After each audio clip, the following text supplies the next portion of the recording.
place in the finals up for grabs.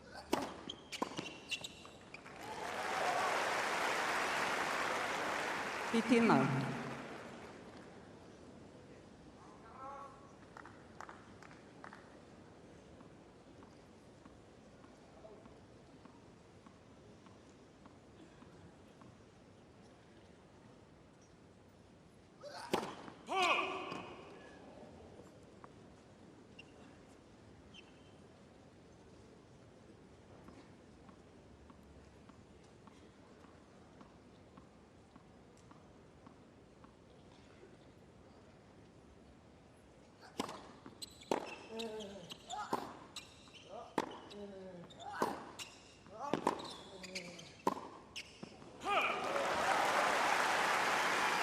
That's the shot we'll be keeping a beady eye on, Wally. The forehand down the line. Yeah, you were talking about it a lot in his previous match against the lefty, Lerner Tien, how effective his forehand is when he goes cross-court, but not as positive an outcome quite often when he goes line. He tends to go line with safety.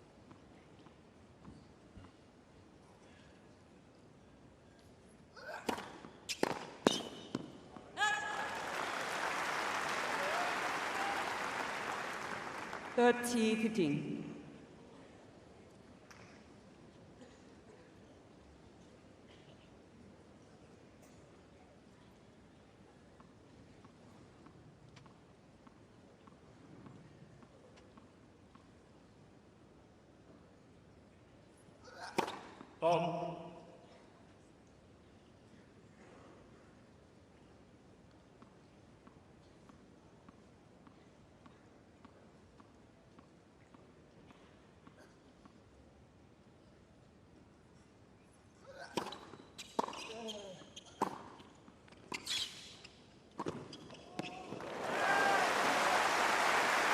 Well, it'll be interesting to see how much of that he does today, Roger. 40-15. Yeah, because it's fast, and if he gets the ball, that flat ball that he plays through there, it actually staying quite low as well on the court. But yeah, you'd love this to be a number that's above his average for the tournament, I think, when he gets a chance. He did it pretty well in his previous round, didn't he? More so than I'm used to seeing him. Probably all part of this idea that he's going to play bigger in the big moments.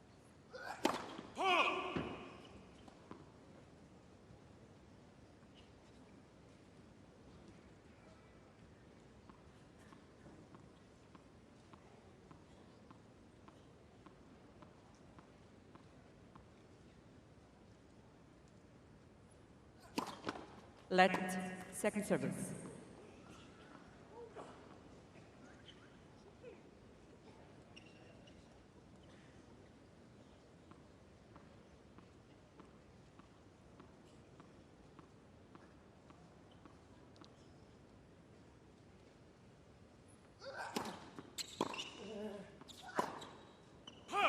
I can tell you he won 74% of the points at net against Lerner Tien, Wally, 23 out of 31. That's actually also his average for the tournament.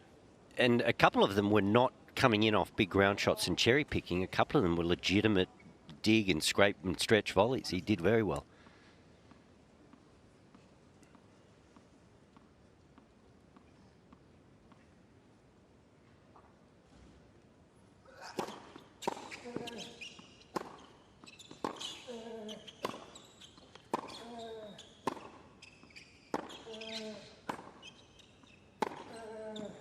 Cain, Zverev.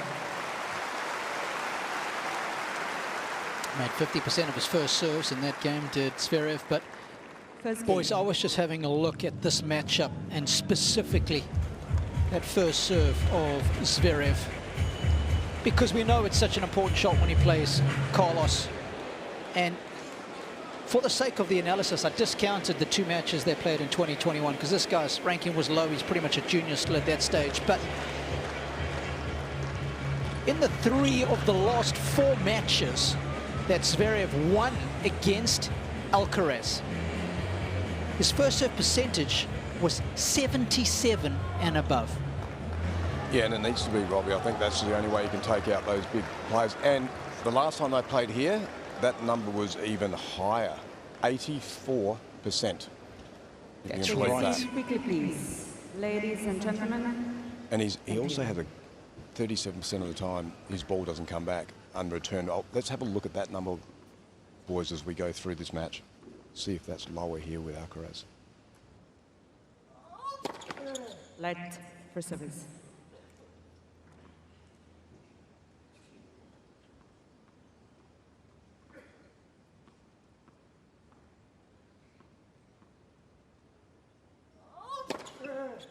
$15 love.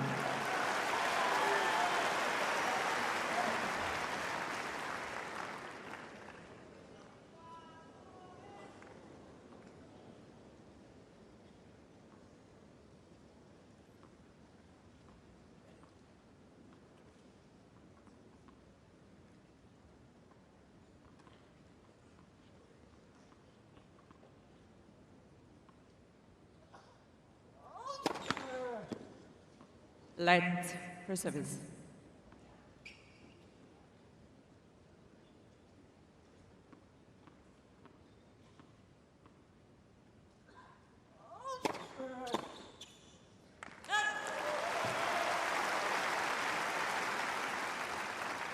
$30 love.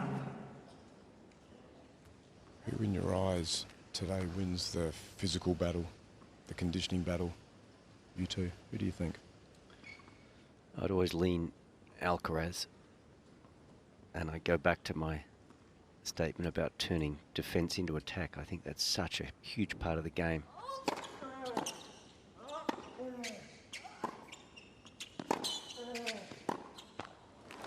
And he's so dynamic. I mean, that first step and the way he can improvise at full stretch and then power back into the middle of the court. I've just got to give the nod to Alcaraz. And I can't say I've ever seen him get tired over the course of a match. I think his endurance is there. Yeah.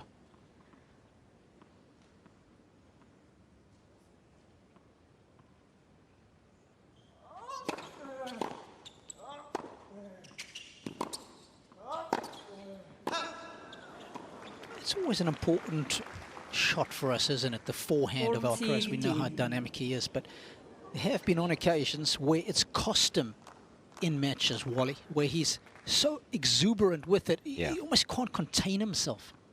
Well, I liken it, Robbie, to if you've got a Ferrari, you want to drive it fast. And that forehand is a Ferrari, so every now and then he just puts the foot down.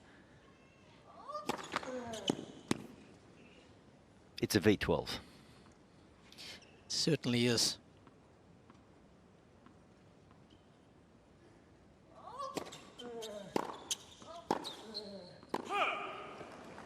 And there's Roger talking about the heat of the day. I mean, it's 27 degrees, but for sure at court level, it's nudging 30 or beyond. So everything's pretty lively. You've just got to bring your targets back a fraction.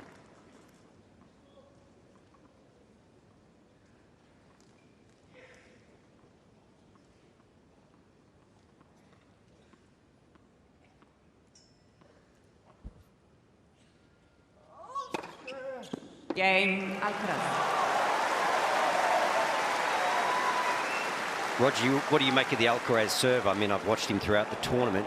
It looks like a better serve. The ball's doing more through the air, more off the court. Yeah, I think so. It feels like it's got a little bit more up and down pop as well on it. So it's interesting.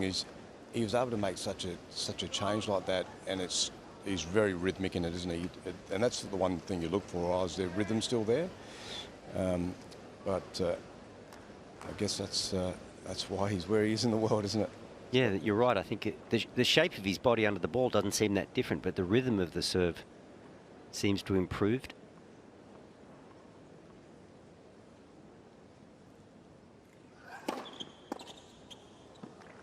I want to go back to a very important number that Roger just mentioned, and that was the last time they played at the Australian Open. This guy's first serve percentage for the entirety of the match was 85%. It's the second best of his career, all the Grand Slam matches he's ever played.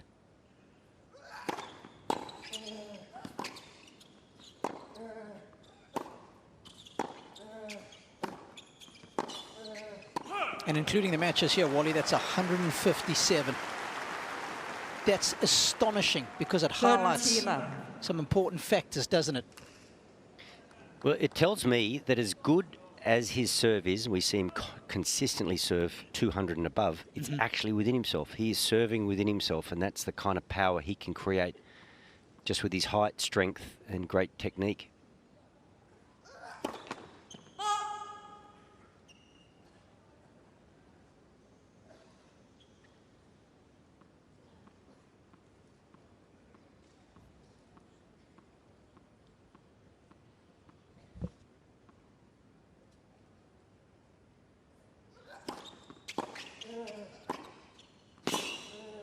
And Roger, I was just thinking, for the second best first serve performance of his career at the Grand Slams, he still only beat Carlos in 4 sets. So yeah, just shows you how good you got to be, right? Yeah, I was going to mention that. It still took him 4 sets. And the other thing that he's been exceptional with the last couple of years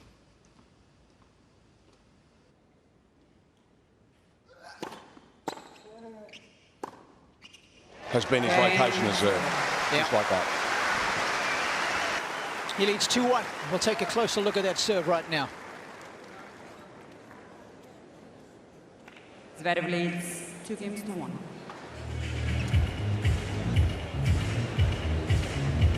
I'll take a look at what happened when they played in 2024. And Wally, the location, as Roger was suggesting, of the first serve was phenomenal. It really is, isn't it? I mean, yellow balls, points 1. Just have a look how he peppers the edges and peppers that centre tee, and the red, those little red patches denote points that he's lost. So it just shows you only have to be off marginally, and our good friend Carlos Alcaraz will make the return and then back himself in that rally. But yeah, that is phenomenal serving. And you've got to remember, a lot of these serves are coming down well in excess of 200 kilometres an hour. So it is a nasty, nasty proposition. And Robbie, the angle of incidence equals the angle of reflection. So at 6'6", it's actually a rising delivery. It's not coming on in a linear fashion. So it's a nasty, nasty proposition.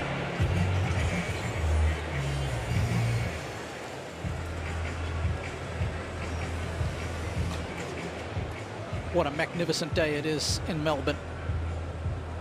All teed up for semi-finals action. We were just discussing in the break the Zverev serve. The only criticism I have is that if he has to hit 2 serves, there's 25 ball bounces. 12 on the first, 13 on the second. That's a lot of ball bouncing. Could it not be 2 or 3? Why 12? Yep. We'll have to ask him that in the post-match if he wins. 12 ball bounces. Extraordinary. I'm almost praying he makes it first.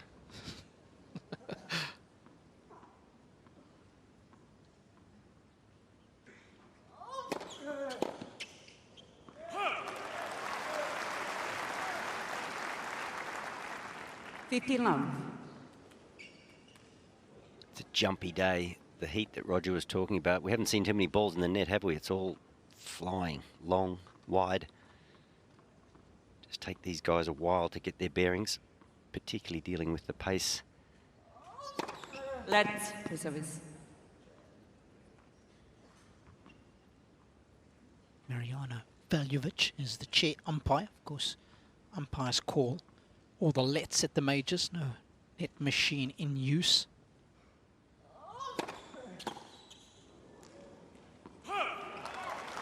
And they've been reduced to scorers, basically, haven't they? They must adjudicate on points of law or rules.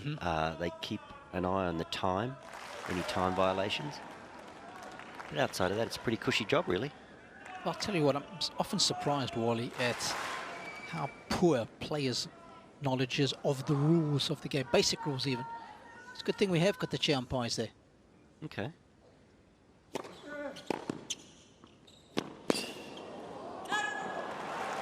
So yesterday, Robbie, I was calling a doubles match, and as the server was throwing the ball up, the returner moved about 4 meters back as he was throwing the ball up. Yep. And I said, that's a hindrance. The umpire said, no, it's not. So I don't know the rules. It sure looked like a hindrance to me.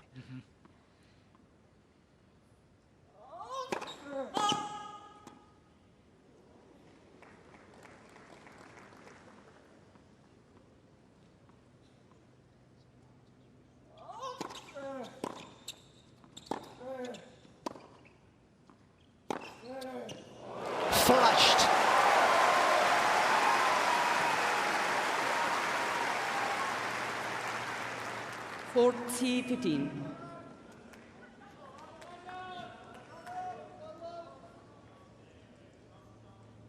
What a pure strike.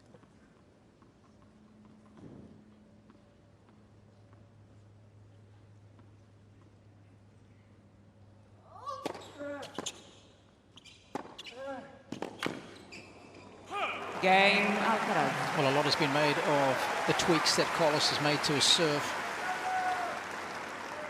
Of course, the softening of the wrist. A la Novak Djokovic when he takes the racket back.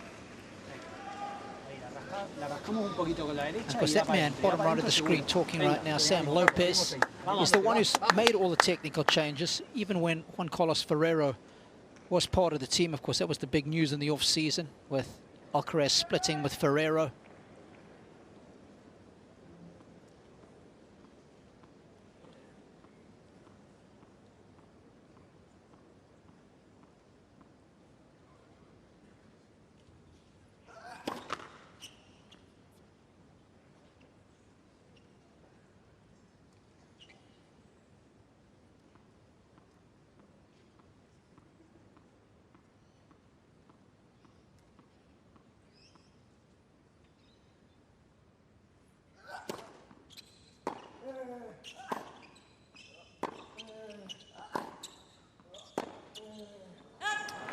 Another ball flying long in the heat. And Robbie, I'm going to throw it out there, and I don't want to discuss it, and I'm never going to mention it again.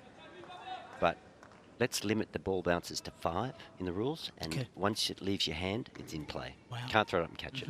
It's a skill, right? Having a good ball toss. Yep. But I don't even want to talk about it.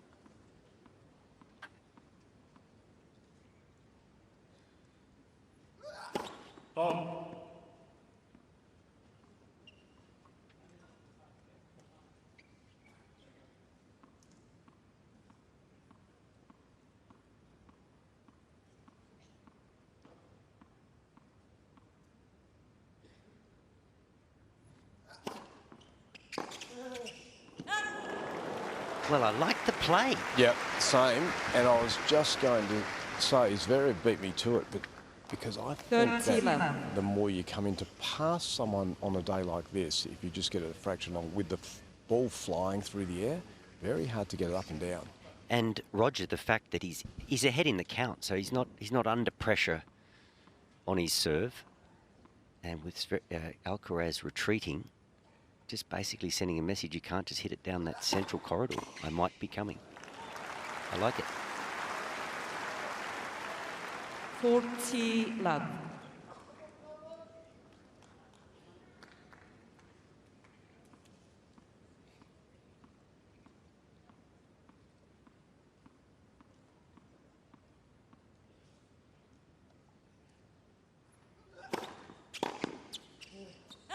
Cain is better. It's a good foundation. Zverev has started well. Zverev leads. He leads 3-2 first set.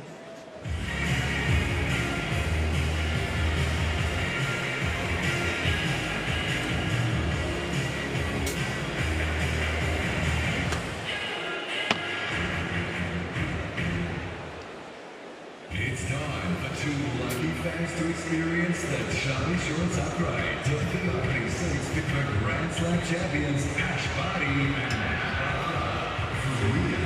Experience more.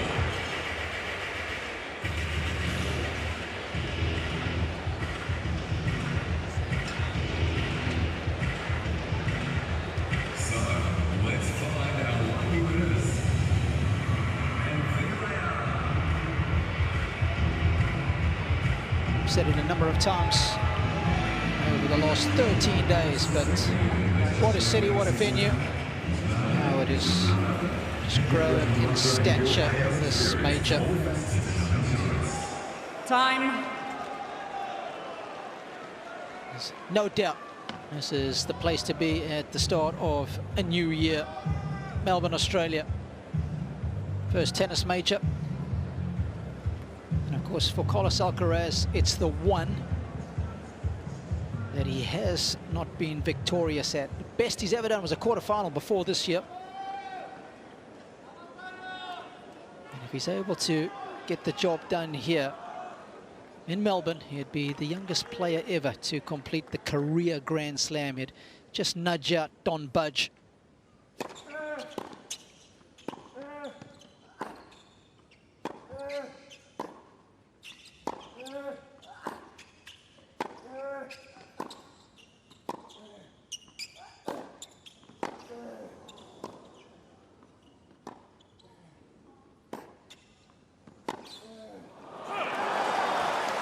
Well, I was about to say, this is where the balls just get that little bit heavier. It's easier to play your shots. Love 15. Not the ball flying directly off your racket, but once again, just flying long. This is dealt with well.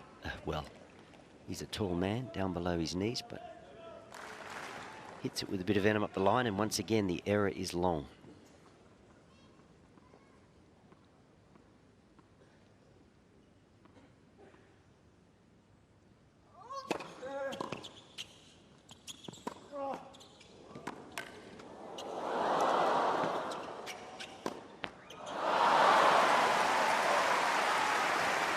Well, right there was something that I had discussed about Zverev that sometimes I question, but 15 on. blocked a return, played a good little slice to keep himself in the point, didn't quite make the pass, but that's what I think we need to see from him, just a bit of improvisation when he's in trouble and finding a way to turn those points in his favour.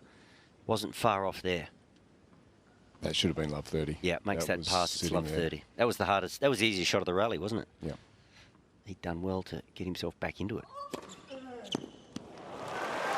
And as we know, with the great players, they're magnified those opportunities to turn the love 15 to love 30, because now he's ahead of the count, Alcaraz, and we know what those numbers look like, Robbie, don't we, when you're in this position? Too true.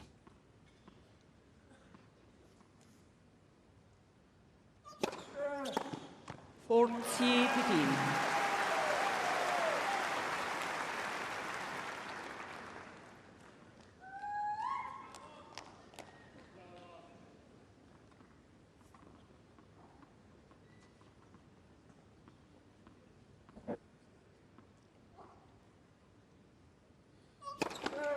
Let for service.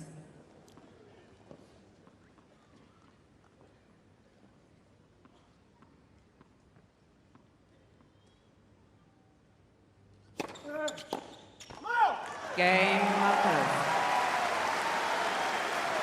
Plays with good energy. Of course, one of the nuances in this matchup that a lot of people might remember was that Juan Carlos Ferrero used to coach Sasha Zverev. He was with him for about 8 months before eventually splitting early in 2018. And of course, it was later that year that the project with the 15-year-old Carlos Alcaraz then started. Couldn't find enough symmetry with Zverev. Thought there were too many off-court distractions.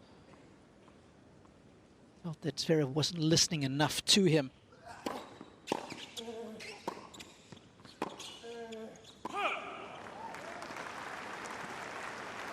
And of course, it was the manager, top left of your screen there, Albert Molina, who approached Juan Carlos Ferrero and said, I've got this 15-year-old kid that I think is really good, and would you consider coaching him?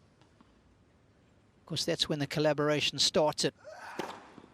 30-love. And 7 great years, 6 majors, world number 1, youngest world number 1. Of course, that all came to an end in December.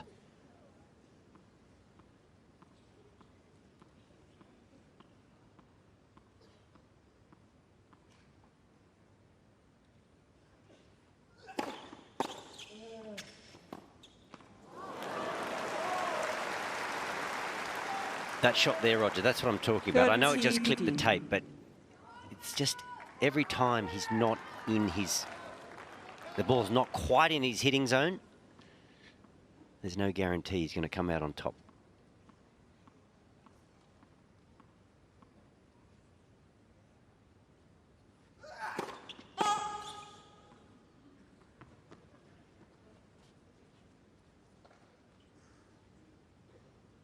No sweatband for Zverev on a day like today. Can't get my head around that. Constantly wiping his wrist on his shirt.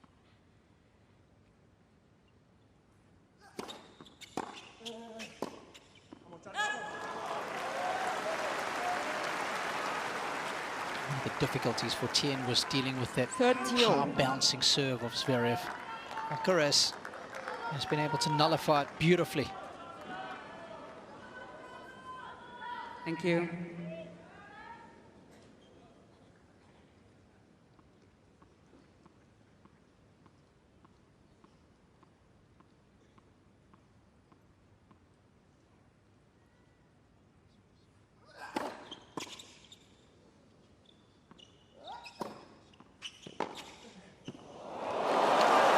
Gorgeous. Gee, that's got to be a close call. We're going to look at this. That's unbelievable. We're sitting on that line, Robbie. I thought it was out for all money. Must have dropped very suddenly. 30-40. Well, it was 99% out. Which is? 100% in. And there's that look to the naked eye. That looks out, but you cannot argue with technology. Nice way to bring up your first break point.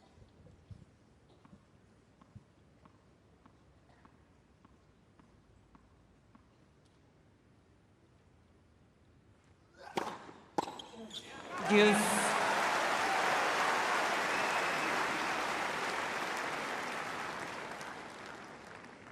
.216. And it's what he's been good at, hasn't it? When he's been in trouble landing the first ball. Yeah, and that was his fastest serve so far today.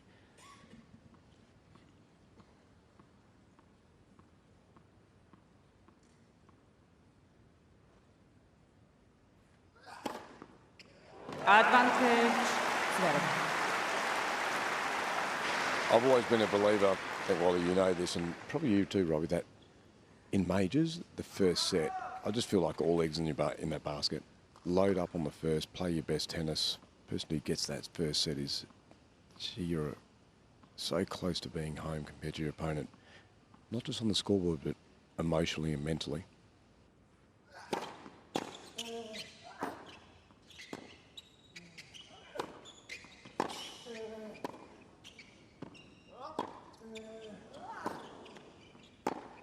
Game.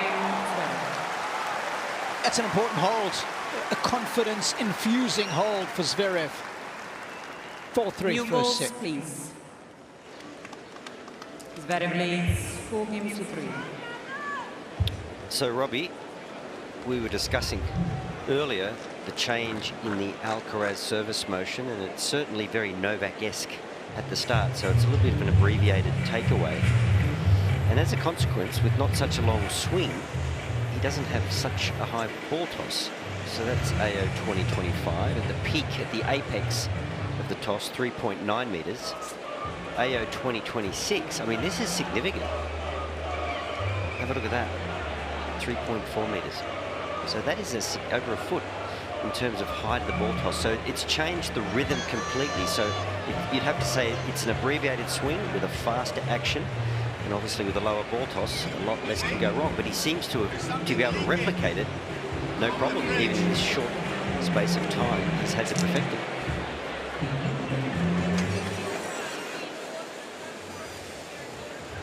Yeah.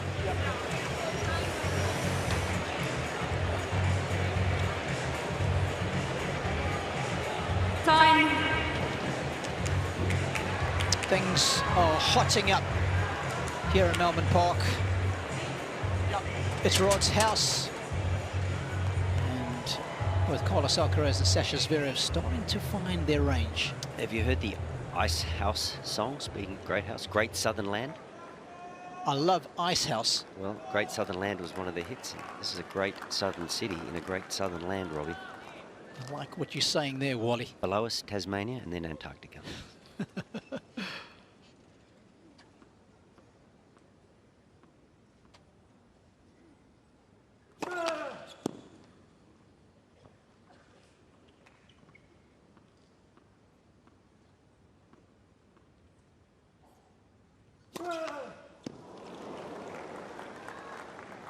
Love 15.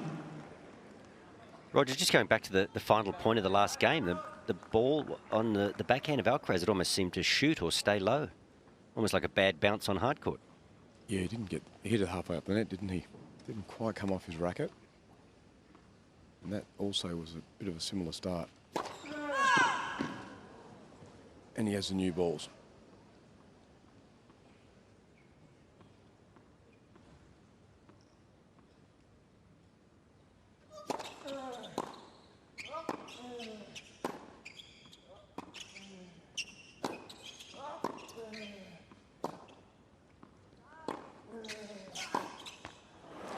Boys, I'm interested on your thoughts. For me, Zverev, I know he's taller and he's got longer limbs, takes him a little bit of time to unravel, but Ladies and gentlemen, his please, shots, I'm wondering why any on the noise second serve he doesn't during the actually rally stand will inside the really baseline, just on top and players. inside the baseline, and then Try to really do that try and after the smother ball. and go after it at times. Yeah, You never see him do that. Particularly on the forehand side, I reckon, Rog.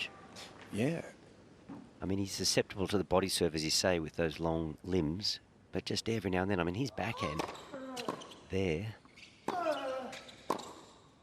at the ball. I mean, new balls. Everything's just flying on the boys here. They really haven't quite settled in. But just also the presence that he's actually, like, he's so tall to stand over the top of the court. Is it part of his clay court background? It's a good point. I think it is.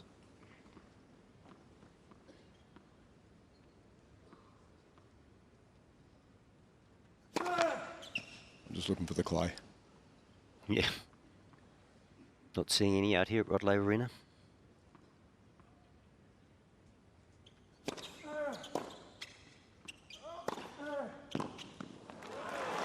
He sort of gets it in that awkward height, even where he stands on the second serve. It's not.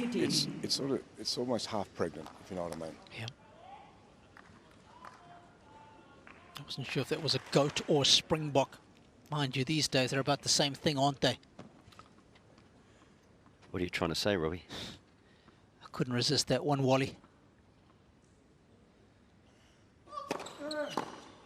Game, Alcaraz. Slides that one into the body ever so slightly, draws the error. So for me, neither player is quite settled into their work here. 4 games all. Lively conditions, big moment, bit of tension, some big serving. We're not seeing too many extended rallies. And boys, I was just...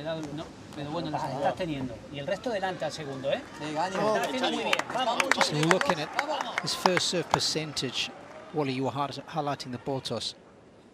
70, 70, 64, 67. The lowest it was for Alcaraz was 58 against Dimonor. So his numbers there seem to be improved already this season with that ball toss.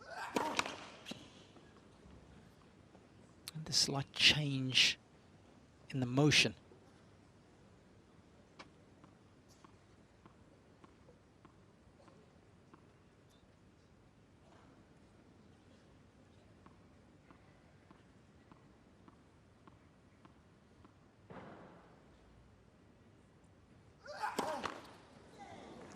And the dip that you mentioned, the 58, it came against someone who has outstanding returns. So he was pushing a little harder, wasn't he?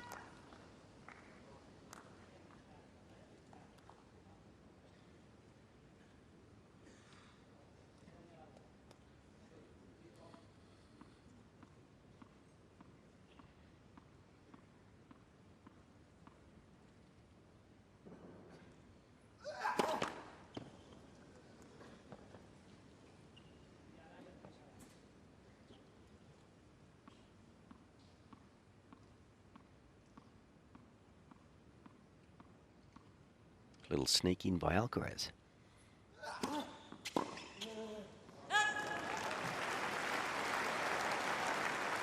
I like that. He actually got it at the right height. But what I would like even more is to just pound it back through the same line of flight. So you're not changing the racket face on the ball. Because with the kick, the ball is spinning away from you and then you're shaving across it. Much harder to control. Better off, as you say, going back to the server or going cross court.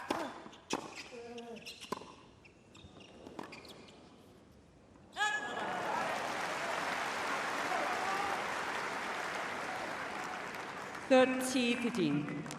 Well, Carlos, he's perplexed. Both players, they're tense. It's a big moment. Thank you. It's not flowing off their racket. They're trying to find their best tennis at the moment.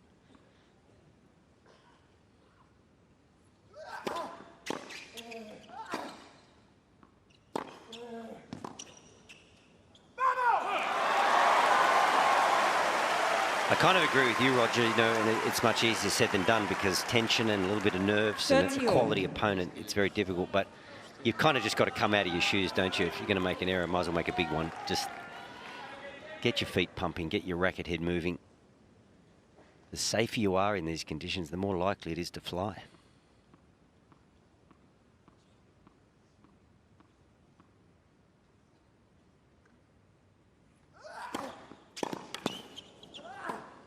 That's a great return. Zverev, one of the very few players that will step inside a forehand to use his backhand from that area of the court. And you can see courtside here, he needed to get it there quick. He was in a hurry to get it there because of the athleticism of his opponent.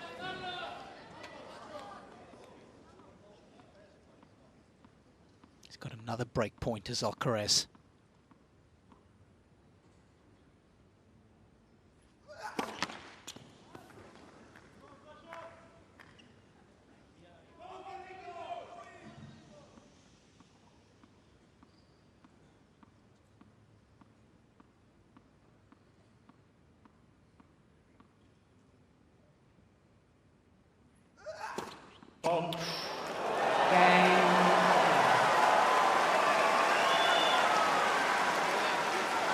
Ball flying, tapping his strings.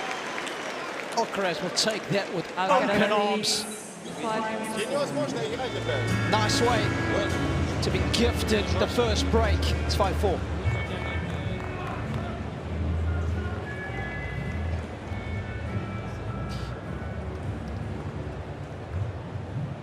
Clearly not happy with something. I'm guessing the tension of the strings. Well, he did tap the strings, didn't he, when he served as soon as he served the double, which once again was long, and that's what we're seeing. It's a real feature of the play thus far, the ball just flying on the players.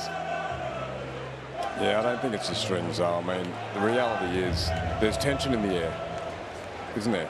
Yep. There's nerves, and he's just overhit, he's overplayed a few. Yeah, and even that reaction is, it's like a release from tension, isn't it? And I think, Roger, surely, I mean, you've worked with the very best players in the world, surely you've got some different tensions in your bag to deal with this. Yeah, on a day like this, you've got rackets either side, 2 or 3 either side, find your balance, and then if you like one of them, get the rest strung up.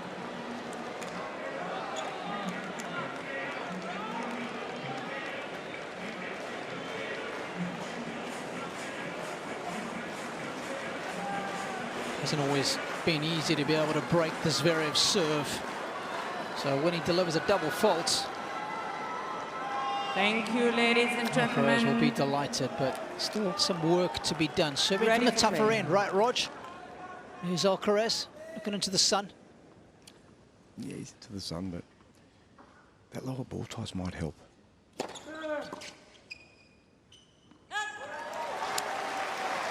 can tell you he's serving at 66% of first serves, which is above the tournament average and looking good.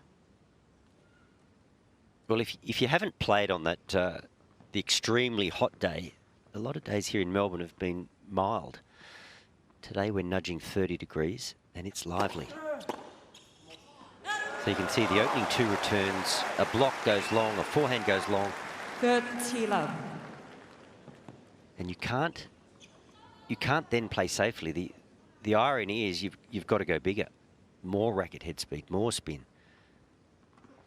But when there's not trust there and confidence there, it's easier said than done. The first serve has been outstanding today. He's nigh on 80%. I'll go back, and this is what I just find amazing about the Alcarazes, the Sinners, obviously the Novaks and Roger Rafa. That 30-all point, when he got the arm out, did Alcaraz and made that tough return out of his strike zone.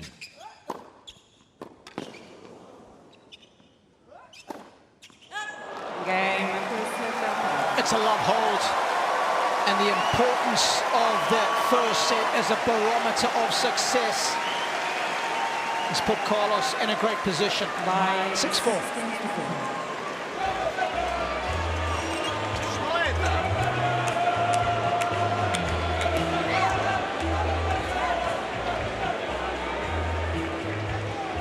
Well, he's out of sorts, isn't he, Zverev? And he's going to have to regroup pretty quickly. Alcaraz, that's a very clean sheet, isn't it, on the left-hand side of your screen there. 80% of first serves in, 85% of those points won, 60% of second serve points won. 5 winners to 8 unforced errors, which sort of highlights the fact that it wasn't the cleanest set from either player at the back of the court. 4 winners for Zverev, 10 unforced errors. And it just came down to that break point. Robbie, as you said, double fault on a break point for someone like Zverev. Very, very costly. But I'll go back to that 30-all point when Alcaraz made a forehand, and that's what these good players seem to be able to do. They just win some points they shouldn't. They find a little something special in the big moment, and quite often it's their sheer athleticism that gets the job done. That was another point where he just blocked the ball back, found a way to stay in the point before the backhand pass. Another scramble. Draws the error, just one more ball. So I'll go back to the athleticism of Alcaraz and how valuable that is.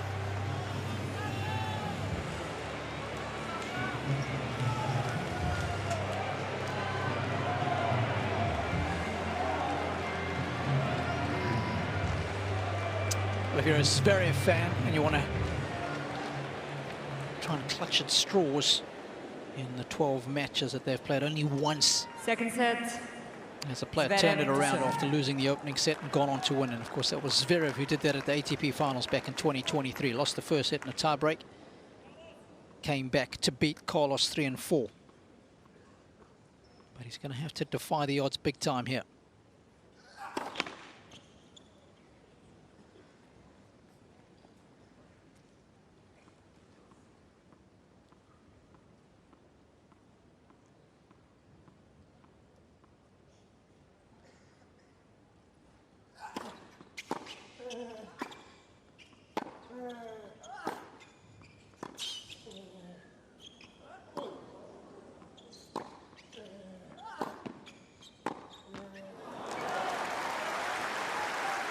Robbie, I'm going to throw something at you about athleticism, and Roger, join in, please. Okay. I had a trainer once who said that the way he wanted to train somebody was that if he dropped you in the middle of the Amazon, you would survive.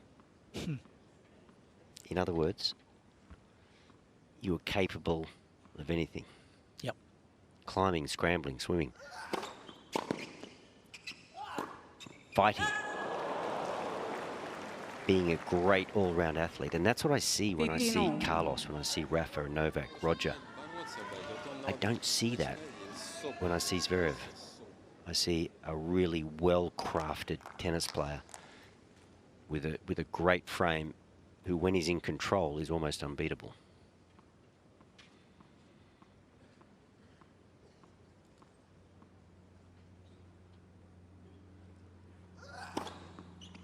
Well, and a lot of that is up with your upbringing. I mean, if you looked at Zverev's career and you watch him on the practice court, it's just repetitive hitting. One ball after the other, same ball, same ball, same ball. Just that sort of mentality. So I think sort of getting uncomfortable is on the training practice court. It's probably something he hasn't done too much of.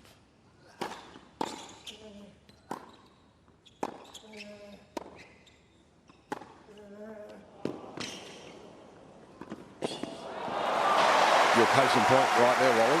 When Zverev gets out to the defensive side, what does it look like? Huge exposure. Obviously, a taller man. But, Robbie, I'm not sure if you've seen a lot of him train, but a lot of it's that repetitive type of drilling. And, yeah, and as I said, I don't think his game's evolved in the areas that Wally's talking about. But we all like to do what we're good at, don't we? Carlos, with his athleticism, he wants to show us what he's good at, or show his trainer, or show his practice partner what he can do.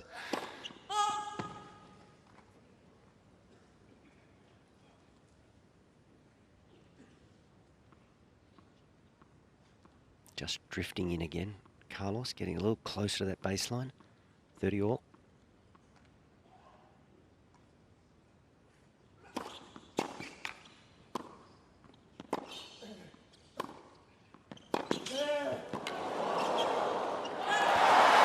And Roger, therein lies the difference.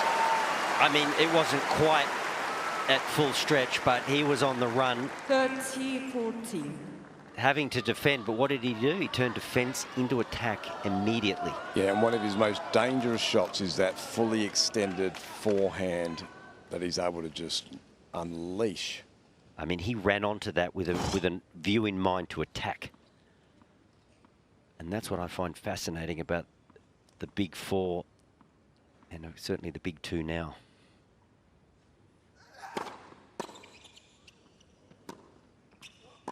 Ooh, that's going to fly, isn't it? I love that return. I love that return against a bouncing serve. Juice. And I know that Alcaraz has got that skill just to chip it back and play. Gee, I think if you're going to play the topspin lob today, it's ambitious. It's almost his first poor choice of selection. Yep, I agree. He should have just ripped that Yeah. straight at him. So tough for Zverev to hit an outright winner against him. A volleying winner, I mean.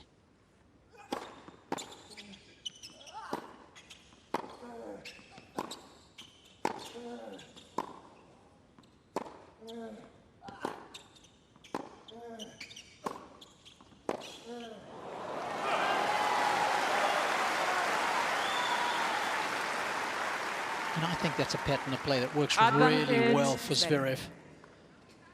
Just going aggressively. His forehand cross court. That's his power slot. That's the best forehand he hits, I believe. Just bait Alcaraz into trying to go for a bigger forehand.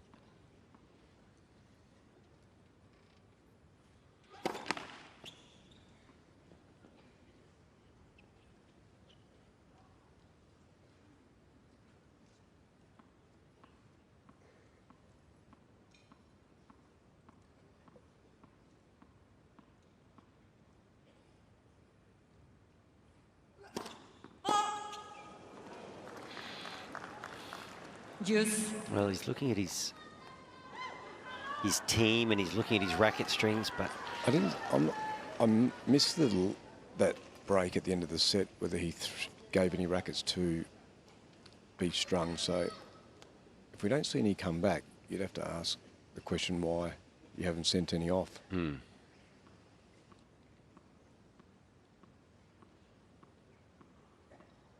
Time warning, Mrs. Better.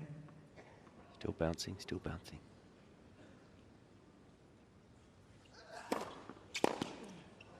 Just out of interest, he was actually bouncing the ball when she called the time violation. So isn't that sort of Advantage. starting the motion? No.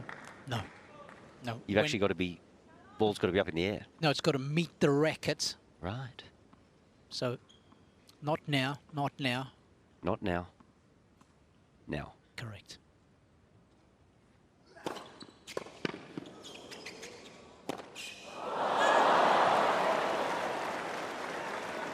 Is that going in, Rog? Yeah, that was going in. But he's a bit rattled, isn't he? He looks a little rattled. Yep. Yeah, this is a pretty big game, isn't it? He's got to just hang tough early in the second, stay on serve, settle into his game.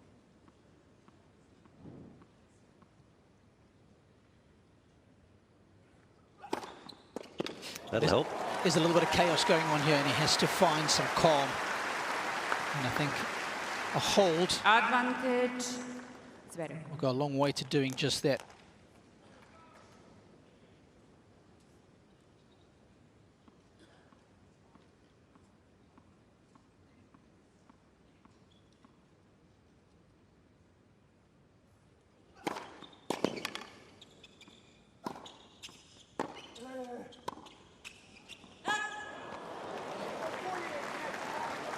In the famous words of Rafael Nadal at the Laver Cup, he put his arm around Zverev and said, "Show not one negative emotion."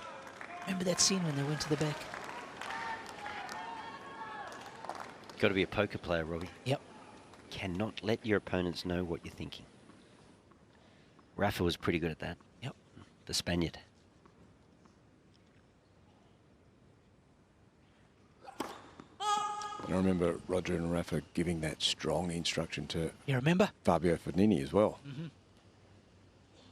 When they talk, you listen. So he's done this a few times, Carlos. He's just crept up onto the baseline, second serve, inside the baseline, and that is under control.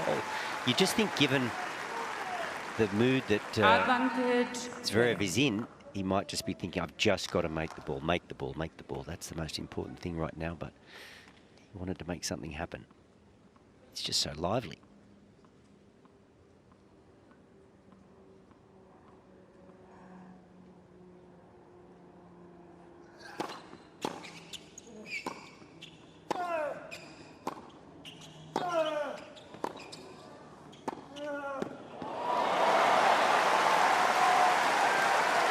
How good was, you talk about the athlete, how good was that athleticism? The ball strike was great, which you'll see with his forehand when he spread you, but the way he was able to just instantly then take the real estate away on his backhand. That was awesome. It's a dynamic first step, isn't it? It's just powerful.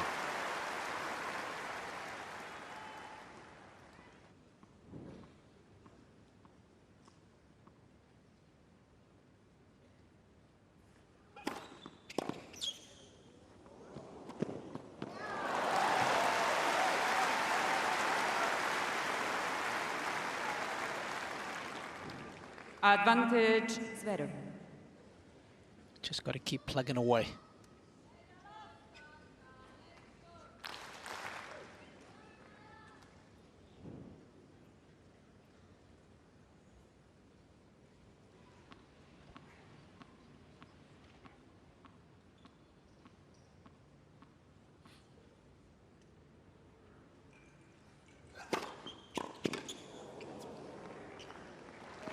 Game.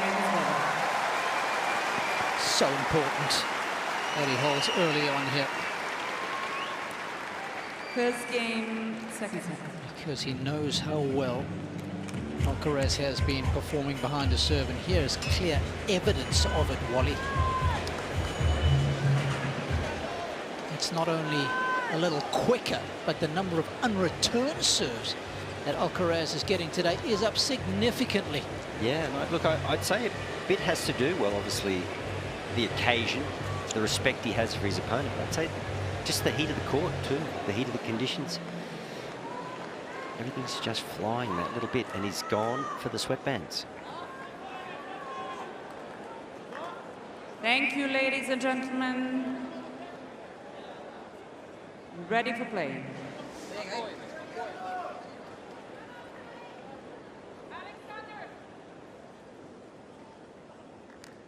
He's got to be careful because Alcaraz is ready to serve and he's still busy chatting with his team. It's not a garden party, is it, Rob? You've got to play to time.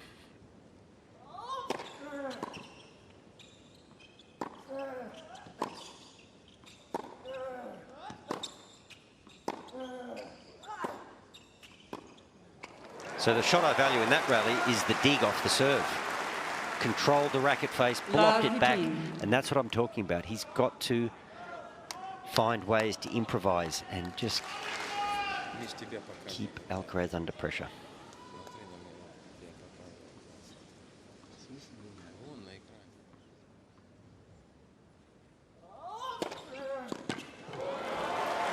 And you know, when you make changes to a particular shot, you always hope that it's going to come to fruition at the most important times in the biggest of matches, and I think that's what's been so impressive with the Alcaraz serve. It's at this stage in a major that he hopes the improvements that he made in the off-season will really showcase themselves, and it's nice to see the service pay dividends not only today,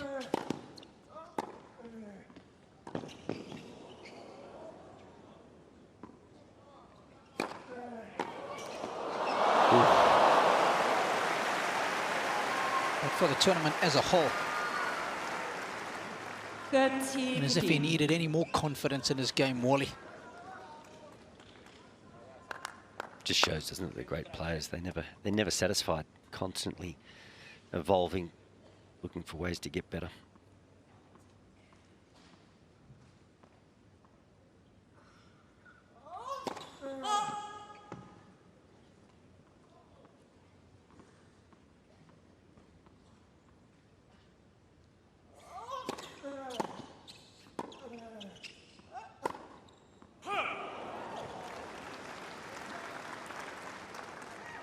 $40-15.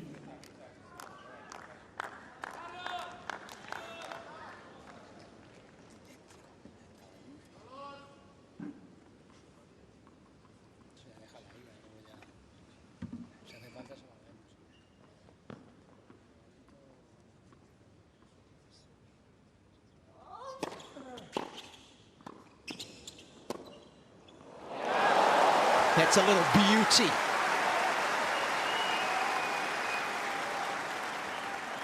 $40-30.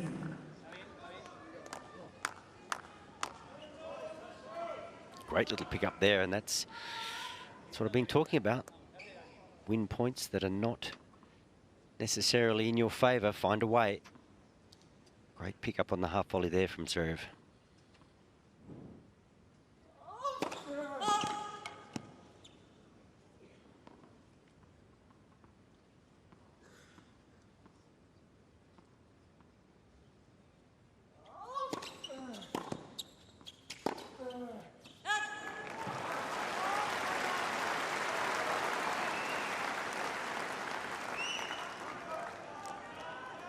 I don't know if you guys are feeling it, but it hasn't quite come alive yet, this match. There's a lot of sparring, one or two good shots, one or two unforced errors. Well, I think there's a lot of respect for each other, obviously. They've both come out nervous. But to me, it's like they're not actually feeling the ball particularly well. It's flying on them, and they've lost a little bit of trust.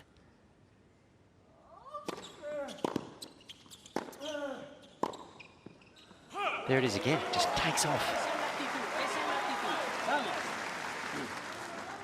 Advantage, Alcaraz. And that's a terrible feeling when you just lose a bit of confidence in the hit.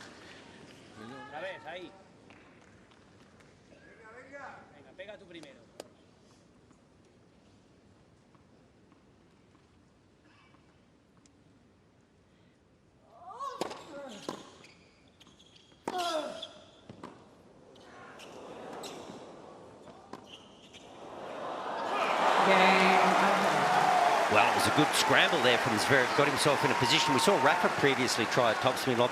I would not be bothering with a topspin lob today. Alcaraz, Rafa, retired. He's like Rafa, though, in a way, isn't he? But once again, the toppy lob, I mean, tough shot to control today. It is. You okay, Wally, down there? Or not? Oh, I'm getting excited. Yeah. Well, we miss them, but this one's pretty good product. Oh, I tell you what. Just having a look. Good replacement. I mean, if you're a Spanish tennis fan, Roger, just when you thought that dynasty was coming to an end. Well, I think of them both as the Spaniard. You saw Gladiator? Yes. The original Gladiator, Russell Crowe, he was the Spaniard. You too.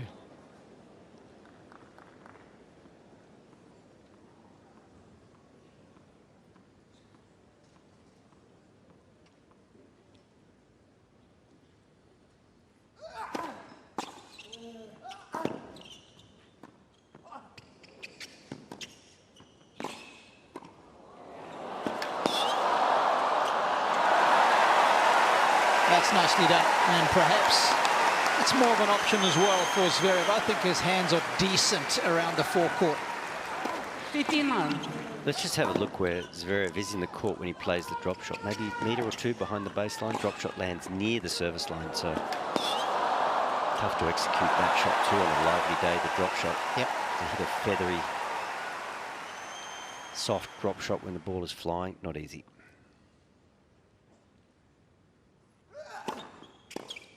Roger, is there any wind out there? Would Alcaraz be playing that drop shot into the wind or not? 30-love. No, there's a slight breeze, but nothing really to hold the ball up. And it is coming. Okay. The breeze generally comes from the Alcaraz side. Wouldn't mind a bit of cool breeze on me, actually. Roger courtside, soaking up the sun. Yep. I was kind of glad, Robbie, when I saw the rotation and I was in here with you in the air-conditioned booth. Pretty comfy in here. Courtside bunker.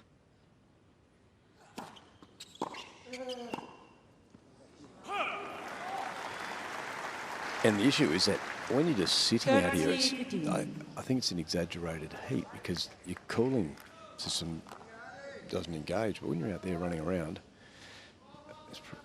it would feel, yeah, it'd feel toasty, but not unbearable. It's more about the ball and the control of it that we've spoken about. Yeah, this is our perspective right here, folks. Could have almost taken a slip catch there with my left hand. 40-15. It's a new commentary position for us. Well, plenty of free points in this game, and that's really what Zverev needs. To take the pressure off. A few quick service games.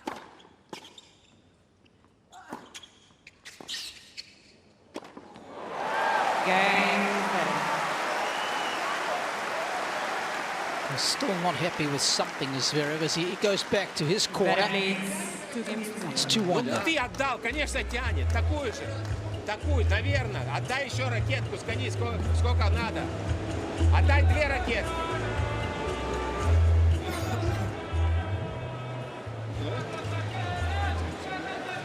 Jess Green, the strength and conditioning trainer, back right. I'm going to disagree with you guys, Wally. I think for his size, he is an incredible athlete. Well, you've already qualified it. You've already qualified it for his size. Remember a taller guy moving as well. I don't remember him cramping. I think his ability to move laterally is very good. Up and down the court, it's very good.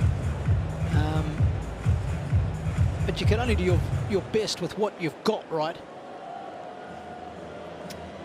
He's absolutely a great athlete, don't get me wrong, but I think why the big four have dominated and why the big two are dominating now is their top-end athleticism is just better. Yes.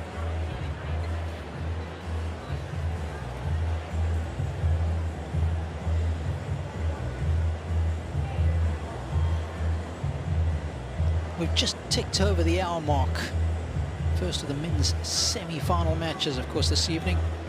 It'll be Jannik Sinner taking on the 10-time champion, Novak Djokovic. Sinner, of course, has won back-to-back titles here at Melbourne Park. Yeah, I know. Just 0.8, please. Thank you.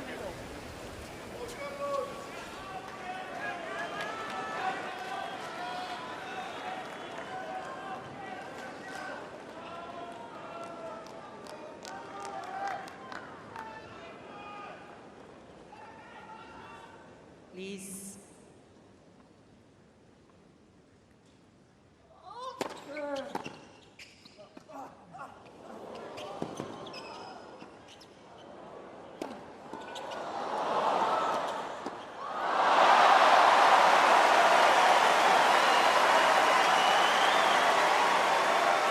Just couldn't get a piece of the smash. 50 love. Does the right thing there. Just couldn't quite center the smash. And this is something that I think they've discussed. He's pointed to the camp as if to say that forehand, the easy ones, tend to go cross court, and he anticipated it.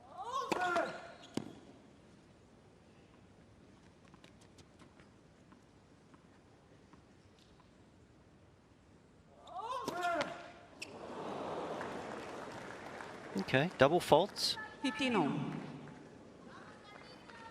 Just a few sneaking in. We haven't seen too many of those over the course of the tournament.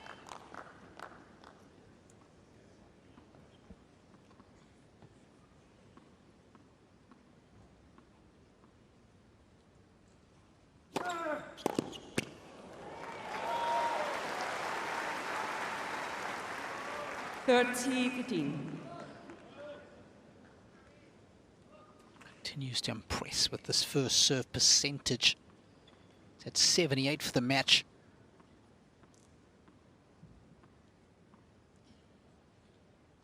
And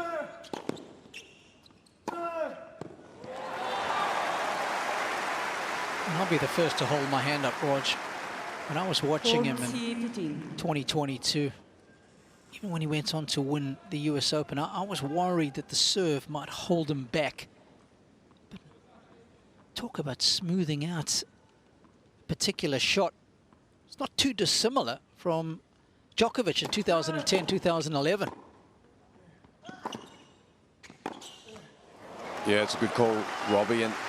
And you know, we know that Novak was trying to reconstruct that for quite a while. Brought in Todd Martin, and that didn't really work. In fact, it went back the other way. Yep. And then, so that and his forehand, Novak, were his key vulnerable areas, and his conditioning. And wow, did he turn all that around? Holy moly!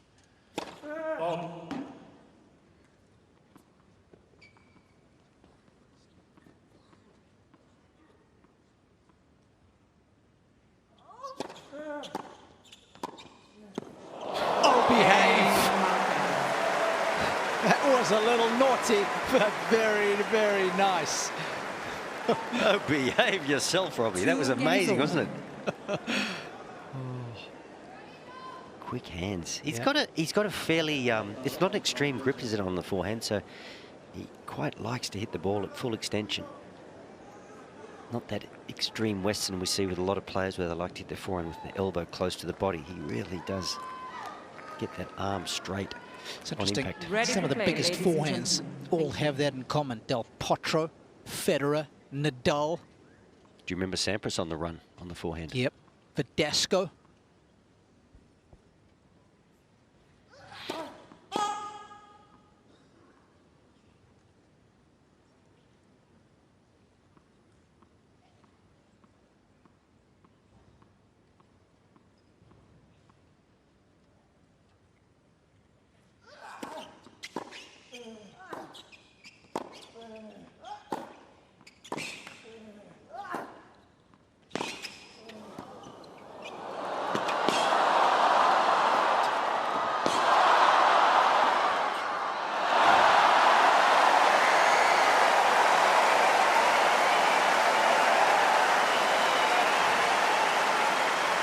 That's how good it's got to be for Sasha.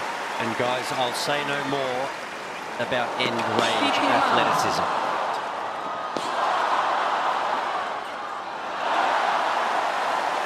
Unbelievable point, but the scrambling, the athleticism, and the skill at end range from Carlos right there was unbelievable.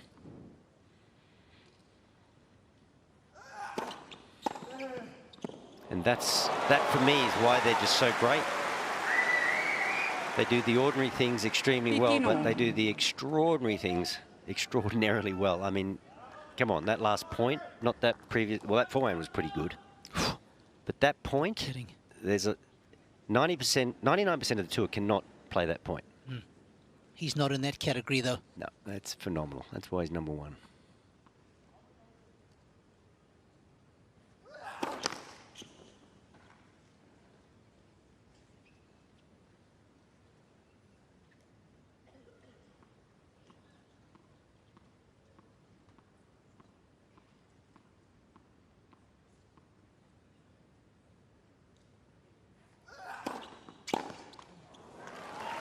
Well, he's trying to stand up and smooth that out.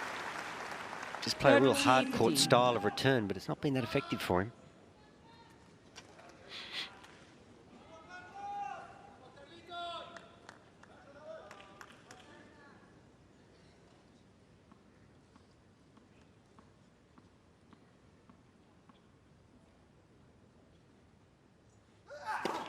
Light for service.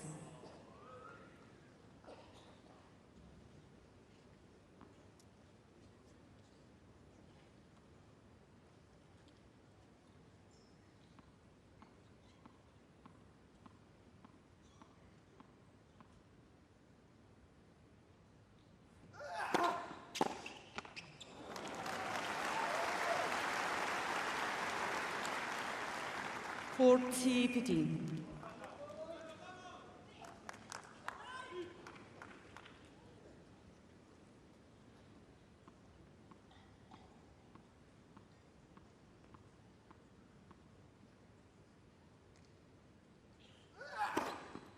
Game 7. Back in rhythm on serve. As Sasha takes a 3-2 lead in the second.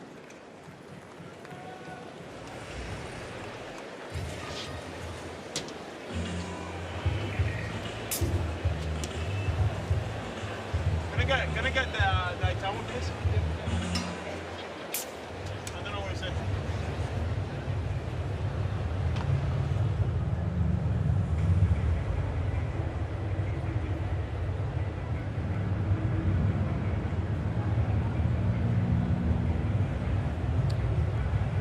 So Carlos just going for a cool towel around the neck. Gee, that was an extraordinary point. That scrambling point of Alcaraz. He didn't win it in the end, and he forced Zverev to come up with a great cross-court backhand. My goodness. What improvisation and what athleticism was on display there. Time.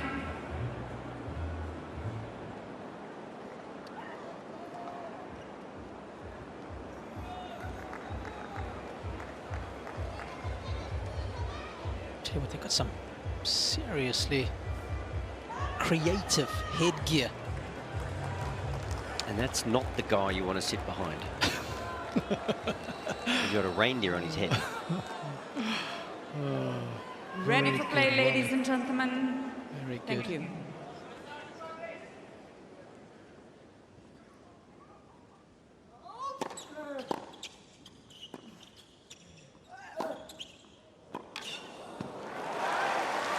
Okay, we're now 12 minutes into this one now. Surely, Love 15. at this stage, they've got used to the lively conditions. Or how long does it take, Wally? Yeah, no, I think so. I think so. And, you know, the nerves have dissipated. And even though Carlos has taken that first set, and we're on serve here in the second, there's no...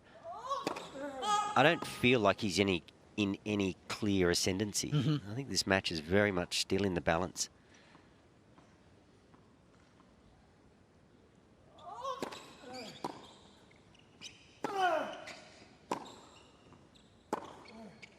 I think both players can elevate their play, and you know, here's a little opportunity, an error. Love 30. Love 13.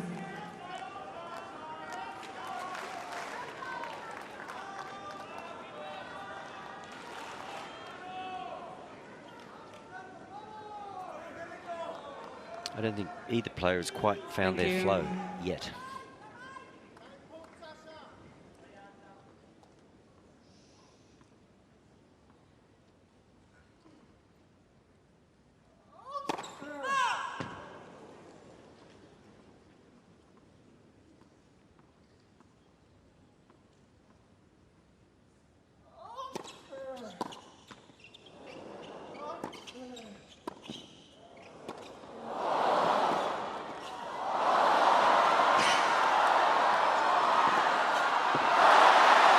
What a steal!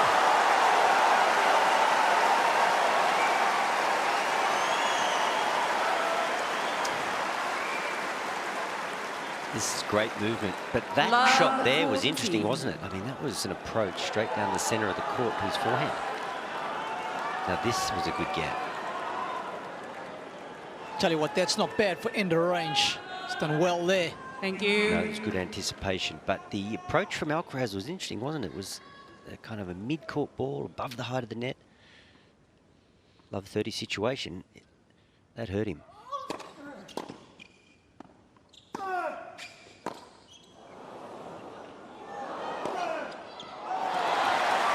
And that could have been awkward. 100%. He thought it was going out, then he had to watch it and guide it. 15, and then he let it rip from there. It wasn't as if he thought, I'll go open court. Well, you know what that's like, don't you, Rod? You're sort of not quite sure where you are in the court. Is the ball going in? Your shoulder? It's wobbling around. Wow. At love 40. Yep. Let's see how brave he's going to be with the forehand. That one was a total miss hit. Sometimes he tends to decelerate on it. Let the service. Alcaraz wasting no time and going right back at it.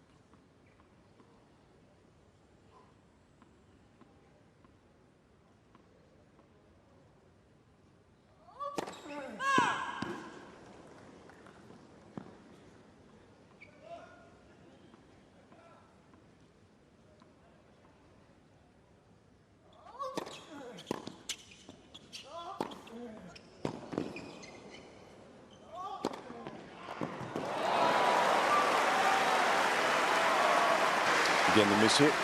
Yep. Off the return. 30-40. And Alcaraz will... Well, he's a very smart player, let's face it, but he'll just go to school with that. You would think he would go there again on this serve. Bit of breeze coming down the court, so we'll actually assist with a sliding ball down the middle. Ooh.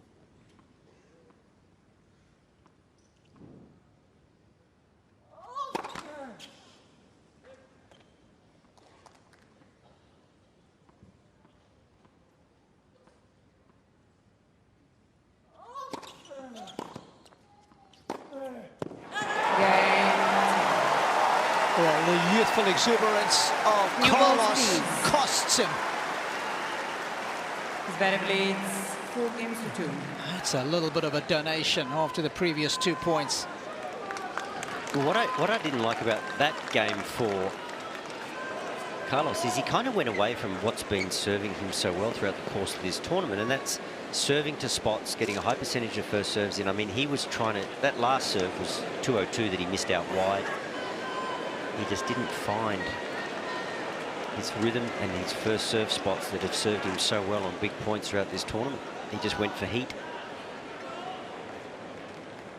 And the fact that he ran around that forehand, that there was no patience to just get around and hit that back off and heavy into the backhand side. He was playing the lowest percentage shot right there at a critical time. Well, he'd almost backed himself off the court. He had to make something happen. It was a strange decision. Yep. And there we go. And that was the last game with old balls, so Zverev now gets the new balls. This has opened this match right up.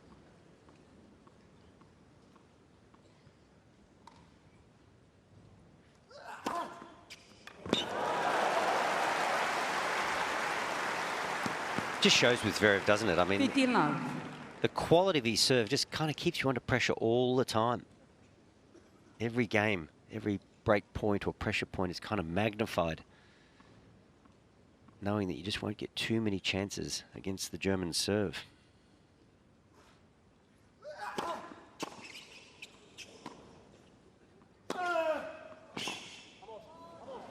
And again, Rog, that is the return for me all day long on the forehand side. That Curtly Ambrose bouncer coming in from Zverev.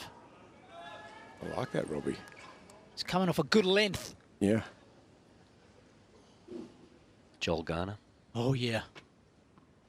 Michael Holding. Oh, he was the man.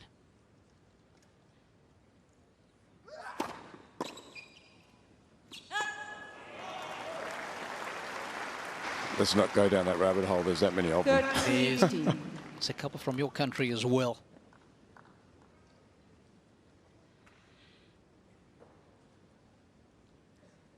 That's what it's like facing the Zverev serve, though, just rising off a good length.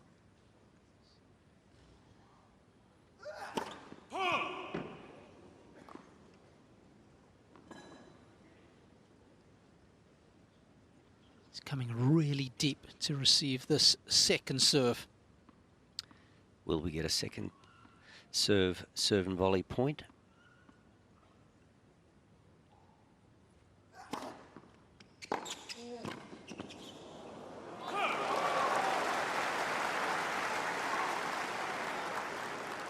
I like that because you've got to hit a great shot. That was a great backhand return from back there. I mean, that's not an easy ball to keep that low. So you accept that and don't just put it away, though. No, absolutely, yeah. It's part of the game, isn't it? You're not going to win every point at the net, but you don't win every point at the back either.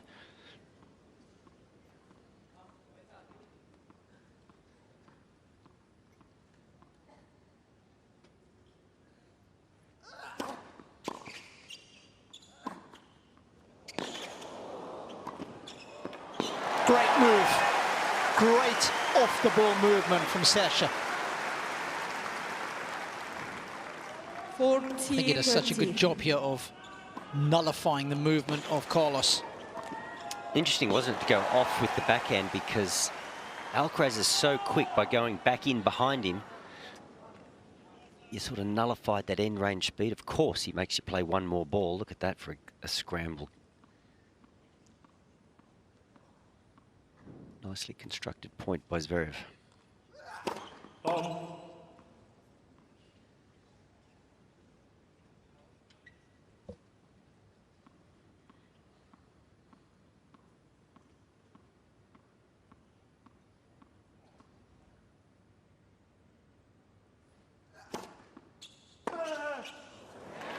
Cain.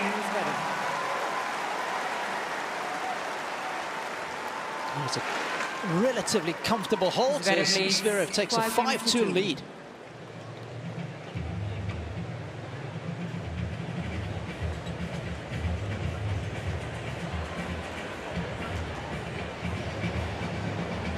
I know we're nitpicking a little bit, boys, but it tends to be at times the thing with Carlos. That bird's had a great view of this match, the semis, and all the action. But Carlos, as good as he is, there'll be a time when he just gives you a cluster of loose points and lets someone back in. He did that with the Demon when he started hot, and then all of a sudden he got loose. And he just did that there to open this match right up again. And Roger, we were just discussing off air, it's not... the match hasn't reached any great heights yet. Time. Yeah, and you can feel it out here. You're waiting for them to combine.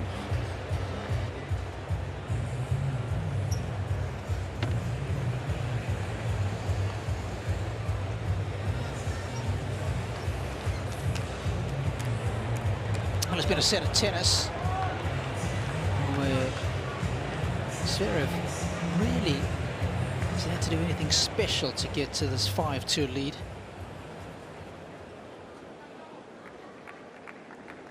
The good thing for him is that Alcaraz hasn't extracted too much energy out of him either. Serving to stay in it. Very few extended rallies. Yep. Seen a lot of that. Ball's just jumping off the racket, particularly off return.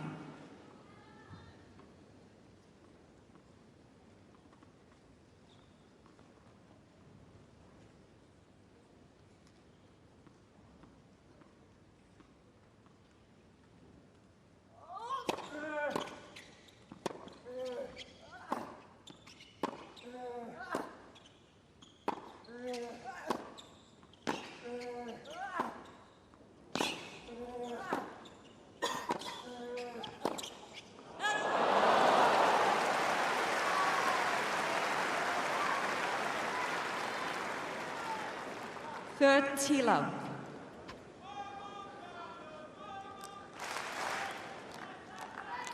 You go back to the service game that Carlos lost, there was a double fault and then just no first serves. Just dug himself a little hole, and Zverev was good enough to take advantage. And with his serve, you'd expect that to be enough.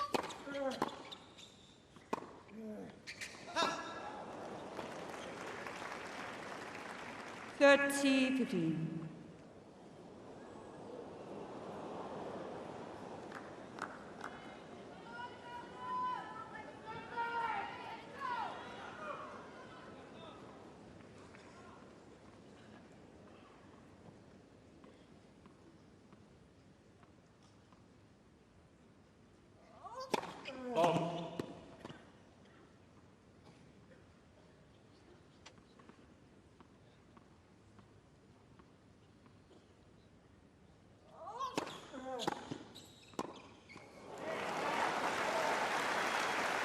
And he can take a few free swings now. He's up a break. He would back himself to serve out the set. So why not take a few chances on return? Well struck forehand on that occasion.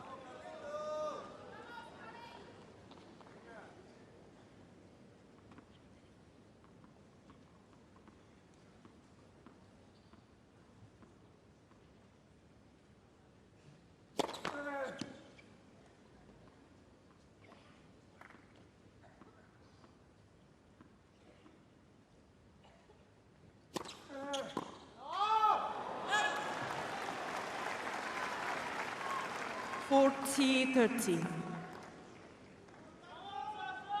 I still maintain if we went out there and asked both players, how do you feel you're playing, they'd both say no good. Yep. Just not. Yep, I agree. Not the execution that either of them are capable of.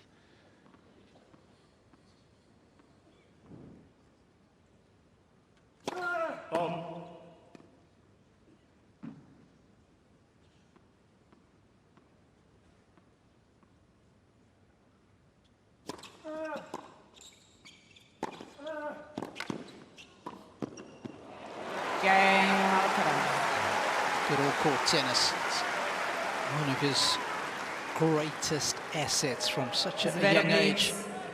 5 He's games been to 3. prepared to play all-court tennis.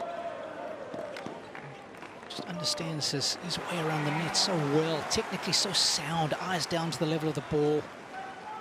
And I liked his hunger after that point, Robbie. He's keeping himself right in it mentally. First point, fairly large, I would have thought, for ladies and Zverev. gentlemen. Thank you.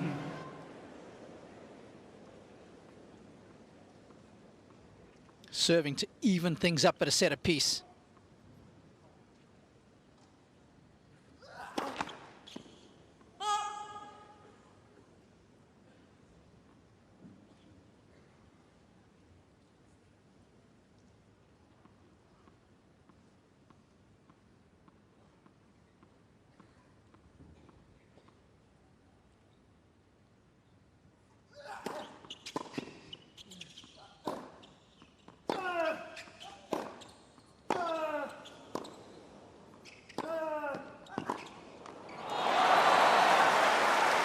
Well, Robbie, you're gesturing here in the commentary booth with your forehand. You think you should have gone cross-court with that last forehand, Zverev? Absolutely. Play to your strengths. He went line. There wasn't much on it. Yeah, the fact that he laid off it was the issue. I've got Robbie next to me in the booth. He's playing forehands and backhands, Rash. Yeah, you know, shadow tennis. Nearly knocked my head off. I want to be out there. He hasn't missed a ball either. No.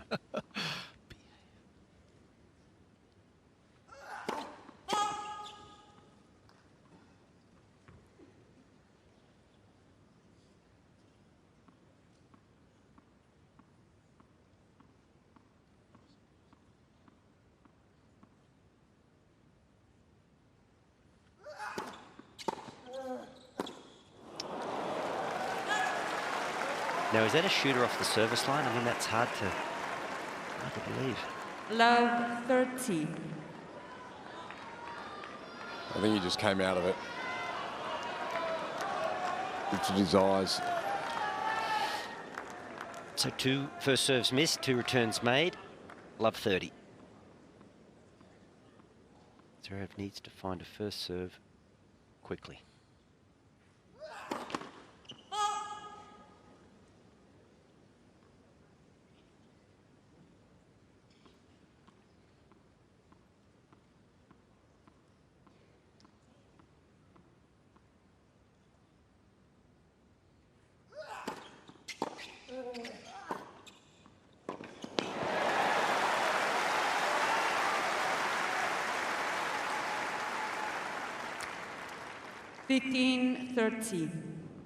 Well, the backhand, it's just so well produced, isn't it? And he's got so much confidence on that wing. I mean, there's no real risk in that shot for him. And I love the way he leant on it. He's coming in behind it. Completely wrong-footed Alcaraz. Back in behind him again.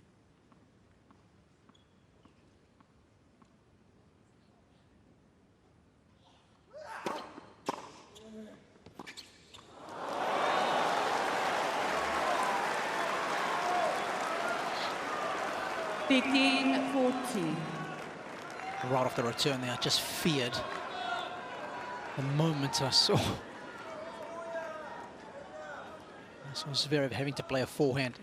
It's just a little gesture from Carlos to his corner. Do I lean left or right?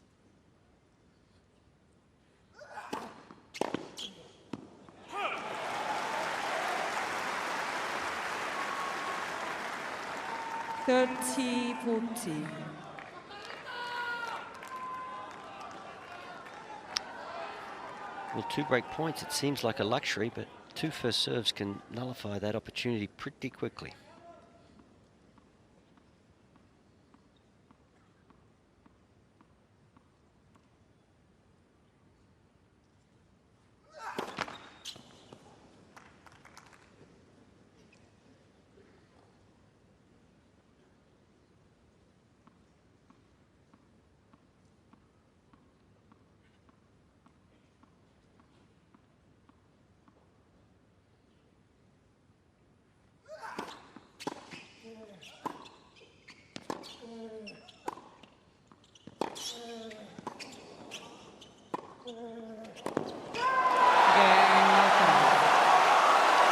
Bounce back ability. The Murthian Maverick is right back in the second set.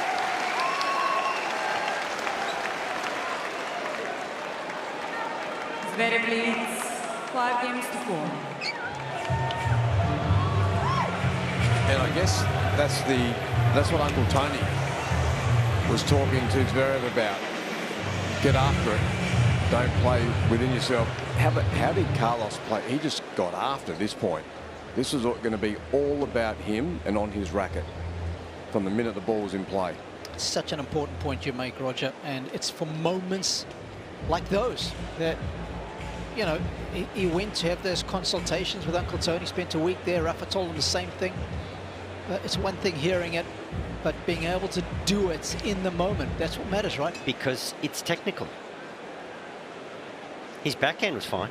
Yeah. Because it's technically sound and you have full faith. Time. But there's a few little technical glitches for a man with a super long arm in the preparation of that shot. And it comes back to bite him in big moments.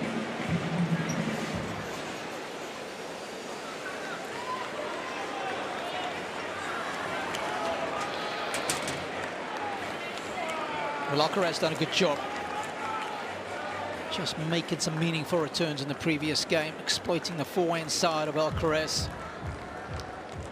But still some work to be done here. And this was the end that he played a Ready poor for service play, game. ladies and gentlemen. Thank you. Earlier in this set, he served a double fault on the first point. So I think he needs to go back to what has served him well. Don't strive for 205 on the first serve. Just 190, 195, hit your spots. Kind of like that. Well, that was 196, Robbie, and I said 195. He's a little bit extra. Yeah, a little bit extra. He's never been shy of that. Just a kilometre.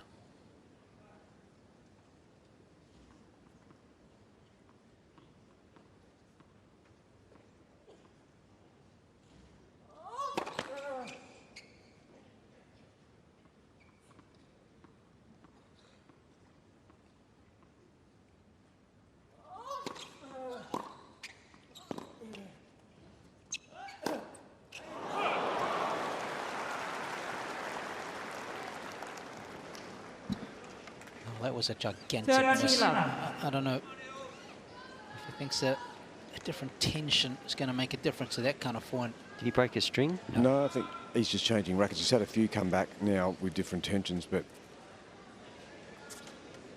it always feels like there's always something to search for in the highest moments of anxiety and tension with Zverev. Yep, it's a very good point.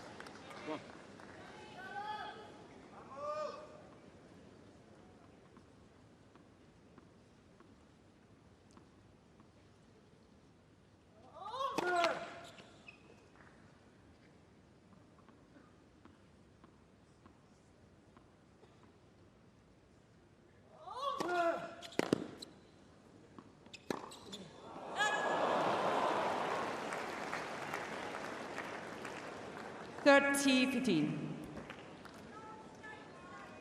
I'm just trying to think. The last 5 or 6 forehands that Zverev's hit.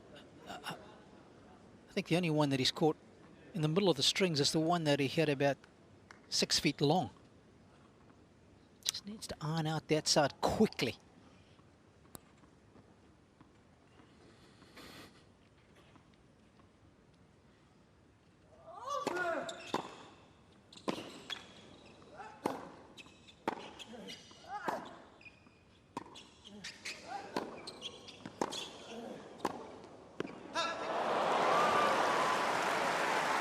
Well, it's a tough ask, isn't it, to change the line of flight when it's hit sharply across your body like that, particularly when you're not overly confident on that wing. I just think if you look at the framer, Zverev, he's 6'6", he's got that long arm, the racket's extended, his head is a long way from the ball when he makes contact, and it's hard for him to actually replicate the swing time and time again. The easiest thing for him to do is hit cross court, longest part of the court, lowest part of the net.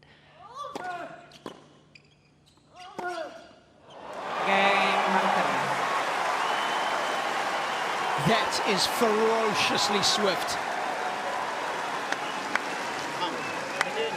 En el segundo hierro está bien, no te metas tanto, que te vea un poquito, pero no te metas tanto para tener un poco más de espacio, y dale, tío, por el cuerpo en el primero, por el cuerpo. Alvaro, his brother on the right, Juanjo Morena, his fitness trainer behind Coach Sam Lopez. Well, that conversation was all about return stance.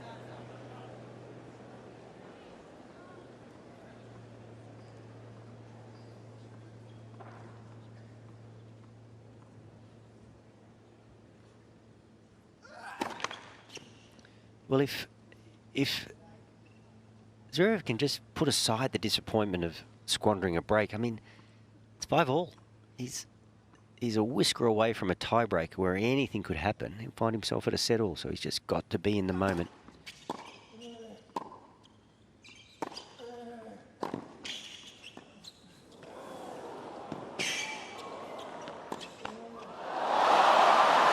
He was there too, wasn't he? He's covering the line.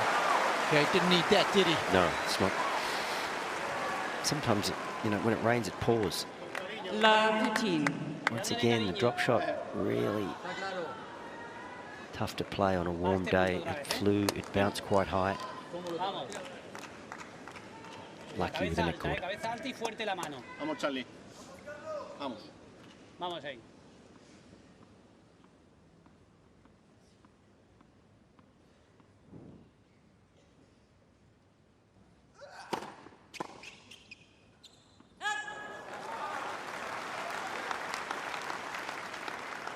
Titino.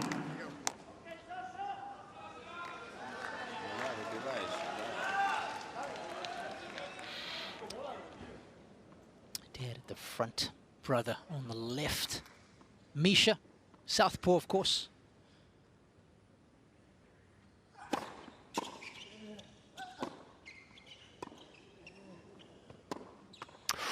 Now that was interesting.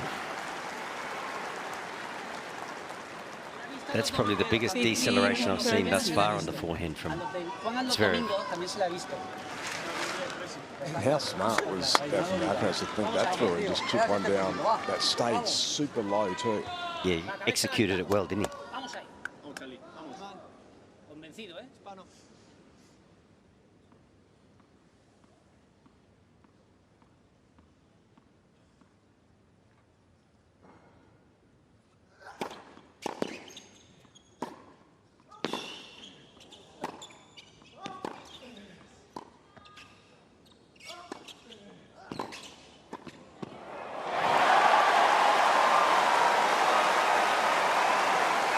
And there it is again, just the athleticism. A lot of players would have been forced on one of those running forehands to play a defensive shot, but not Carlos. Champagne tennis.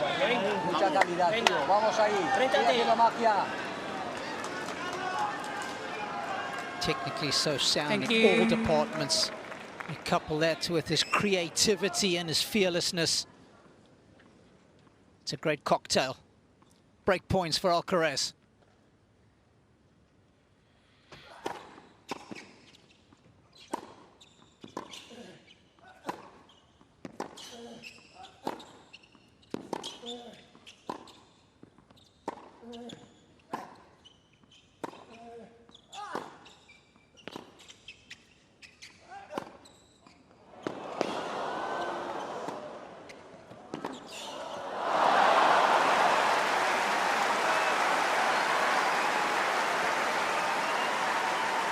That was good patience from Sasha. 30-40.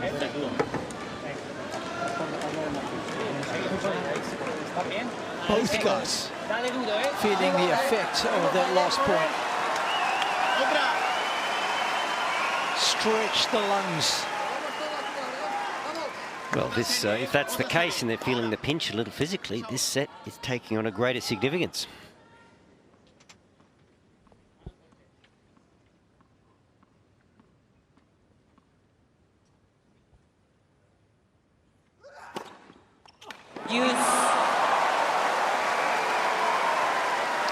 That is just a monster of a serve, isn't it? Sliding away from Alcaraz, hitting the court and lifting. 207 kilometers an hour.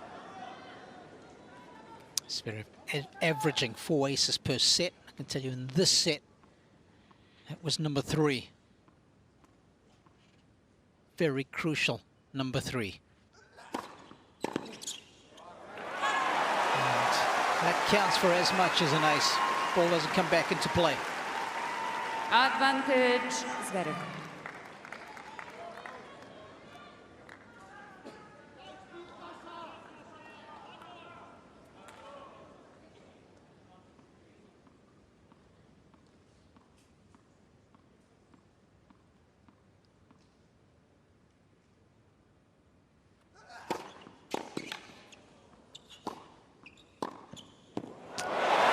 Clever. He knew he couldn't cover the open court. He had no time. So a little bit of a bluff, bit of a head fake.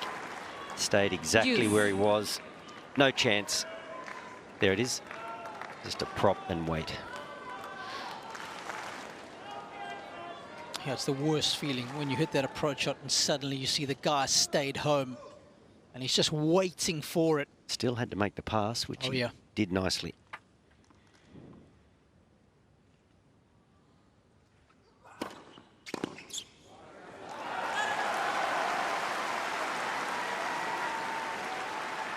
Advantage, Zverev.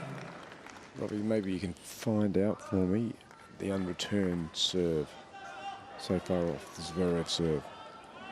It's generally been at 37% for the tournament. It's 39 for the match and the set, Rog. Nice. Robbie did those calculations in his head.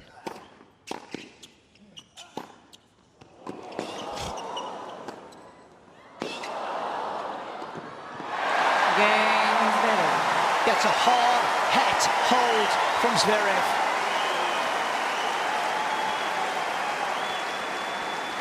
It's 6-5. Zverev leads 6 games to 5.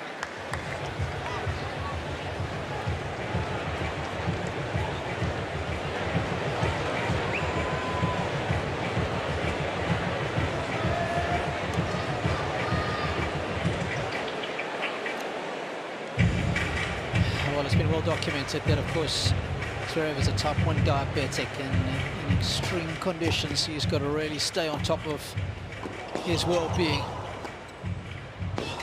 Yeah, it was a good game, wasn't it? I mean, he had to absorb the disappointment of losing his serve and squandering the break. He was losing, we felt, a bit of confidence on that forehand wing. And of course the serve got him out of trouble. A couple of unreturnables, a couple of aces, but some really positive play in between. It was 2 or 3 good forays forward as well.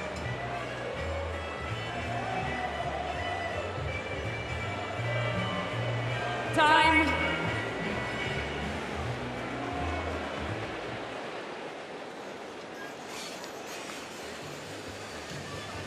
Well, it's been a grueling second set. Just an hour and 4 minutes in the making, and Zverev has taken as long as he possibly can on this change of ends.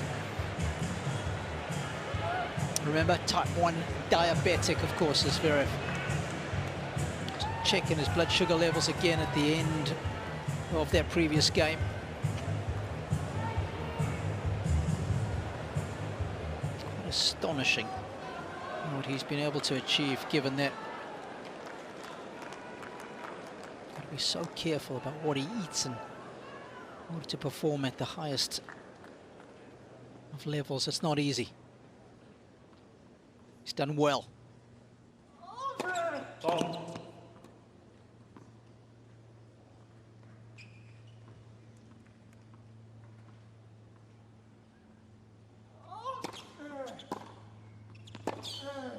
Gee. Didn't think after Zverev's return that'd be the end of the point. Yeah, this is a case of right shot, wrong opponent.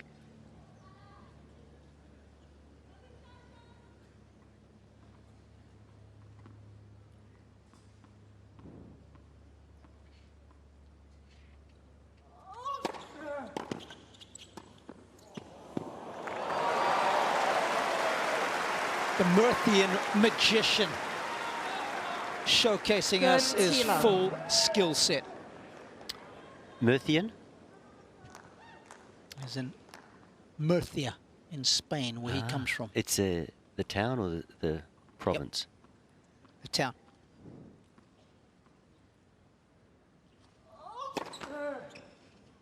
Thought it must have been some sort of...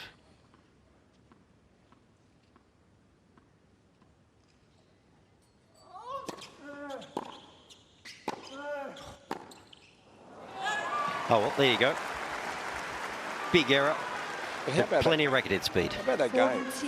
He's gone on the stretch backhand, short backhand across the court to the winner. He's played the drop volley. then just ripped that ball. Yep. At 5-6 down. Come on.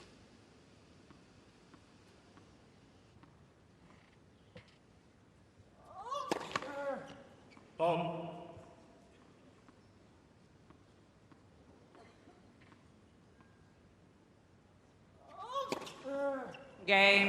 And a second serve ace, Rog. Roll into the tiebreak. But Zverev, he's got to like his chances here, doesn't he, Zverev? 6 games all. I always back the big server in a tiebreak. I'll go with the big server. Robbie? Well, I think... You're sort of a wily returner. You'll probably go with Alcaraz, will you? I just know that Zverev's tiebreaker record last season was... I think he was just in the ascendancy. Thank you.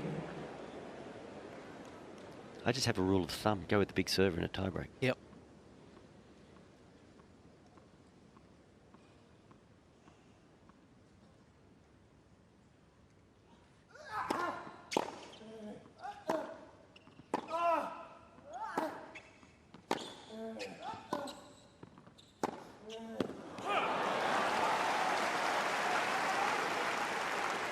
Well, I'll tell you what, this is a tie-break. It is soaked in significance. Can't see Zverev coming back from 2 sets to love down against Alcaraz. It's just such a massive pendulum swing, isn't it? Yeah, I think this is it's imperative, isn't it, for Zverev to win this set. And then it's a battle. But from 2 sets of love down, he can't afford to blink once, Zverev.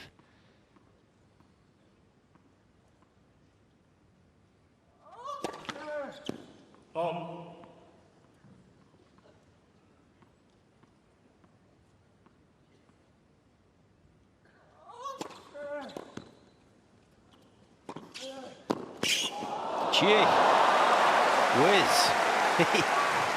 The long arm of Zverev there. I didn't think he was going to get to the pitch of this ball. Ended up being quite awkward. Just drops over. And look at that reach. I nearly had to eat my words there, Robbie, about his end-range athleticism. And the fans that are sitting in the sun, they're feeling the heat too.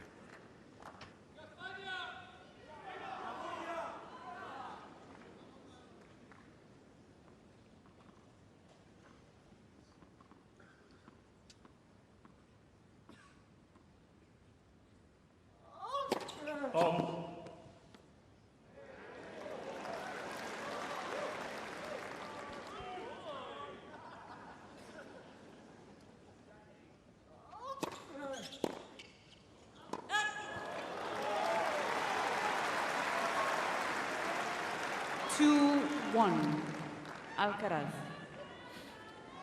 So I guess ultimately on any shot, what you've got to do is get your racket face at the point of contact at the same spot every time. Whether that be a volley, a backhand or a forehand, and just with the length of swing and the length of arm and the height, Zverev has a bit more trouble on the forehand side. Just repeating the swing.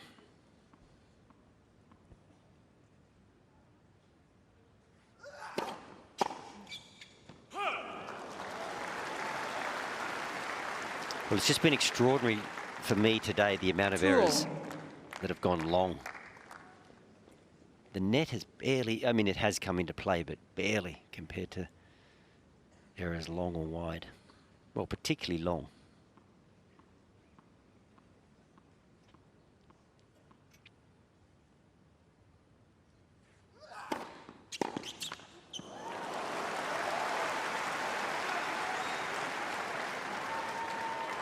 (3-2) Zverev.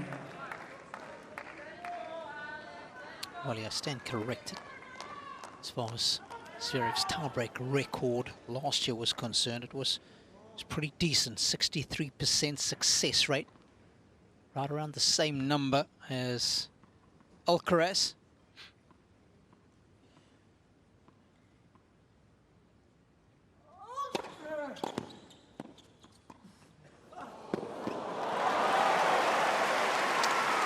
Well, there's that courage under pressure just to play the shot that he feels is correct.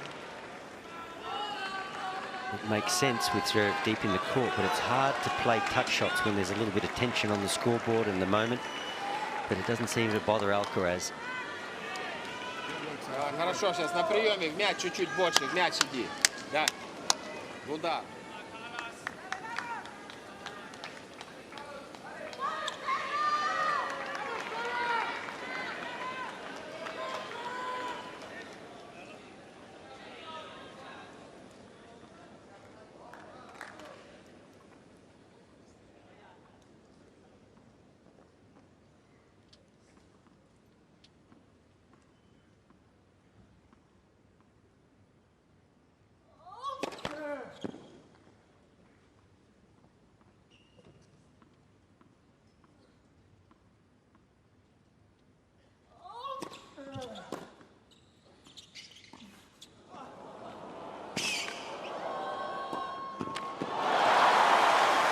Once again, just showcasing his full skill set. 4-3. God, it almost seemed a little risky. He had a high forehand there. You feel he could have clubbed it line. He plays the harder shot. He's really done well to scramble. A lot of other players would have let this bounce right, but not him. No. Well, by taking it in the air, he just denied Zverev the time to cover the open court. Thank you. Pressure right back on the German.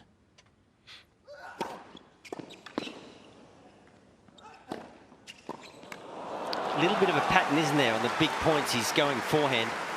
Slider T, slider wide. It's not to say he can't go the other way, but throughout the back end of this second set, you know, particularly when he faced 2 break points in a previous service game from that end, he peppered the forehand wing. Once again, goes forehand with great accuracy.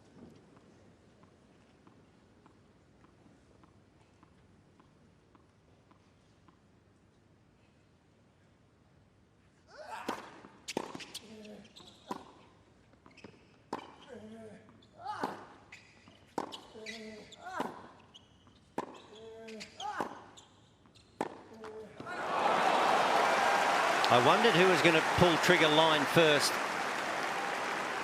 when it wasn't on, and it wasn't on. He had not created any ascendancy in that rally. He had not pushed Zverev out of the middle of the court. The go line was a risk. Yeah, well, and if you, I was looking at watching his face only, and you can just tell he's eager to get at it. You know, he wants to do something with the ball. But he kind of hadn't really earned the right, had he? Thank you. He was still in the cross-court arm wrestle.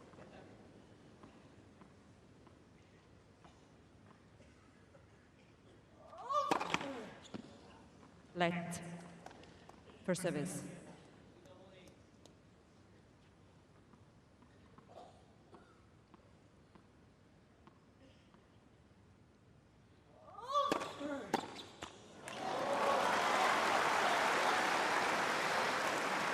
Well, Carlos is 53% of first serves in this set. It has not been a good serving set for him.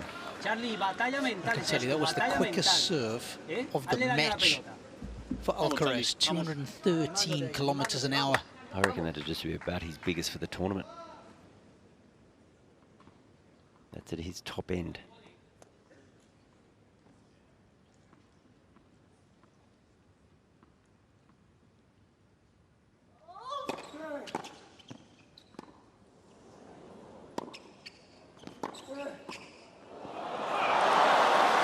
Gee, that was a good backhand from Alcaraz there, considering the depth. 6-5.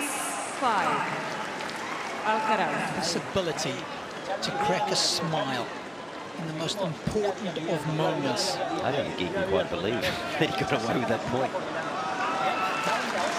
Just makes him so unique as an athlete. I can't think of any other player that's ever done it, Wally. Thank you, ladies and gentlemen. Please.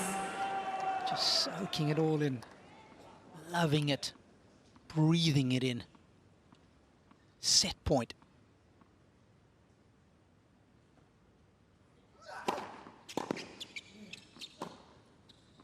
Pure deliverance with full volume. And you wouldn't expect anything less from Carlitos as he takes a 2-sets-to-love lead.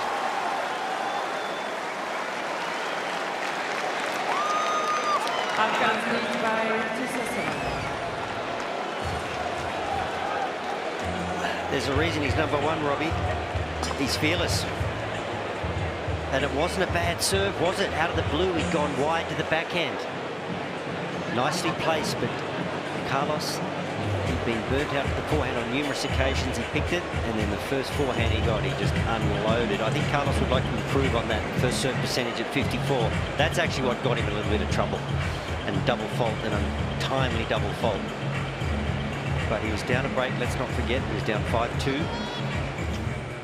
Found a way back in, and we'd have to say, Robbie, at that point in the set where Zverev was in control on the scoreboard was the point of the set where his forehand just tightened up ever so slightly, and he made a few unforced errors, which allowed this man back into the picture. But some great scrambling. This was an unbelievable point.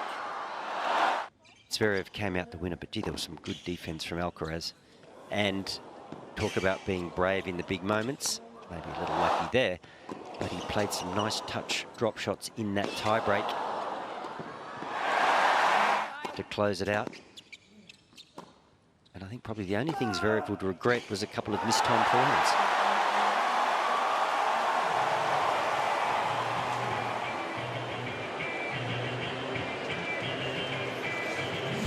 He is more than qualified from the neck up. He is the world number one. He's taken this match by the scruff of its neck.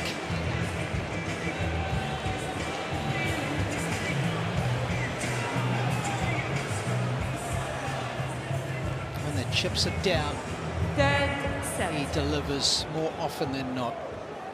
His clutch factor, as I like to call it, to serve. is Thank you, ladies and gentlemen. no one I've ever seen. You look at his record in 5 sets Down, and deciding please. set tie breaks. Now ready for play. In major finals. He loves the biggest of moments. 1 set away from an Australian Open final.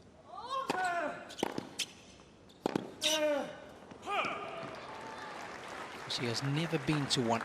Love 15. It's the only one missing from his trophy cabinet.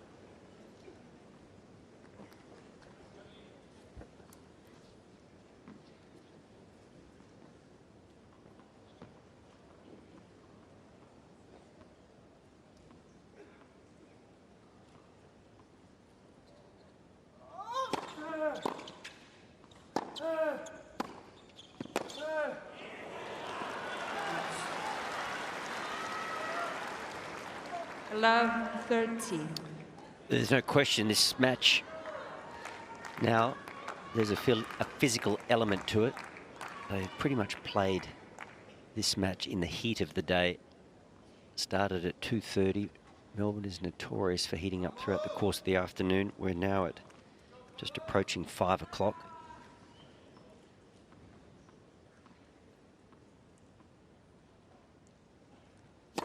Been on court for 2 hours in 30 degrees plus, so there's no question physicality will play a part.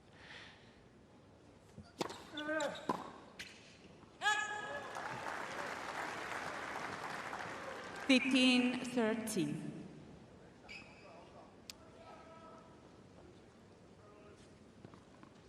I feel like with Alcaraz, if he gets the first point on his serve, he rolls through it pretty comfortably. That first point is key. It just gives, if he's love 15, it just gives Zverev that little boost. Unfortunately, unable to control a couple of returns, and that's been a feature for both players today. Just 30-all. getting that ball to drop.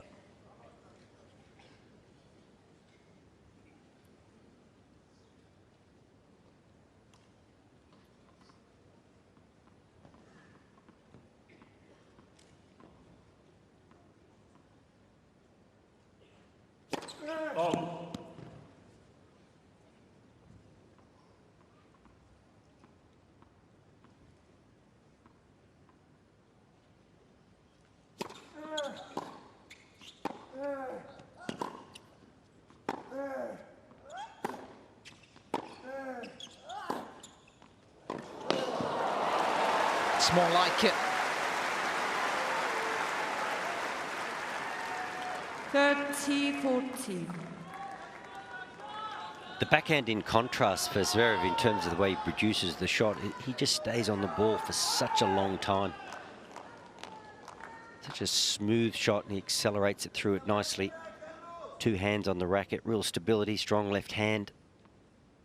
Very linear strike.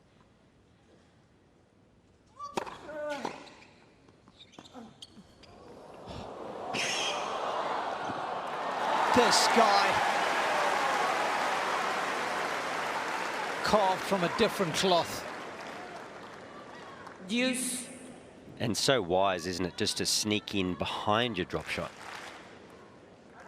So from here, there's nothing he can do but hit up, and look who's waiting.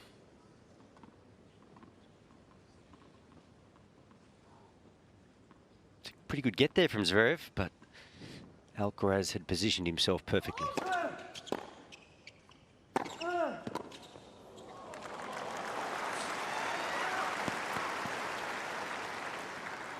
Advantage, Alcaraz.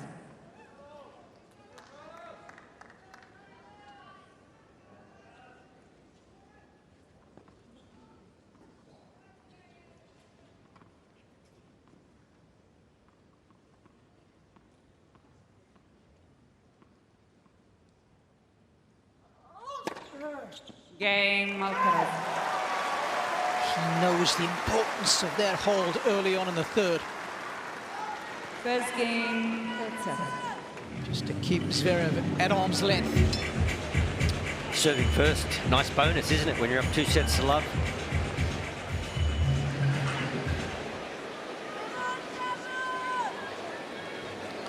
Well, we've talked about the quality of the Zverev serve, and been a feature of this afternoon. He has been muttering a little bit towards his team. We feel he's been unhappy with the tension of his strings, certainly at the start of the match.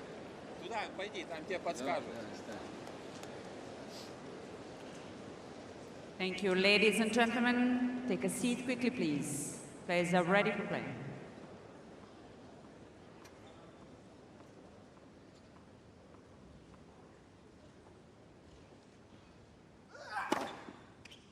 Final.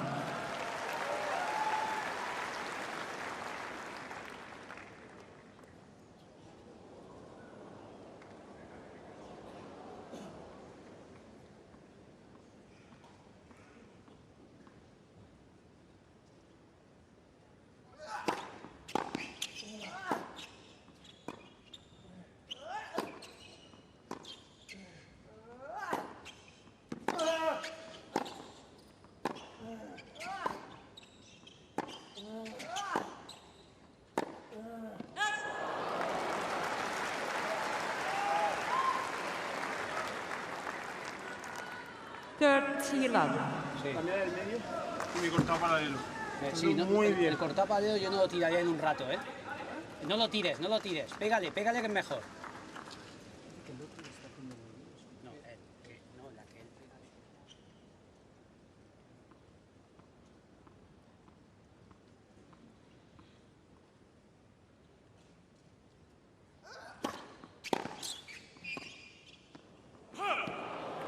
Isn't it interesting, boys, how constant the dialogue is? Justo se lo está diciendo a Álvaro, que no le estamos haciendo daño con el cortado. Pégale por el pero pégale un poquito por el medio cruzado. Virtually every point vamos, Carlos, vamos. when he's up this end. Vamos, ¿eh? Y hacia adelante, hacia adelante. Vamos. Vamos ahí.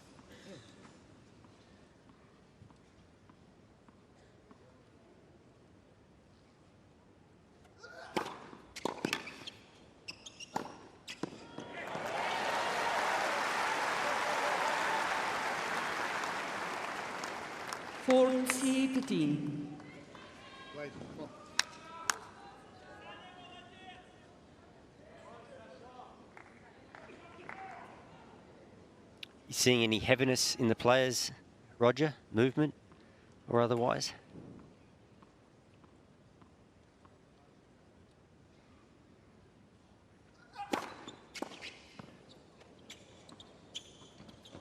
Oh, no way.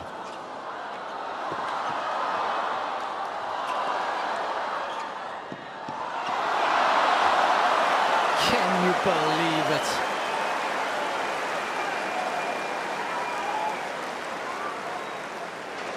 Well, Wally, I think when you see the, I mean, this is interesting. What was that shot there? To give Carlos, and then Carlos almost like just massaged it down the line. And I think when they get into that type of extended rally, then they're feeling the conditions out there. They're both heading for the shade pretty quickly after each point. Yeah. It's that extended one that gets you. Moviéndolo, moviéndolo. Vamos ahí. He can't believe he got another look in that rally. Well, it's 30, and I'd say at court level, in and around the court surrounds, it's a few degrees hotter than that. Not unbearable, not unplayable, but certainly a factor.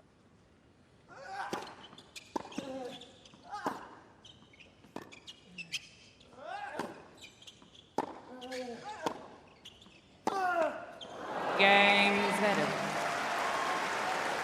New balls, please. And I don't think it's the, I mean, they've only been playing for just over 2 hours, but I think it's how does Zverev convince himself, what's the messaging he's doing to convince himself that he can pull himself out of the hole? I guess it's just focus on the serve, focus on holding your serve, keeping that scoreboard pressure on in the third, and just a moment, you know, Carlos gave him a game in the second, ball game. Has he beaten a player from above him from 2 sets love down? That would be interesting. He's had a couple, 3. Can't remember. At the top of my head, there were a few at the French Open, I think. I'll double check, Rog, but yeah. Against this guy, it's different gravy, isn't it? It's a completely Ready different for ask. play, ladies and gentlemen. Thank you. He's got to get excited, though, Zverev, doesn't he, if he can jag the first point of a game, a return game. He's got to concentrate his energies. 15 love. This time, it's pretty heavy there, 210, ace down the centre.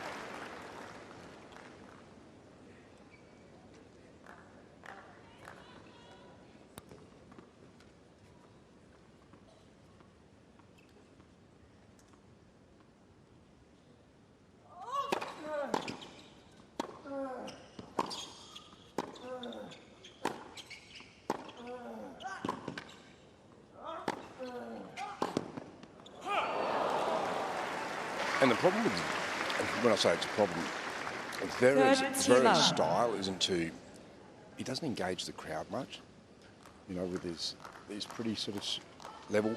And so bringing the crowd into it with your bit of momentum can help from here. It's Alcaraz who's more likely to do that, right?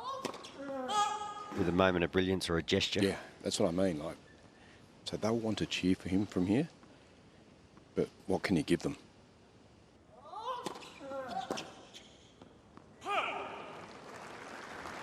Of course, I forgot. Remiss of me, Rog. One of Zverev's biggest comebacks from 2 sets to love down was the semi-finals of the US Open, right? Against Pablo Carreño Busta, remember? Yes. To play Dominic Thiem in that final. Different type of athlete.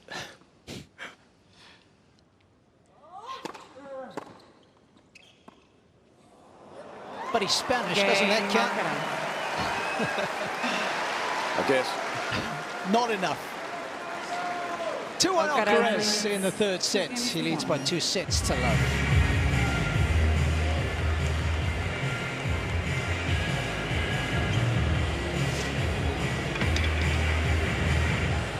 Yeah, I still think one of the most powerful,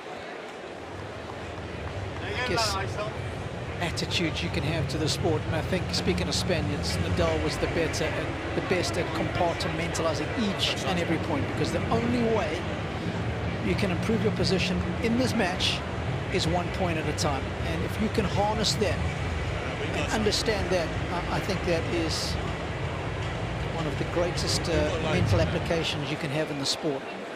Well, I think There's no bonus points, you can't rush it, No. slow it down. And you got to forget about what just occurred. Yep. I think he and Federer were very good at it in different ways. Yes. Nadal was like a computer who just hit the reset button. Yep. And Federer just had a great ability to be in the now, such belief in himself. Time.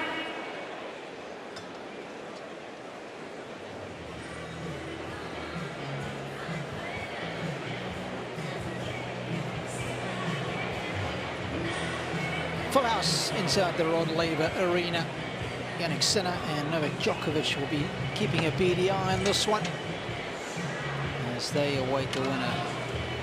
They'll get ready to duke it out this evening when they take to centre stage.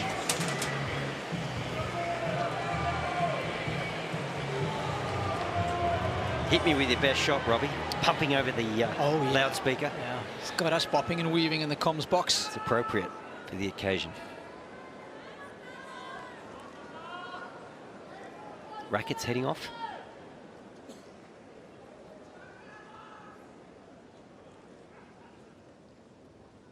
Zverev sending off another racket. Okay, that's good. Good signs. He's in for the long haul. Yep. Takes about 20 minutes to get that racket back.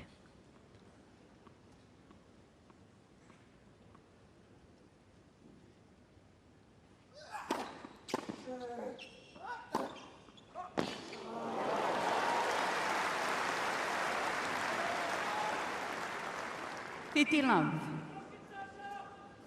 So does Zverev forehand, he tends to, it's low to high, but he comes around the ball ever so slightly. He hooks around the side of the ball, which lends itself to that cross-court forehand. And when he goes line, he nurses it line. He doesn't have quite the same swing path. And I would suggest he should go back and have a look at some video of Rafa's forehand going line. Because when Rafa went line, he went there with more vigour than when he went cross, because he also came around the side of the ball, low to high and around the side.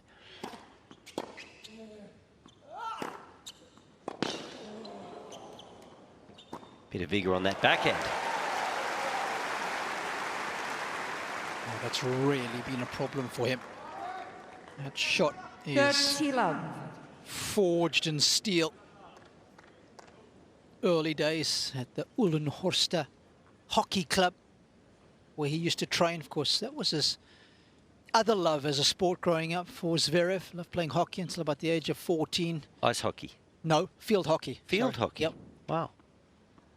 And decided at about 14 just to focus 100% on the tennis. Wise. 60-odd million in career prize money. Probably not making that in the field hockey arena.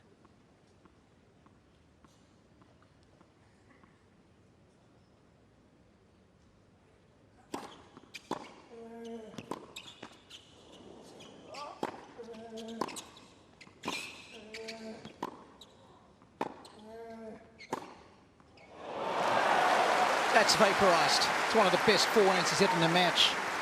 thus far. It's taken 2 hours and 16 minutes to see the best of it. Well, I'll make a comment, because he's about 6 feet away from us here at the back of the court. He's looking a little drawn in the face.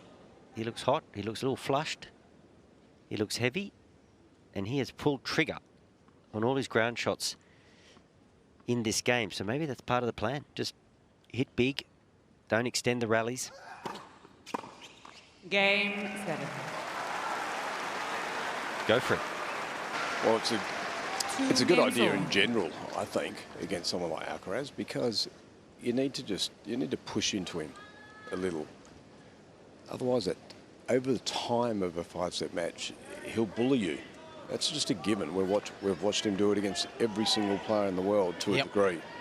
So you've got to decide whether I want to accept the bullying or I'm going to be the kid in the schoolyard that finally pushes back at some point.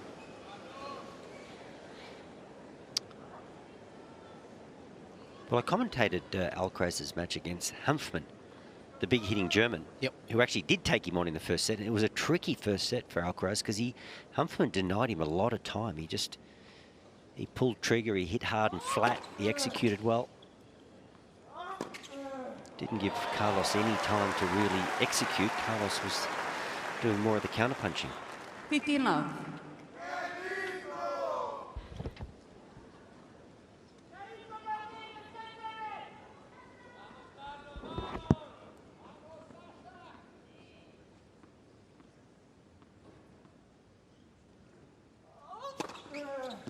Third love.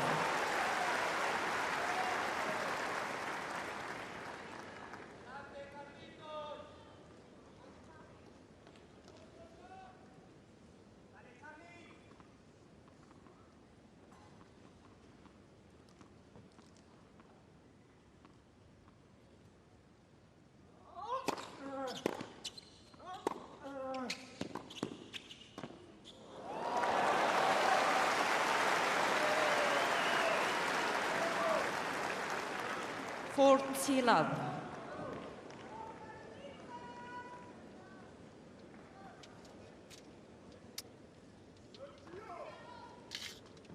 So often forehand volleys can be a real weakness of a lot of players. Not the case for Carlos. Testimony to how good his technique is. Game. It's a very clean game.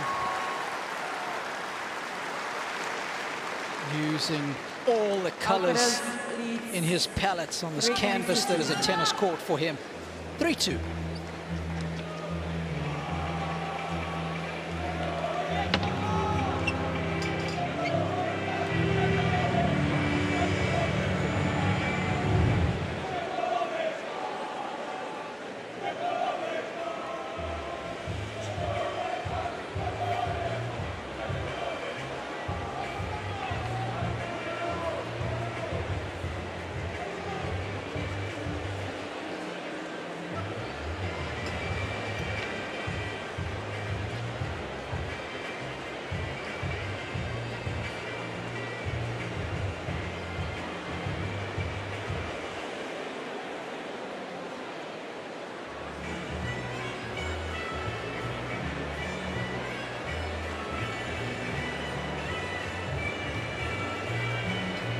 Time.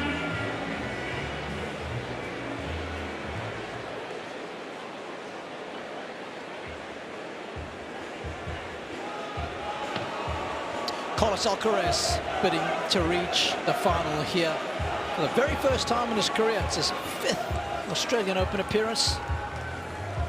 His 20th major overall. And of course, if he were to go on to win it all, he'd be the youngest man ever to complete a career Grand Slam. He'd beat great Don Budge by about 80-odd days. Don Budge, 30s? 1938. 38. Bang on.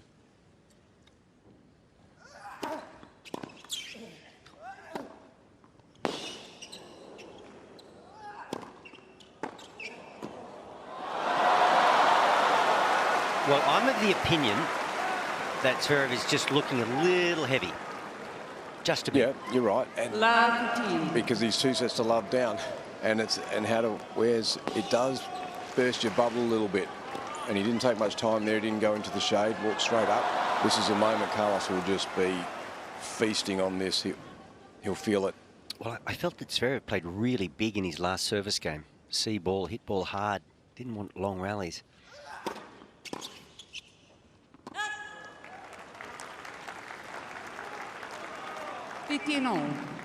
And this is the effect that Alcaraz has on you, and so too does Sinner, because they're at you the whole time. There's a mental exhaustion that takes place as well. Yep. Don't underestimate the effort it takes mentally to play at this level.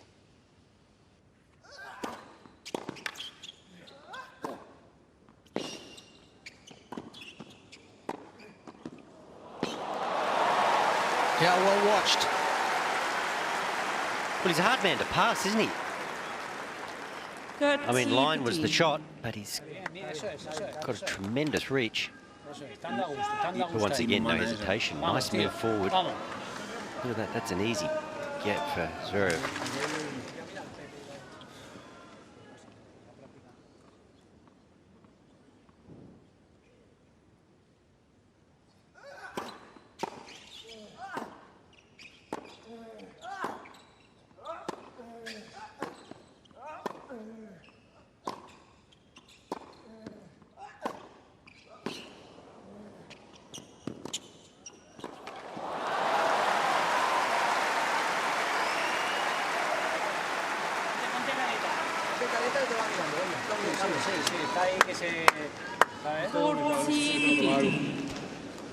And there's a bit of looking up either end.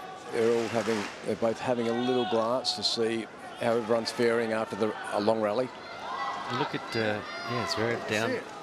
Not quite on his haunches, but even Carlos after that rally, sucking some deep breaths.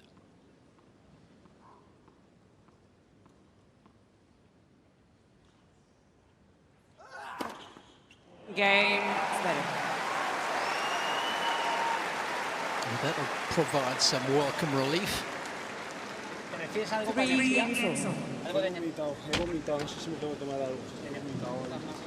Más de energía, ¿no te refieres? No lo sé. Vale, vale, vale, vale. Podemos saber. Vale, pues nada, tú centra. Venga, ahora te decimos.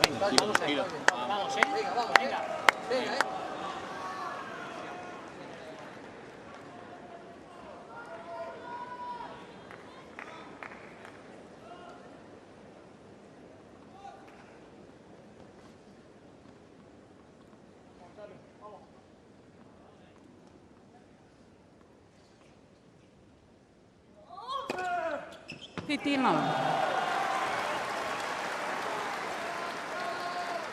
Served well in the set.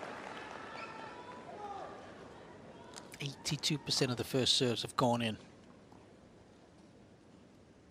Most aces already, running halfway through it. I can tell you he's only lost 3 points behind his deal.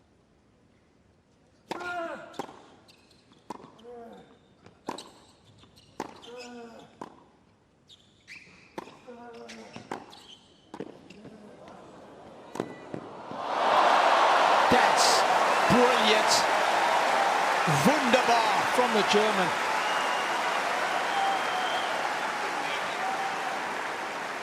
Unmöglich. 15-all. He's on top here. He comes in. He plays the shot that he loves so much. We can see just probably a little too much depth there, floating to the service line. Quick hands from Zverev there, on the dead run. Beautiful combination of spin and pace.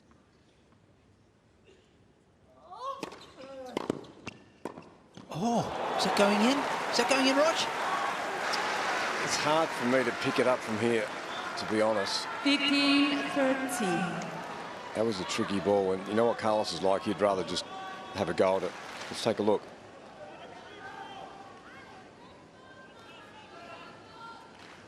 I'm going to say it will drop in. Yep. Yep. He's a good 2 meters inside the court.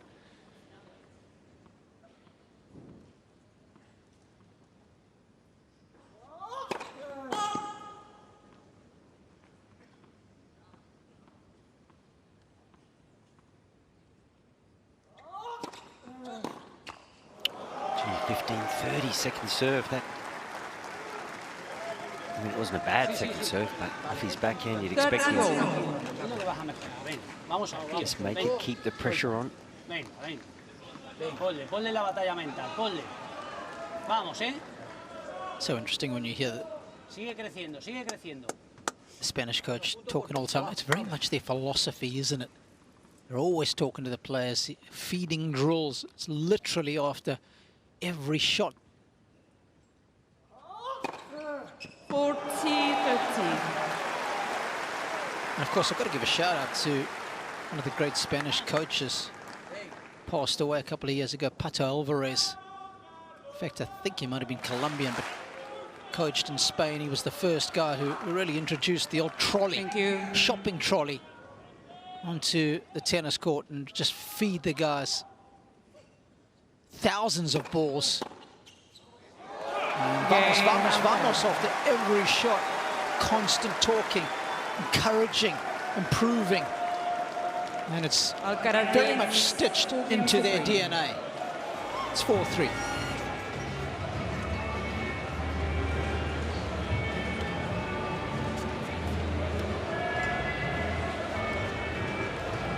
Robbie, you're just talking about Pato Alvarez. Yeah. Well, I played doubles with his one of his great charges, Emilio Sanchez. Yes, there you go. We made the finals of Stuttgart doubles. And Pato, who didn't speak great English, got the program just as we were about to go out for the final. Okay. And he pointed to the losing finalist money, and then he jabbed his finger about 5 times into the winning prize. Brilliant. As if to say, this is the one we want. And I had a feeling he was on a percentage of Emilio's prize money. He was a very sagacious tennis coach and businessman. Who's that? Is that Time. Is that Delta Goodwin? I think you might be right.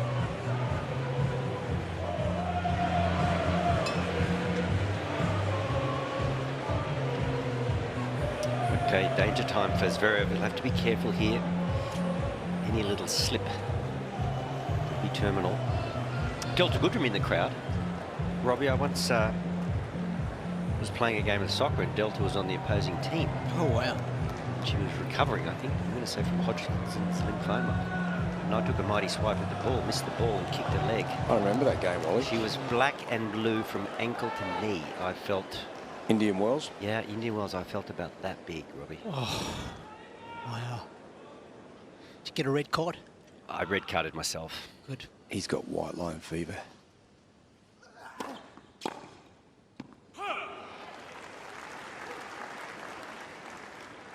Love.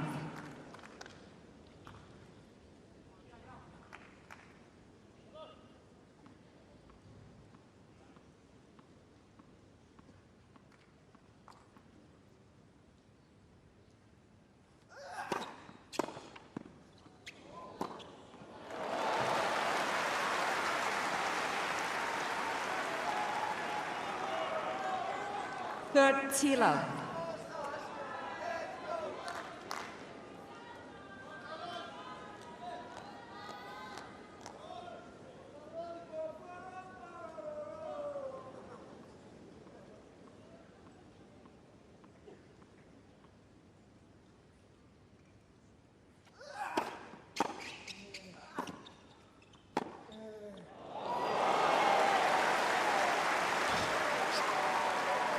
Destroyed that. 30-15.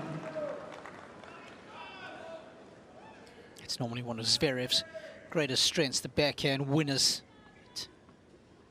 Being utterly dominated in that department by Carlos. Trying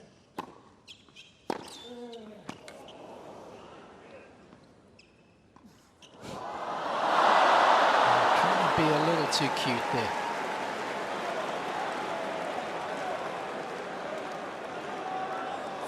Zverev had virtually given up on the point.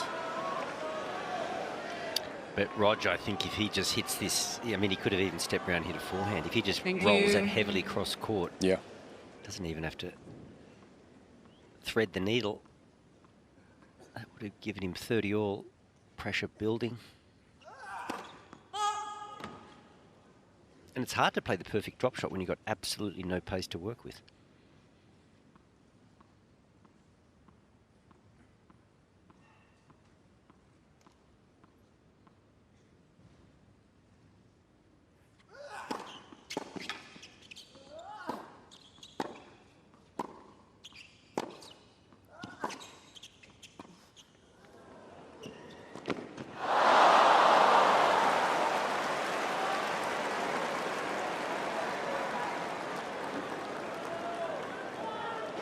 And they're almost, it's a double win for Carlos there because there was a physical exertion of getting to this ball.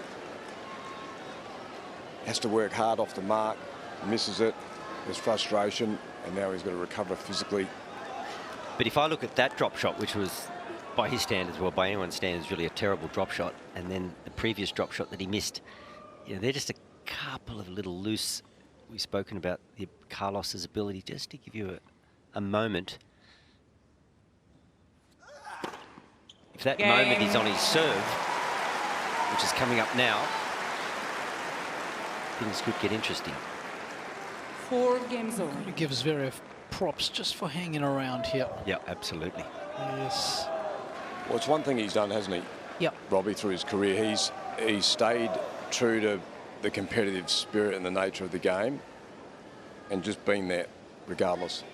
And you have a look at his 5-set record, Rog, 23 and 14. He's played a lot of long matches and he's been able to win a good chunk of them. Always got to consider the opposition, yes. You can never...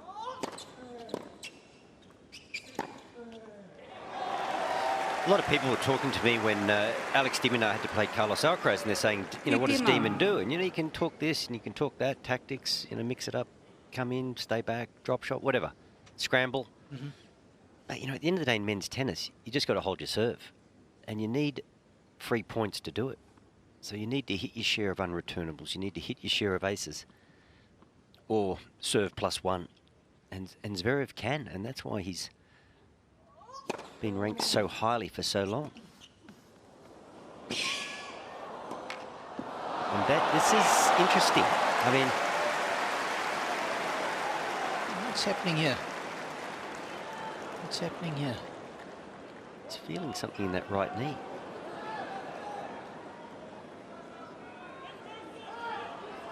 Of course, we've seen with Lorenzo Musetti and Novak Djokovic that doesn't matter what the scoreline is, as long as you're out there.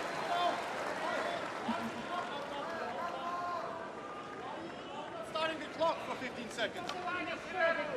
He's cramping. Well, I can't know that. Cramping? Do you think it was cramp, Roger? It looks Thank a bit, you. It seemed more like a proppy knee. Yeah, it was an awkward movement, but that can trigger. It can trigger cramp, can't it? Something awkward. Yeah, he definitely backed off that. He definitely backed off exploding off that with his legs, for sure. So there's something currently going on. This is a must watch. Well, this would be bizarre, wouldn't it? Well, we've Musetti seen up it 2 already. sets to love, yeah. We've seen it already. Lorenzo Musetti up 2 sets to love against Novak. Of course, injured himself. And is that why he played those 2 somewhat casual drop shots in the previous game? Something was twinging? There was no signs, but that... No legs at all on the serve.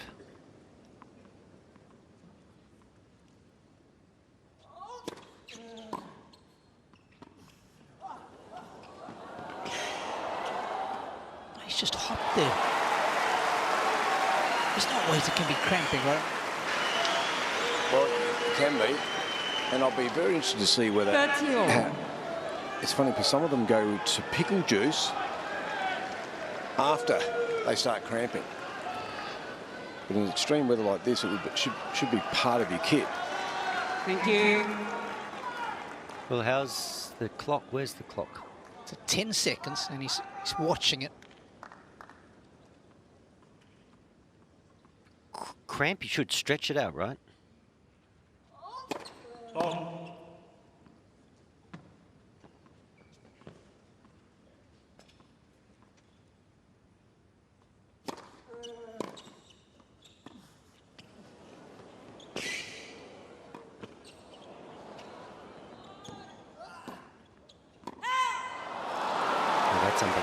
just got to make balls, isn't he?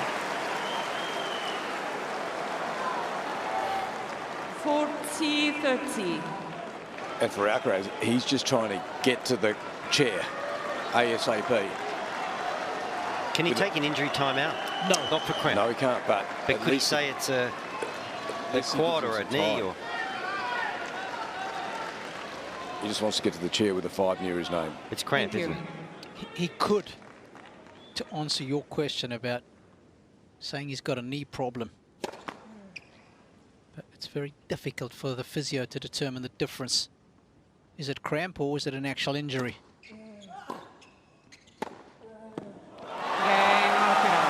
And he's just spanked that forehand for a winner. It's just a game away now, is Alcaraz. But it's all happening here, deep in the third. It's 5-4. Alcaraz leads 5-4. Where's the pickle juice? Yeah, it's strange. And then his camp were asking him to call the trainer out. They're trying to say that he's got a leg problem. Go and call the trainer out. Interesting. The trainer is right here. But remember, you can't just massage cramp. No, you can massage cramp, but only on the change of hands, Rog. But is he saying adductor tightness?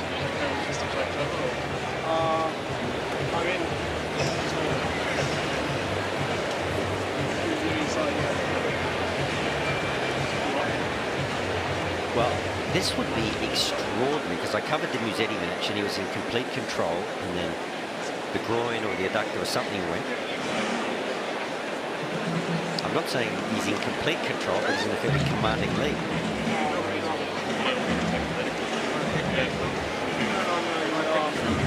Alex, I wouldn't mind. Yeah. Ah, das ist Schwachsinn. Der hat Krämpfe. Was ist das denn für ein absoluter Schwein? Der kann doch kein Medical nehmen. Der hat Krämpfe. Was soll es denn sonst sein? Also das ist nur ein absoluter Bullshit. Das ist unfassbar. Nein, das ist nur ein Bullshit. Nein, aber das ist ja unfassbar. Hier, also ihr protectet die beiden. Das ist unglaublich. Das ist unglaublich. Das gibt es nicht. Nein, das gibt es nicht. Das kann nicht euer Ernst sein. Das kann nicht. Aber das kann nicht euer Ernst sein jetzt. And we understand exactly what that's all about, because Sasha is convinced it's crap, and he shouldn't be getting a medical timeout if it is crap.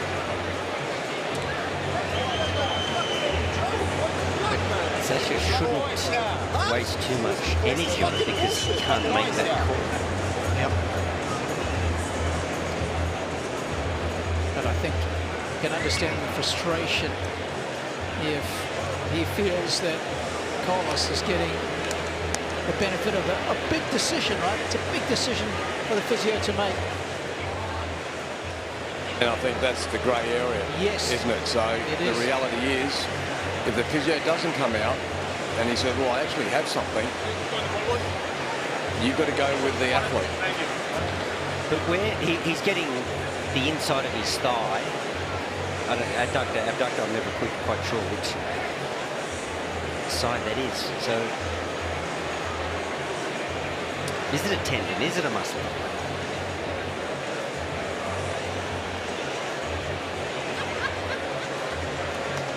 Will he get it taped? He seems pretty relaxed though, doesn't he, Carlos? Is there any pickle juice in evidence? Yeah, I think he just took some then, but I wasn't alert to it whether he consuming it throughout the course of the match.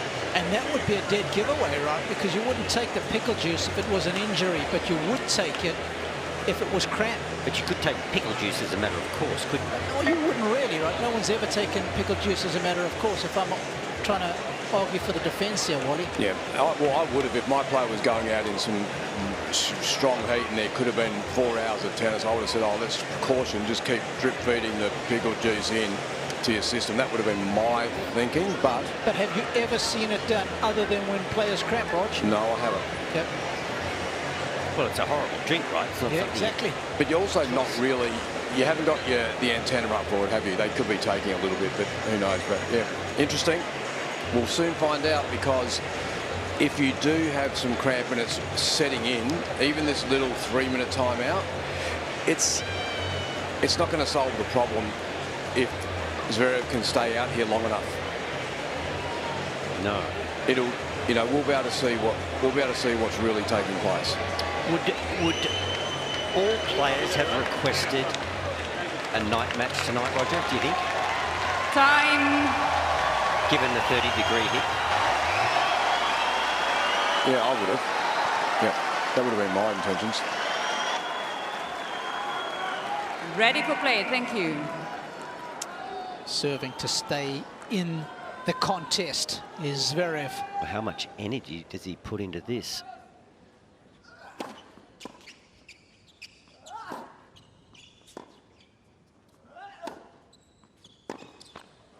Not much. You would have thought you were all in on the first point. If it's tension or, you know, that feeling of a strain or a tear, wouldn't you tape your thigh up? I would think so, Wally. And if he did, yeah. I mean, cramp, obviously, you can't tape. Some players don't like it. Yeah, but it gives you that comfort or that assurance, doesn't it?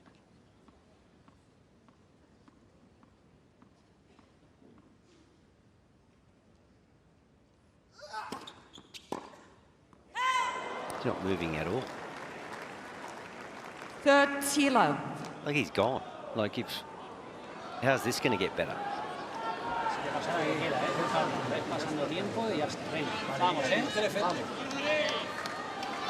Well, I think he's just trying to work it out. So he's sort of sitting in it, trying to get the data, and right now. This looks more like an injury to me. Yeah. And cramp. It looks like he's pulled something.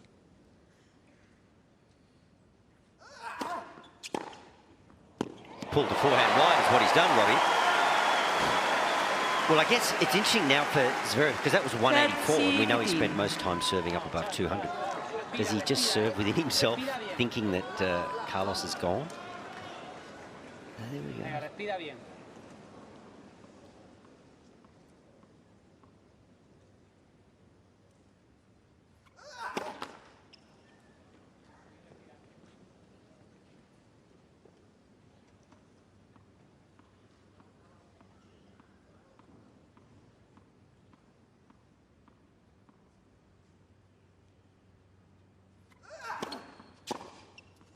Wow. It's pretty good timing, isn't it, when you're not moving your feet? Yeah, but there's the value of his free hit, spirited play, isn't it? If it's in his slot, he could go whack whack, and where it's all over. Well, please. My advice to Sasha is go for your serve, mate. Don't play the injury, just play. Don't expect an error. Just serve big, serve him off.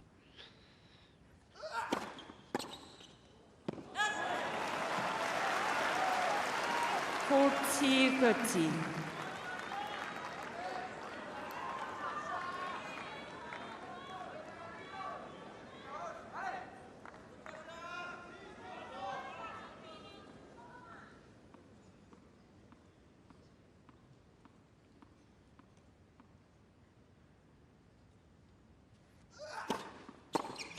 Game, set. And the way he just moved both his legs prior to that point, where he was bending them backwards, sort of seemed to suggest cramp, if you know what I mean.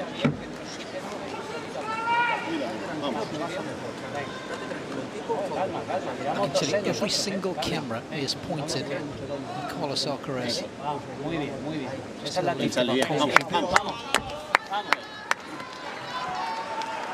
Well, he's walking like he's on eggshells, isn't he? Yeah.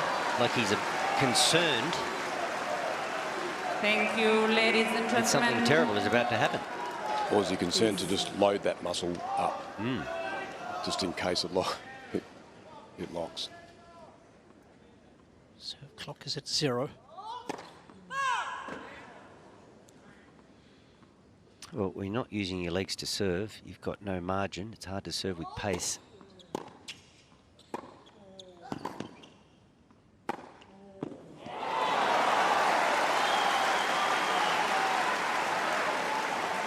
Well, there's no tension in his face. He must be worried. All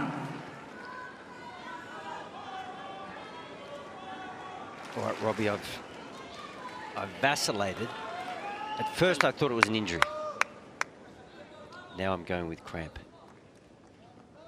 But it's amazing, only 2 hours and 47. He's played many longer matches, Wally. It's not been an overly physical affair.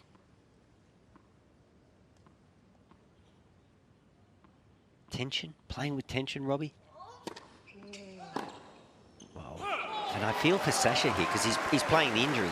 Yep. And it's not easy. You'd think all you got to do is play heavy to the corners, but it's not easy. You get out of that mindset of being completely locked into the contest and you think, oh, I've just got to make it, just got to make it. And you tend to ease up. You don't play your natural game. You don't play big. Thank you.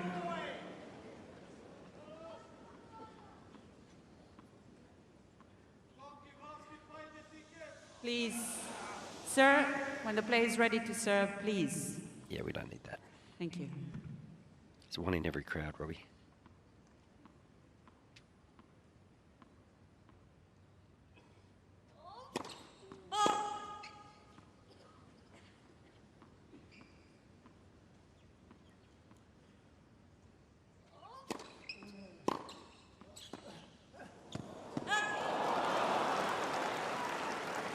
Well, we saw him 30-15. have a quick swig of the pickle juice, and my good friend Ross Tucker, sports scientist, one of the best around, he's just reminding me that when you take pickle juice, it works by breaking the neural reflex in the brain, and it works within 60 seconds. And taking it before you cramp would be pretty much worthless.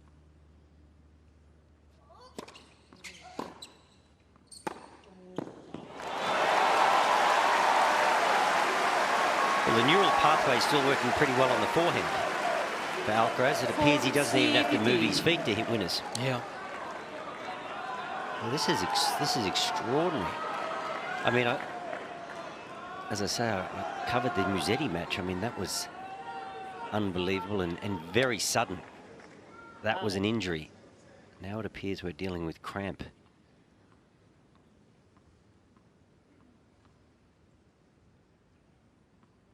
Working the clock to perfection. 1. New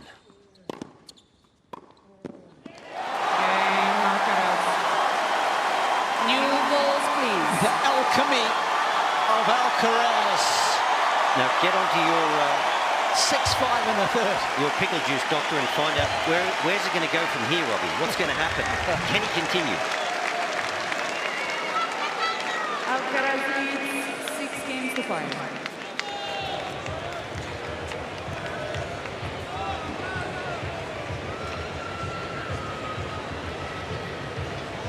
There we go.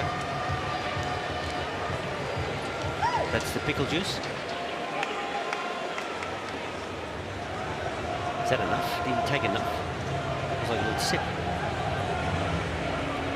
And again, just to reiterate, the pickle juice does is it works by breaking the neural reflex in the brain. It's not the salt content or anything like that that does the magic.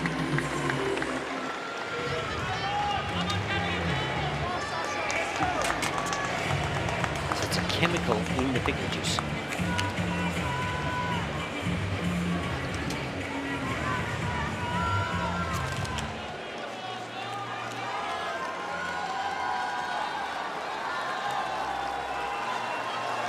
All sorts of drama in the last 15 minutes or so. If you're joining us for the first time,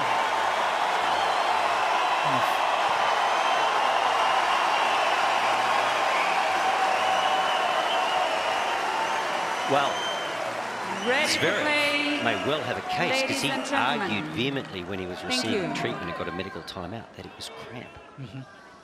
And he may well be right. You cannot receive a medical timeout for cramp.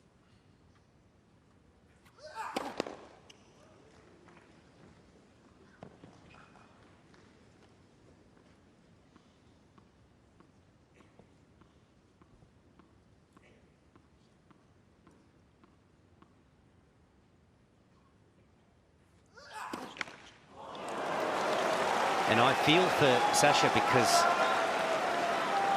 your mind is taken away from being in the moment in the contest to thinking about the situation. You know your opponent's injured. I just got to get the serve in. It's complicated.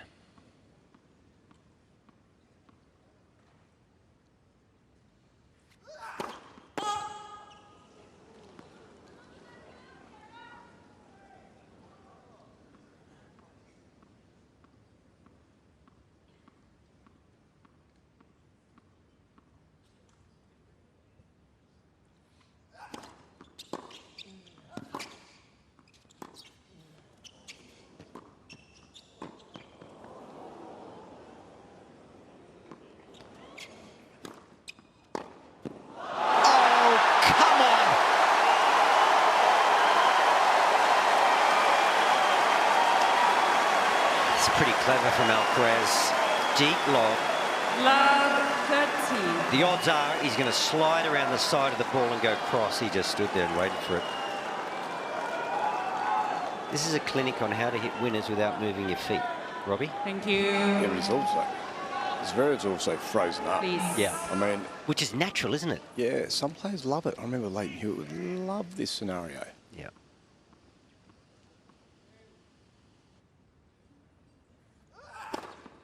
And that's what he's got to do. 207. You just got to play big, don't play the man. Don't play the injury. 100%, Wally. Just play big. See the open court, hit it there. Yeah, just play your game. Leighton, of course, had all the control in the world, didn't he? He could put the ball on a dime, so he would have enjoyed this.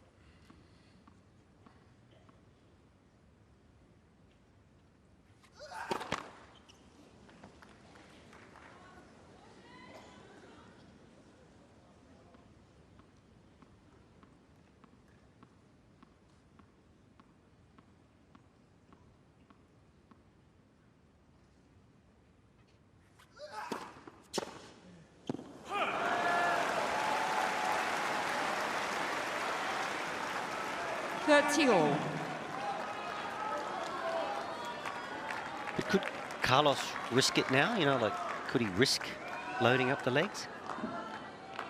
I mean, he's not in permanent cramp. Yeah. There's going to be a point when he's going to have to, either now or in the tiebreak at some point. Well, I feel like that might be How's the point. really? 15:30. I mean, really. He just stood there. Didn't try to load the legs up.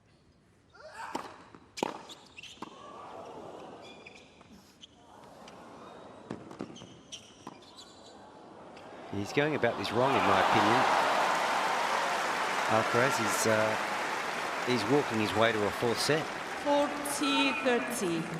I would have thought it's all or nothing. Sydney or the bush? Sydney or the bush.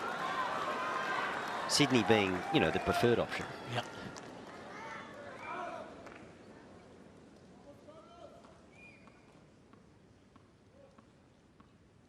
I mean, at 15:30, you're a lot closer than a tiebreak.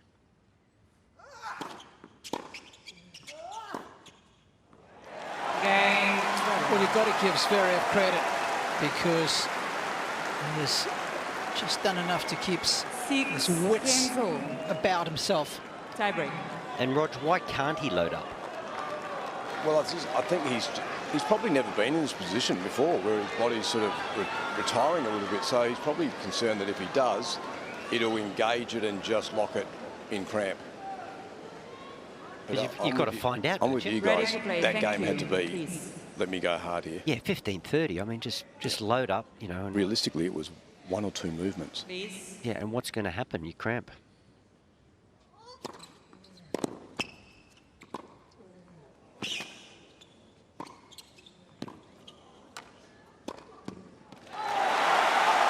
I mean, he's not cramping now.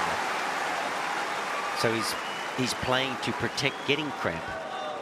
1-0. I remember that. Alcaraz. 2023 French Open semi-final against Novak. There was some cramps going on there, if memory serves. A lot more physical that match, though, wasn't it? It certainly was.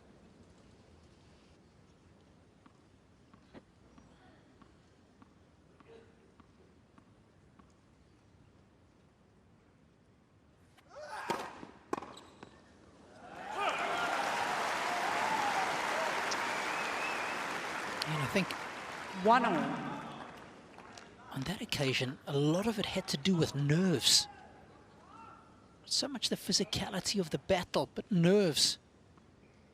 Certainly a lot of nerves at the start of this match from both men.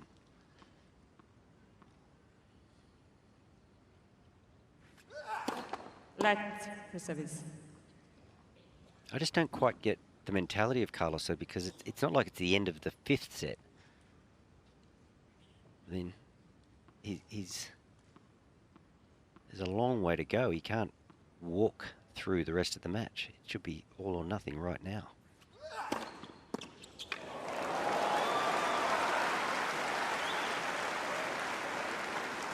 Two, 1, Zverev.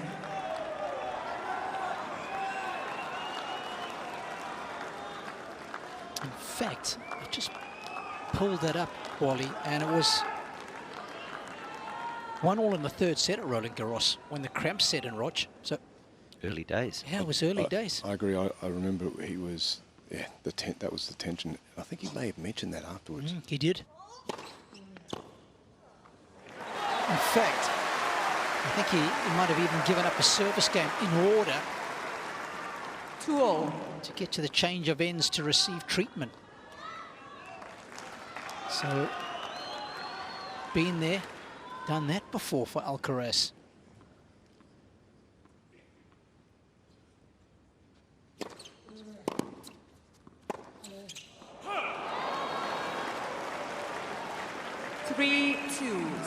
And there's a bit of relief for the players at the moment because there's cloud cover and there's a little breeze. So this is the best conditions right at the moment for the players.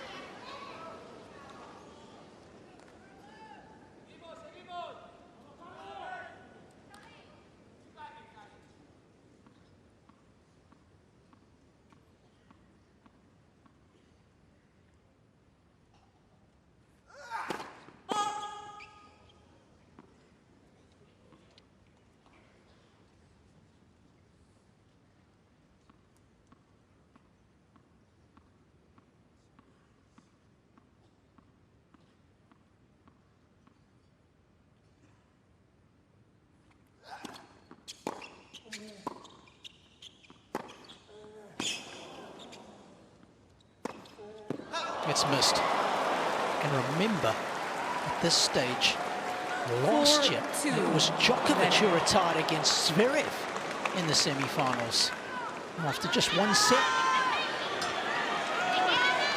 And Wally, funny, he actually walked to his chair then pretty swiftly. So you're 100% right when we were thinking, oh, why didn't he get involved at the 15:30 and in that game? It may just really hurt him. And it's amazing he hasn't barely looked at his team and given them that sort of come on with his racket or anything like that. It's really been quite a subdued, flatline Alcaraz. So I would understand this if he felt like it was a strain or a tear that was going to get worse, so he was not going to extend himself.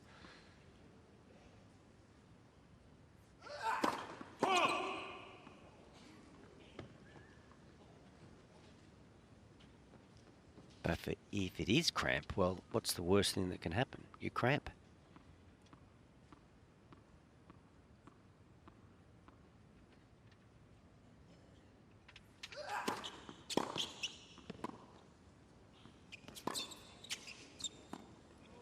Oh, Sasha, nicely done. It's putting the ball in the right spot. So he's not willing to run. 5-2. Zverev. Well, I'm bamboozled. I guess we'll hear about it all in the press conference. I can tell you what, this was sensational. I'm flummoxed, Robbie. I don't quite understand the dynamic. Yep, me too. I'm with you. Well, 15:30 point. 15:30 second serve, nothing.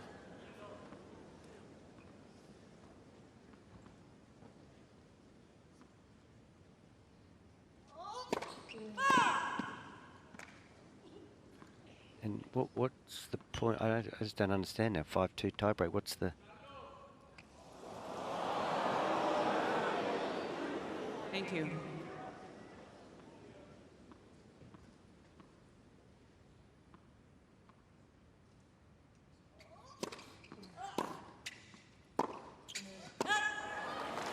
Yeah, he couldn't be like Yannick Sinner was before, where he came back out and he was trying to wait for his body to come back to him, because he was in the winning position to just, and he hadn't been legitimately cramping where he couldn't move at all.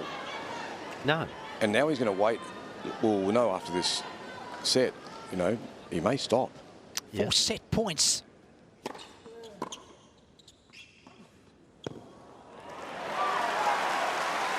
Yeah, but I mean,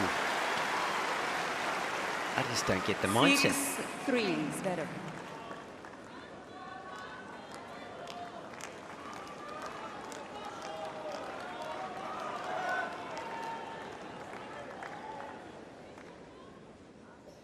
Chance for Zverev to win this 3rd set. 3 more set points. Game and he has won it. Zverev is very much alive in this fascinating men's semi-final encounter. Full of drama. What's going to happen next? Not the 10 joy. Not even the 10 joy.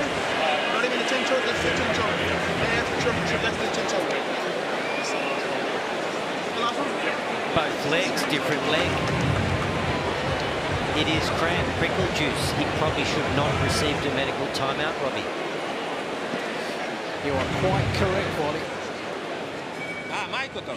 And I think it vindicates Zverev's displeasure as tournament referee for allowing the medical timeout to take place. But of course, as we discussed, it's a grey area.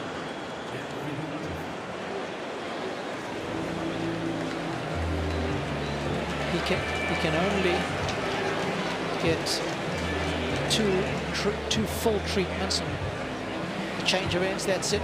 Well, we're going to have a look at the stats. Now, how relevant are they, Robbie? At what point did this cramp kick in, do we feel? 9th game. 9th game.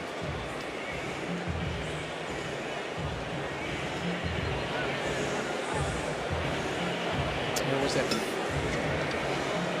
4-all. When all the drama started. Time. Alcaraz was on that far side of the court. Well, what happens now? Does he engage or does he limp around? And if he limps around, I ask you, what's the point?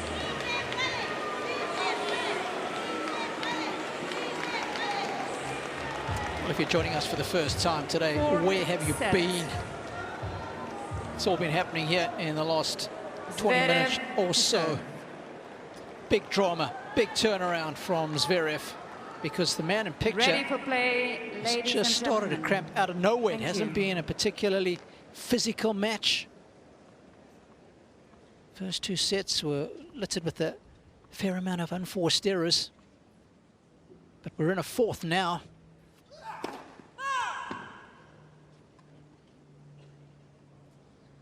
Well, more movement here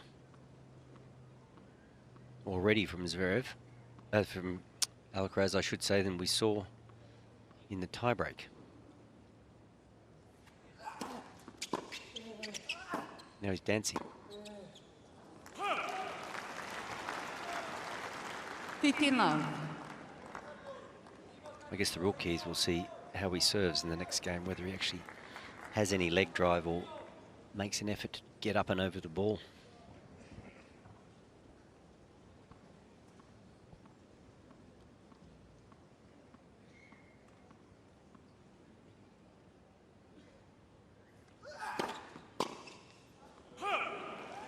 And the players now are soon enough virtually in all shade. Yeah.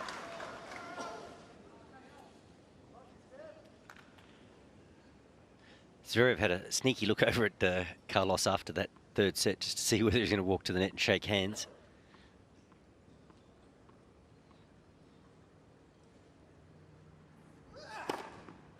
Oh, you just stick around there and hope that at some point the cramp might just dissipate. But he's not cramping at this point. So what is the discomfort he's feeling then? Well, to me, it's the potential that he'll cramp. Game. I mean, he's not Zverev. cramping now, right? Yeah, yeah. I think First game. it almost looked there for a second that he might shake his hand. Well, I think he was just waiting. He's was a pausing, wasn't pause. he? There was To a see who would pause cross there. first. But you know what I'm saying, guys? It's not... It's like he's playing to protect cramp. You're 100% right. I mean, he walked fast to his chair then once he got going. So I think you're right. He wants whatever sensation he's getting in his quads, he wants that to sort of go away completely before he decides he's going to activate them. I think that's what it seems like. Or just, yeah, buying time for the pickle juice to take effect. But your man said that it's instantaneous. Yeah. It's exactly why you take it. Yeah.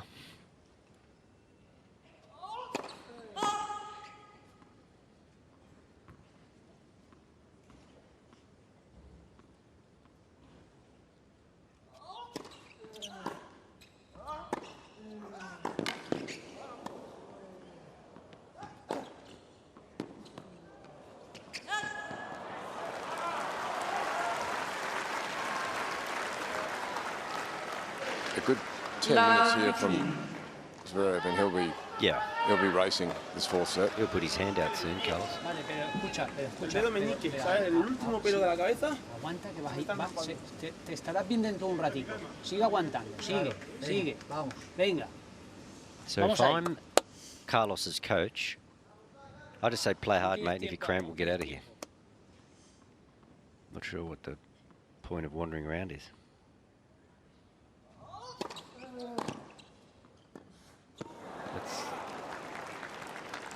Yep. I mean, he's But Love 13. you know, of course, we're repeating ourselves, but that should have been said at 15:30 a couple of games ago, right? I know. So the finishing line is a long way away now. I mean, you may as well just lock out, cramp, and say, I cramped and I'm done.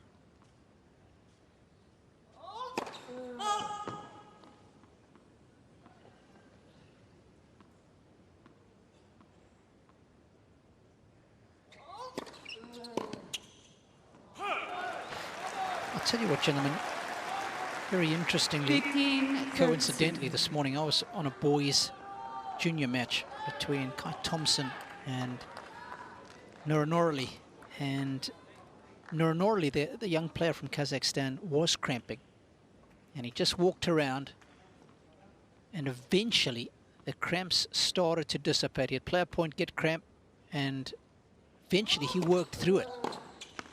So I'm just wondering if the same thing might happen here with Alcaraz over time. Well, it's definitely what he's thinking, isn't it? Because Yeah. he's putting no energy into a lot of these shots. He's biding his time. When he cramped against Djokovic at the French, what was the outcome? He lost sets 3 and 4, 1 and 1. Oh, okay. So he was impeded. Yes. Impaired.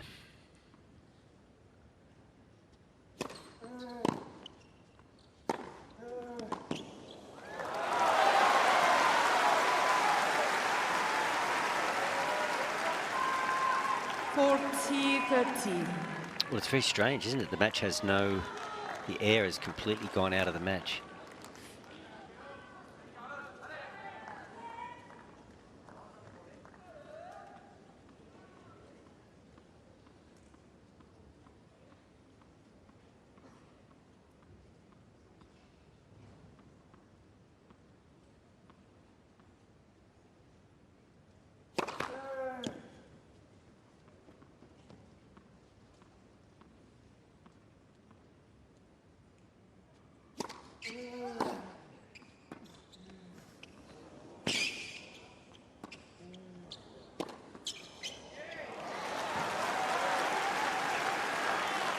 Very well done by Sasha. Use.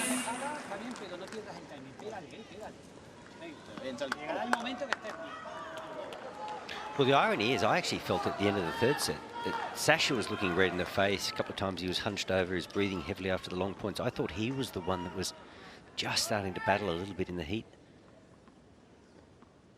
The opposite was true.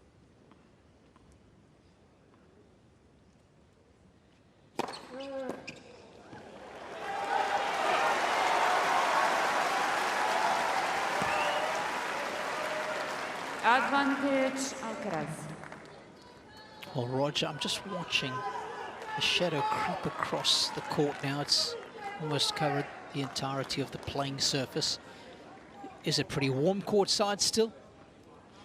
Well, it's pretty warm where I am because the sun's still hitting me, but there's a breeze now. So as the sun goes away, a breeze kicks in here. So right now for the players, perfect.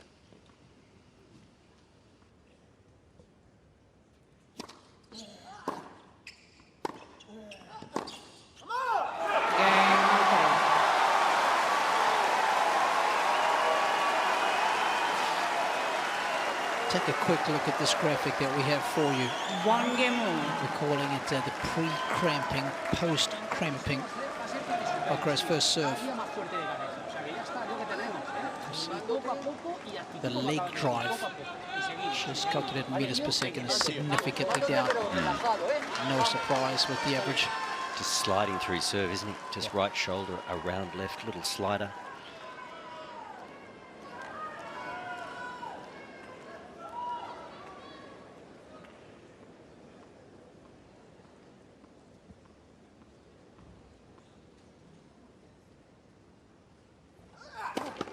Light for service.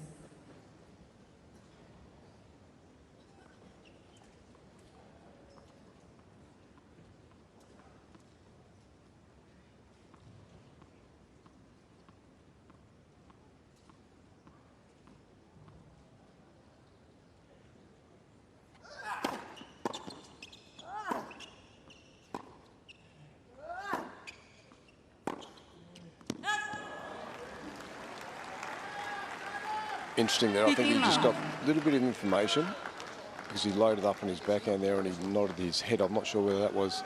Actually, that didn't feel too bad. Yeah, I just noticed that. Almost like a nod of approval.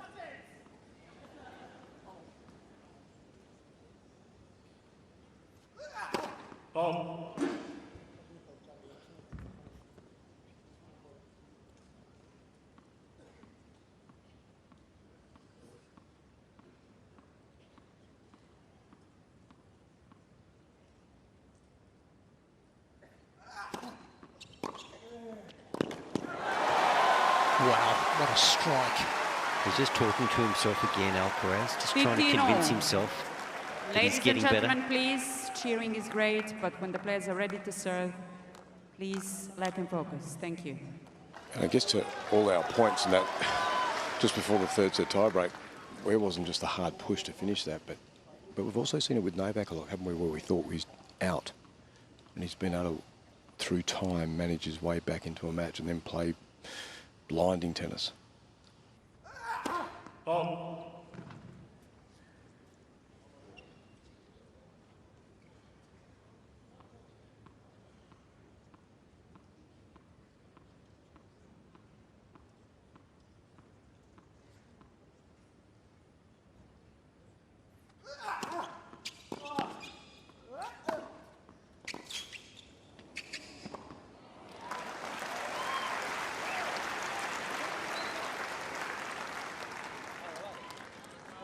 Thirty 15.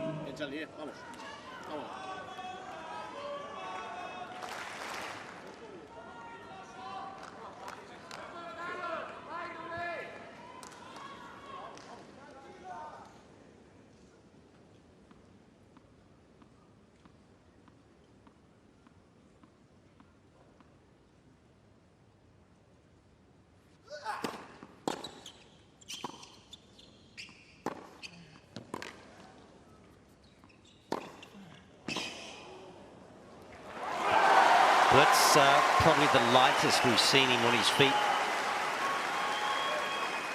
since the initial cramping. And there was some real loading, and I was just watching his rotation coming out of the shot, and that was the most aggressive he's been with that part of his body.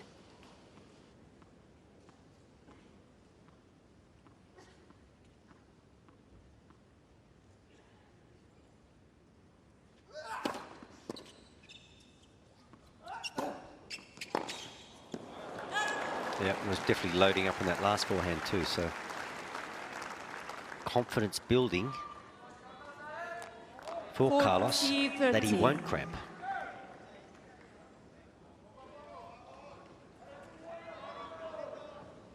Robbie, always the pickle juice, never the pickle. What does that mean, Paul? Well, has the pickle got the same qualities as the pickle juice? Ah, Could you see. not eat a pickle?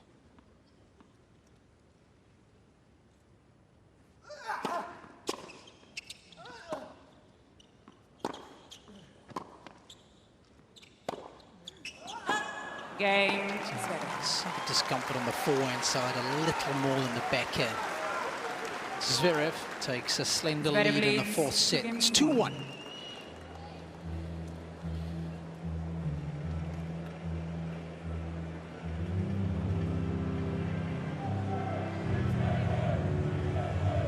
Now there's a really nice breeze that's come in, quite refreshing. So this man will really enjoy that as part of the environment.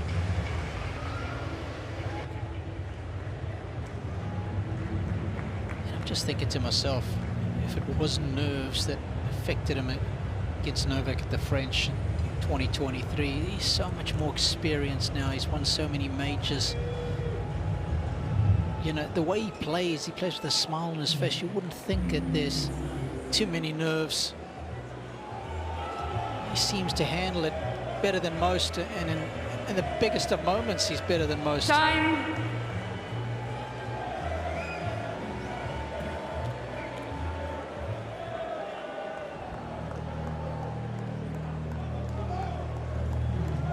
Always such a calm and enjoyable exterior for Carlos Alcaraz when he plays. But that's all changed in the last half an hour or so. The 9th game of the 3rd set. Just felt the onset of some cramps, and it's changed the whole dynamic of this match. 1 point, he was just 2 points away from winning. Couldn't convert on the Zverev serve.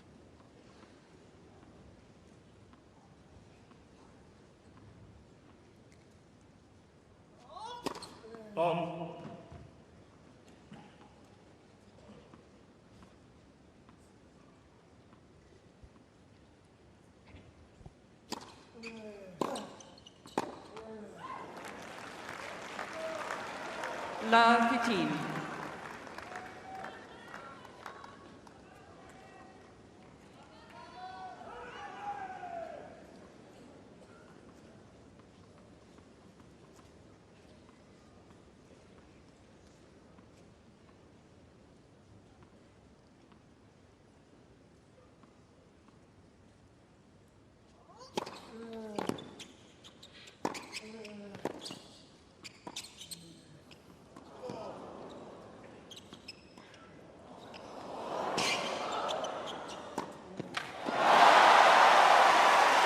The smile's back, ladies and gentlemen.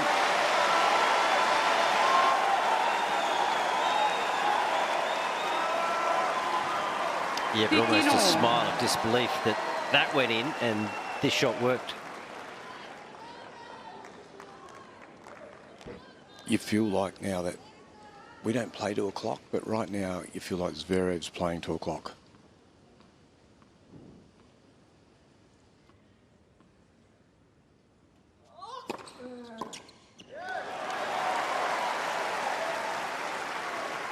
If he can't find a breakthrough soon, Carlos might just fill the tank up.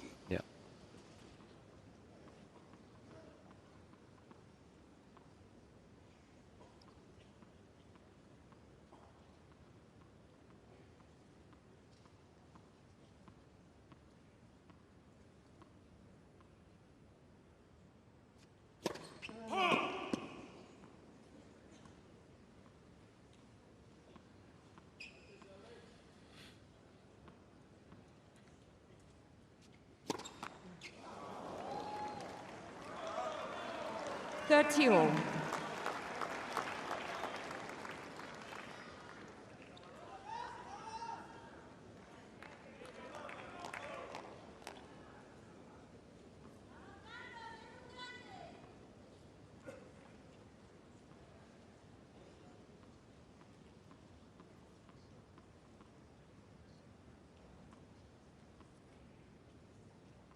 Zverev has lost that point, but I still think it sends a good message.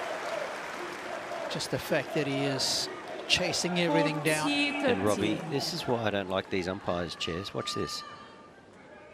So there's the smooth approach. Now have a look at this. Look where Zverev's charging. Have a look at that. I mean, he's in full control there, but just not a good height.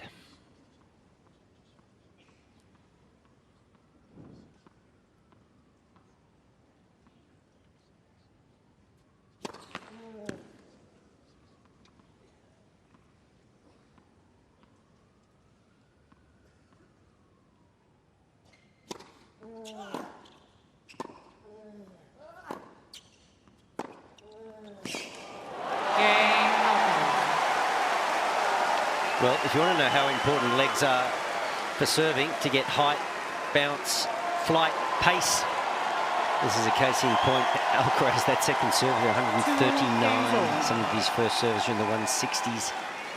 It's just arm.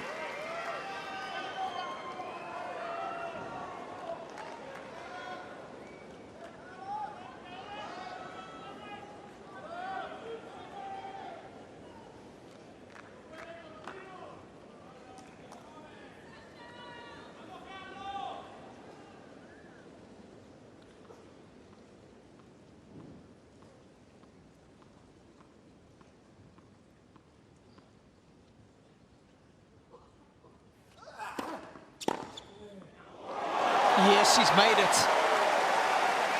Wasn't clean, but it was clean enough. Love 15. Raise your bat, son. The 50th winner.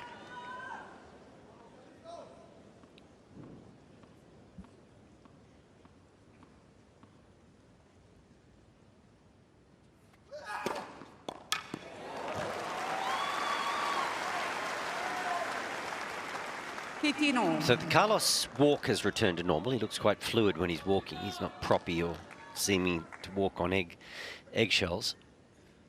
We've seen a little bit more willingness to skip into a shot.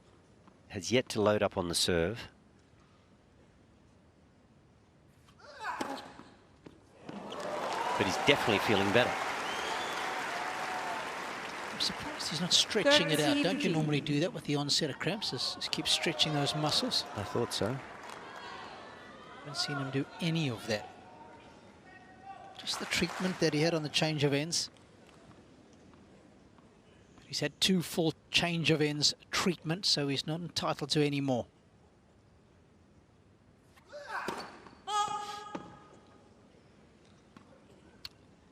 And that's even if he got cramp in a different part of his body. It's not like the injury medical timeout.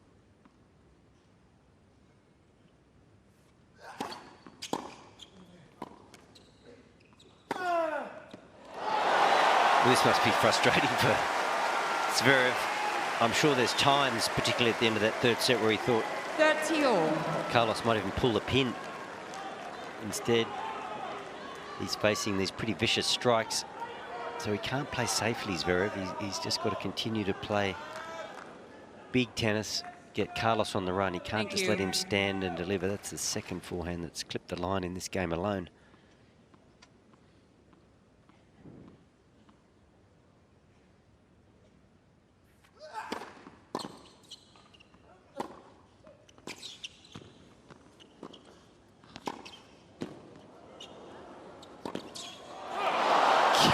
Believe it. Well, he moved.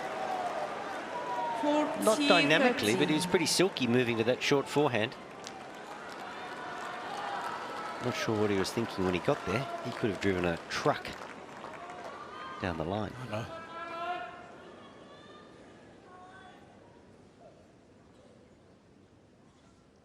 But the movement was definitely better.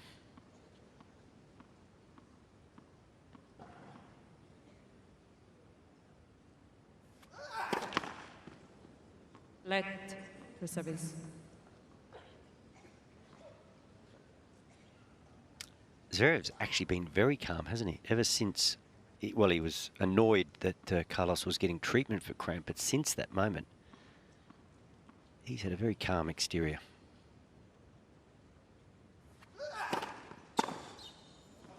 Cain, Zverev leads with purpose. 3-2.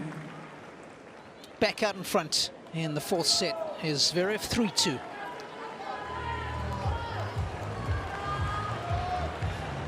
And just to conclude the difference between a medical timeout, you can get medical timeouts for different injuries. So if it's an ankle that needs taping, or if it's then a knee or a shoulder, A cough. each and every one of those, you're entitled to get an injury timeout, as long as it's a different part of the body. But for cramping, it's all-encompassing. Once you've had your 2 full change of ends for treatment of cramp, doesn't matter if it happens in a different part of your body, you're not allowed to get any further treatment. So, difference between the two. Hope that is explained well enough. Time. Look at the thumbs up from Wally.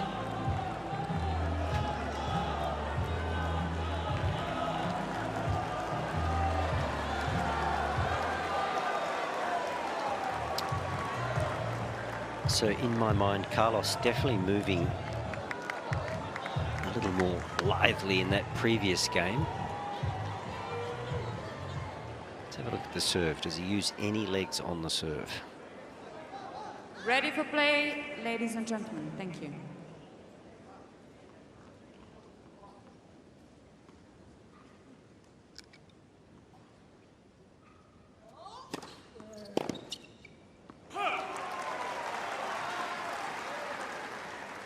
Now. Не жди его.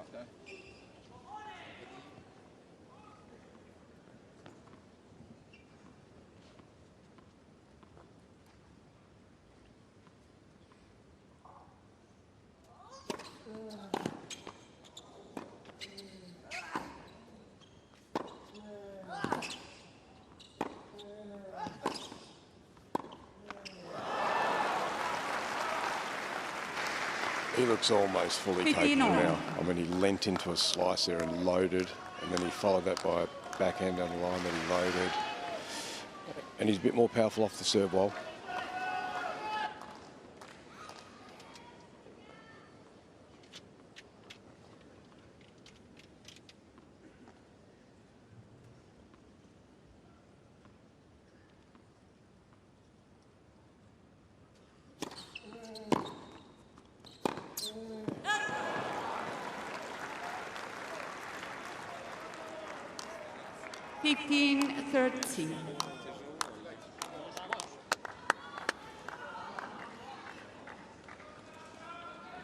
Just not sure it's a sport you can pinch a win by just gliding and trying to stripe winners.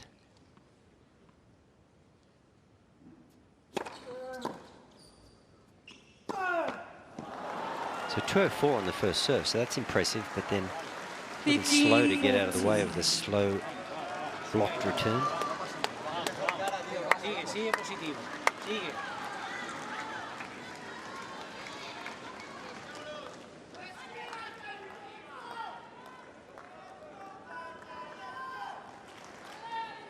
This is a moment for Zverev to break points.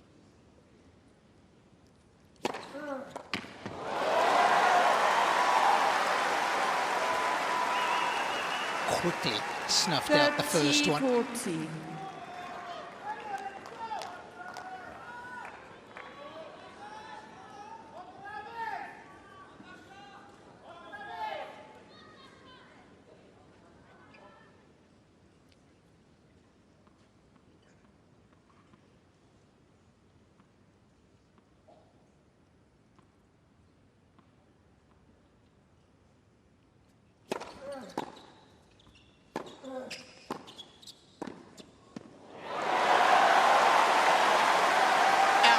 This world. Deuce. Movement was not too bad there. Look at that. Quick steps. And then quick to follow it in. He's actually pretty deep in the court when he hits that volley. Yeah. About a metre behind the service line. Got plenty of shtick on that first volley. But that wow. that was the most intense he's been in his movement. Yep. Since that initial cramp.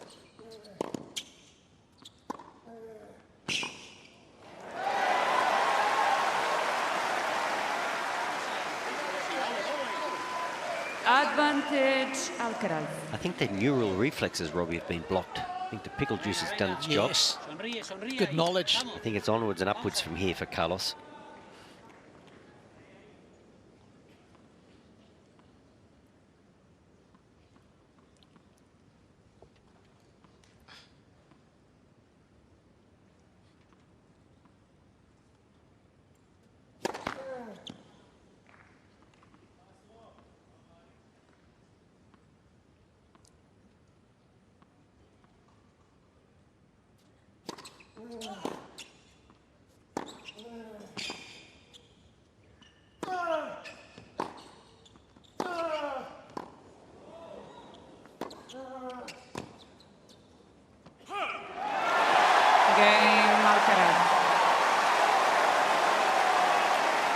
Well, they're excited because their man might just be back. 3 games over. Better signs in that game. A couple of serves up over 200.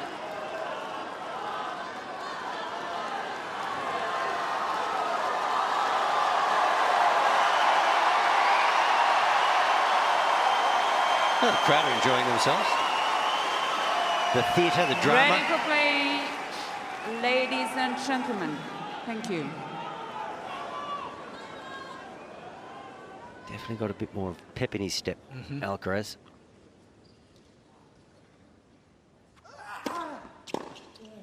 I think the anticipation of what might come next has also kept the fans on the edge of their seat.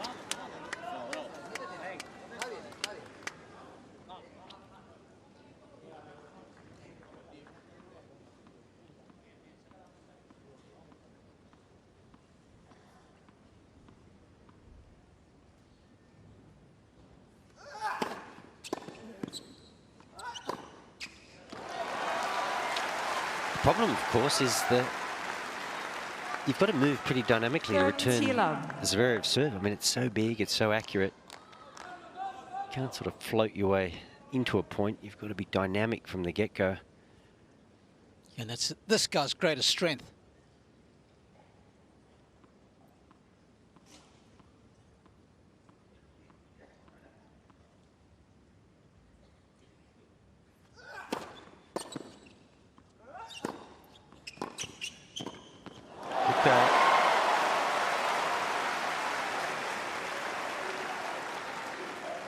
Good 30-15.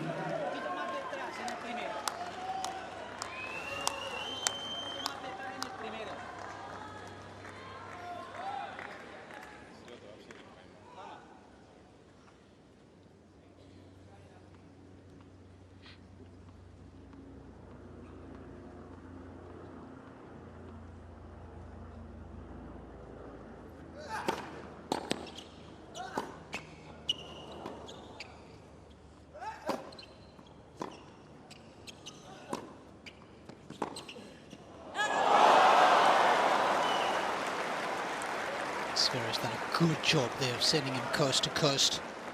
40-15.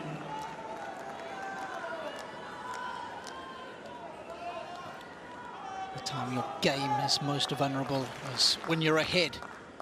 Never let up. The great Rod Laver.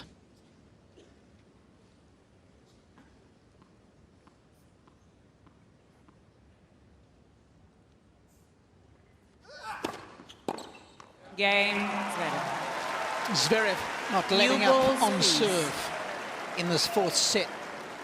Zverev Edging leads closer 4-3. towards the end of it with a 4-3 lead.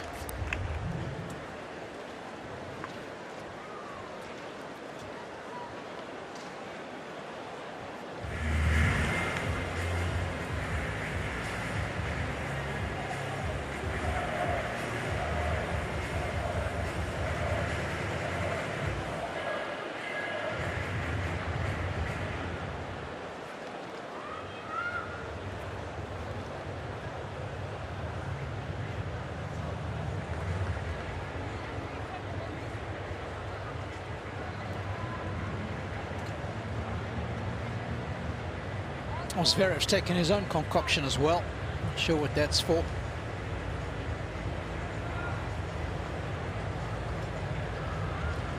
Now, if he is also feeling the heat, he is hiding it pretty well.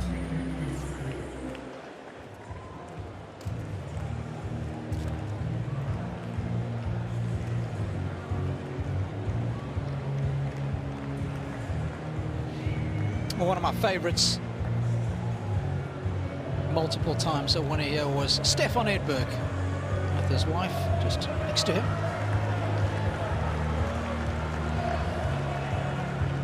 Now, when did Stefan slide into town? I saw him 2 days ago already. Okay. Keeping a low profile as usual. What a player he was. What a serve and volley game he possessed.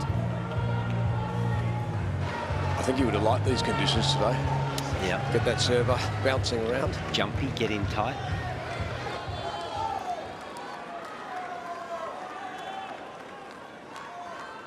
Twice a champion here in 85 and 87.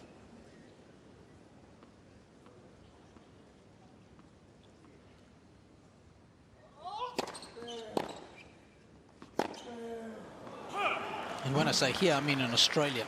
Because we hadn't yet moved to Melbourne Park. By the time Edberg won that second Australian Open in 87, we only came here in 88.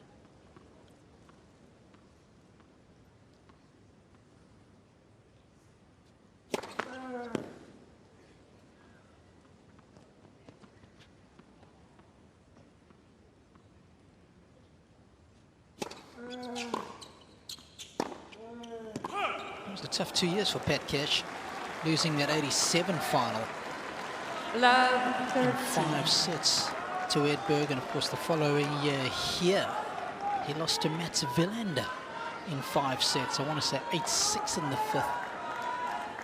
Thank you. Now the half chance for Zverev though.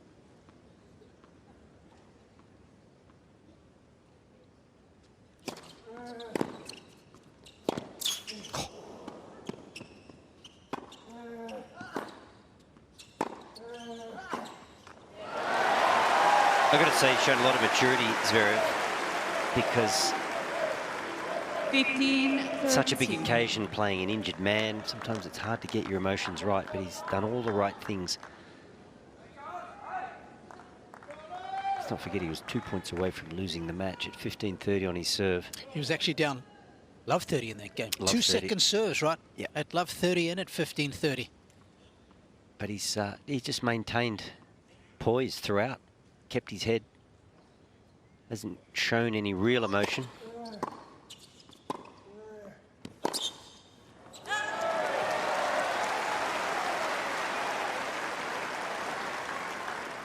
all.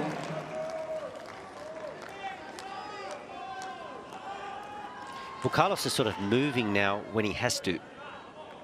I mean, his normal game is just really an all-out assault on the ball and great movement off the ball and very quick to anticipate or look for anything that's floating or that he might be able to jump on. But he's not moving that way. But when he has to go, he's going and pulling the trigger.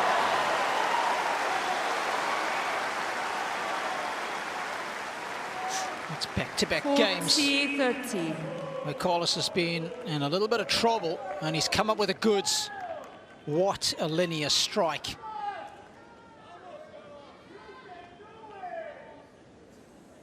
Simple, very effective.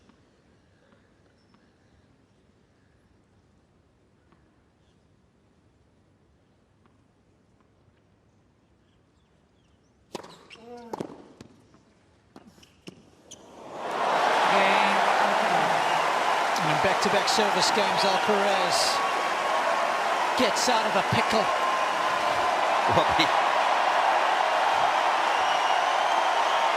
Gesturing to the fans to infuse him with energy.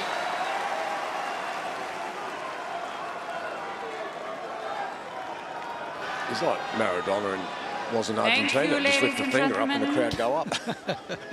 Ready for play. Classic. That's what he did in the Davis Cup match we were playing in Argentina. He came in and just stood up and everyone just went nuts until he sat down.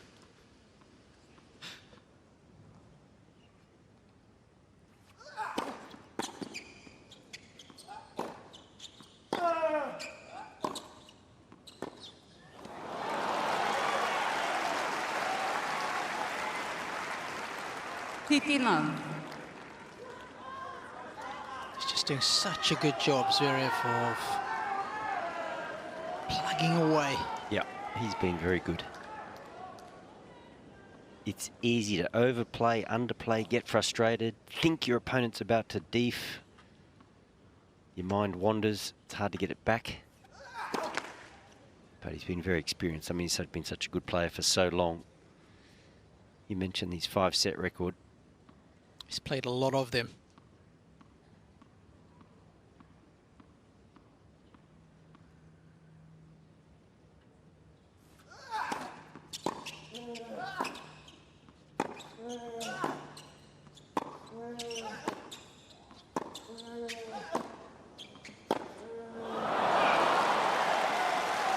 Robbie, my final word on the pickle is a gherkin and a pickle the same thing. 30 love. I don't know. Okay, let's leave it at that. Yep.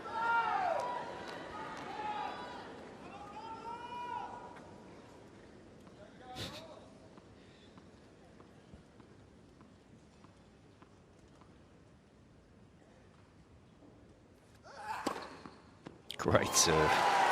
Movement through the air, movement off the court. 40 love.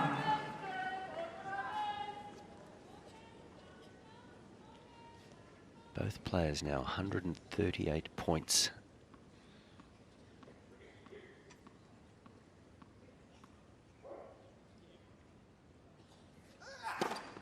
Game, set. This is good stuff. Serve is operating very efficiently and effectively. 5 games to 4. He's only lost 5 points behind it by 4.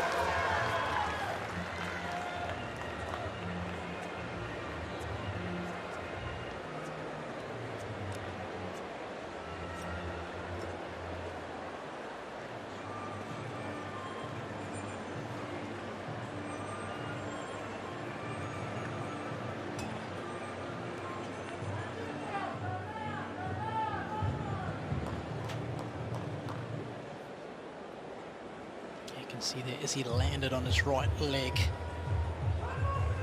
That's when he felt it. Of course, he's had treatment on both of his legs.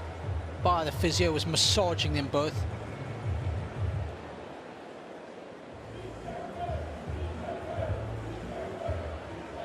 Time.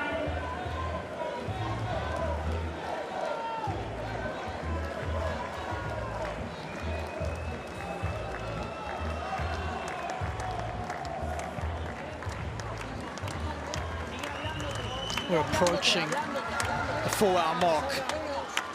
Just over 10 minutes away. Lost 2 service games for Alcaraz. They have been tricky. I have to say, ready for play. 2 break points a little earlier on. He was down love 30 in the previous one.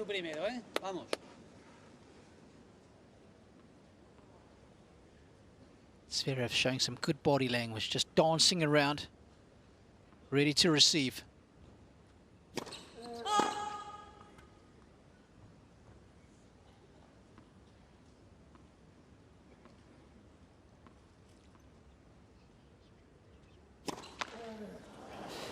Of course, all the good work that Jez Green would have done in the off-season with Zverev. Well, he'll be hoping come to fruition now. Half a chance. The most unusual of matches. Can he find a way?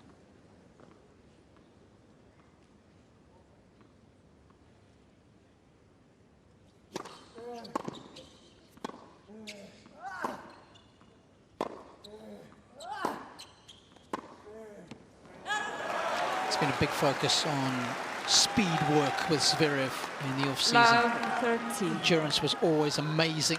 Here's Jez, top right. Long time relationship with Andy Murray? Yes. So he's been around the tour for a long time, knows the demands and the rigours of the circuit. Yeah, it's been 5 or 6 years, of course, initially with Zverev before he took a break. Now he's back.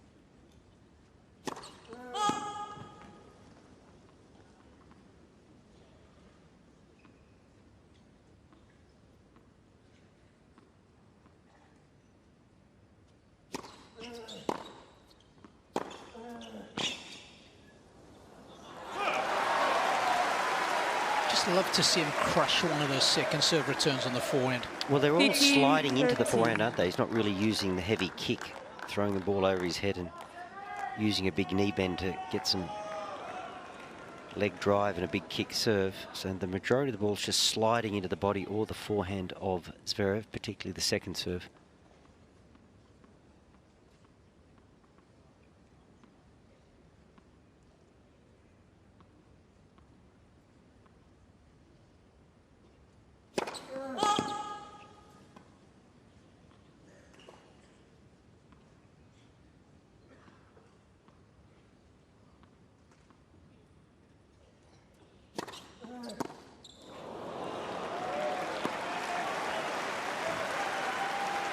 Well, Robbie, he did as you suggested.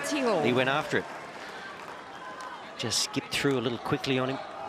He almost needs an abbreviated forehand return. That doesn't need so long to... It's interesting, that slow motion shot. Yeah, it showed a big swing, but a big jump forward. I think there's still enough pace in the court. Just hold your position, let the ball come to you from a really strong base. Big lunge into the ball.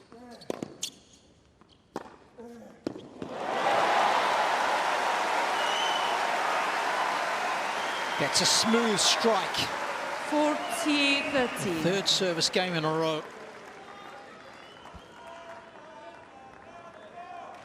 Clean as you like. Not a bad strike too when you're falling away, is it? Mm-hmm.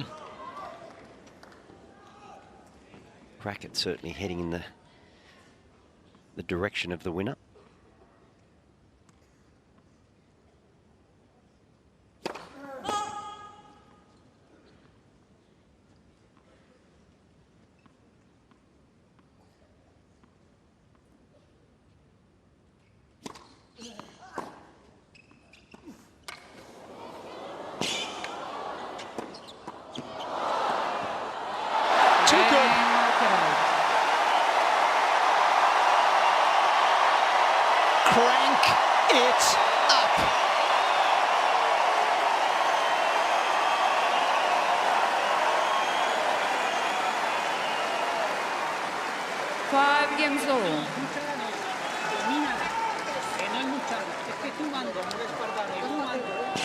Like a good squash player just dominating the tee here.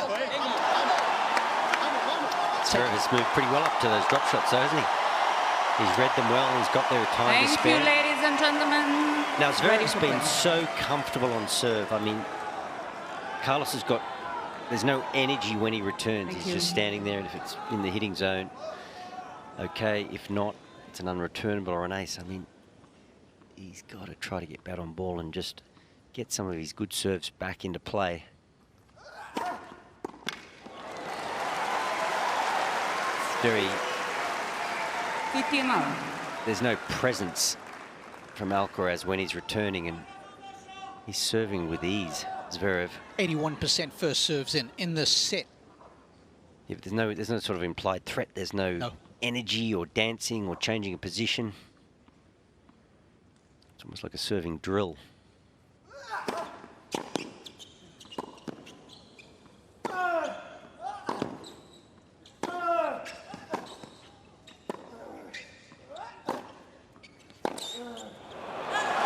Better on return, though. Bit more energy on the first couple of shots. 30 love.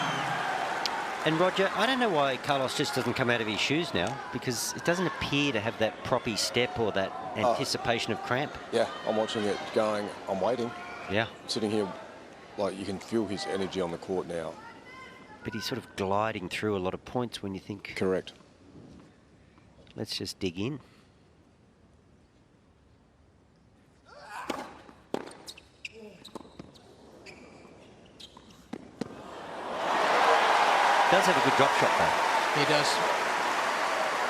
Alexander was asked about that a couple of days ago, wasn't he? 15. He's got the best drop shot, and he just started laughing as if it was a rhetorical question.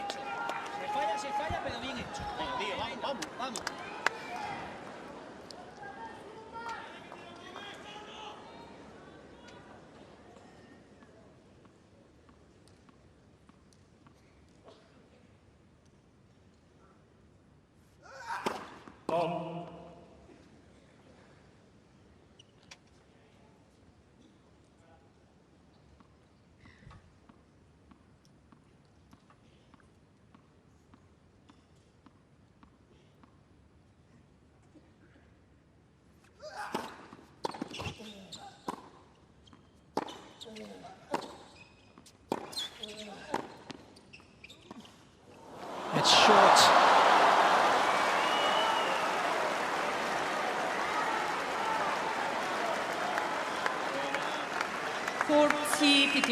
Doesn't miss too many. See how close this one gets to making it over. Again, he could just rip that down the line. Yep. I mean, that's all clean winner. Quite comfortably, he had such a big gap. He had some nice height to work with as well on the bounce. Opted for what seemed like the harder shot.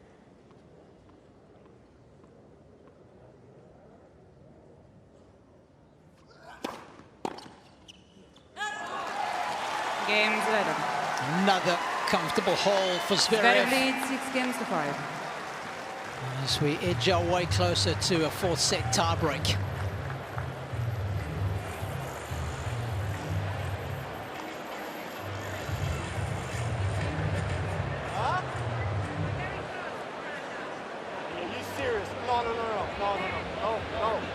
Absolutely not. Yeah, but that's a joke. Well, I'm trying to help you.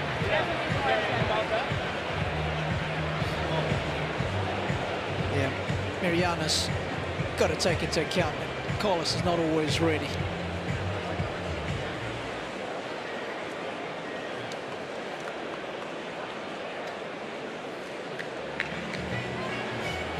And it looks like it might be a little shot of insulin. No. Time. Preparation.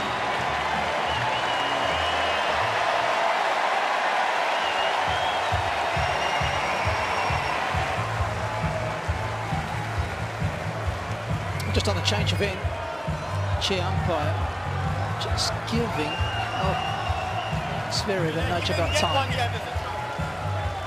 Once again, she just said something to him that he needs to quicken up between points on serve, but I'm with Zverev here. More often than not, he is waiting for Alcaraz to be ready. And I think it's a no-go zone for the chair umpire. Got that one wrong.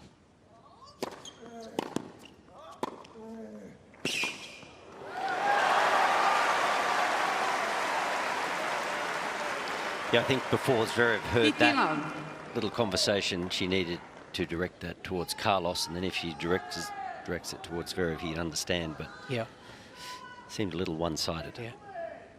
I think he was in a good space mentally there, and it just got him annoyed as well.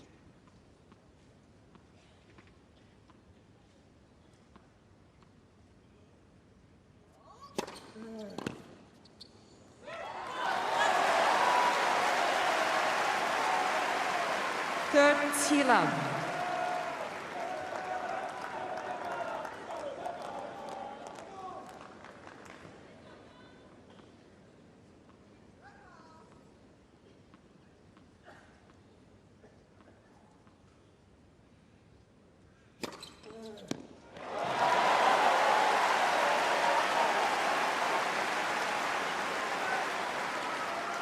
Even though he's been debilitated somewhat, Alcaraz has found a way on serve. But if we get to this tiebreak situation, he's got to find a little more desperation on return. Game Alcaraz. Okay. That is the most comfortable service hold he's had in the last 4. He was 15-40, love 30, love 30 in the prior 3. 6 games on, tiebreak. Well, he's going to have to crack a couple of these serves and get a few points through desperation, I feel. I don't think he can glide his way to a win in this tiebreaker, Alcaraz. Almost 4 hours this contest has been ongoing.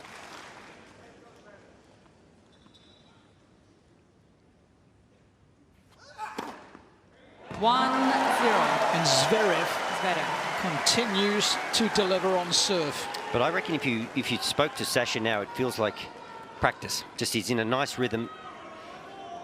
There's no great presence at the other end of the court. For about an hour now, there's been no great desperation just to get a racket on the ball, make a couple of returns, get some of his best serves back and make that court look a little bit smaller. It's very, very comfortable in his rhythm.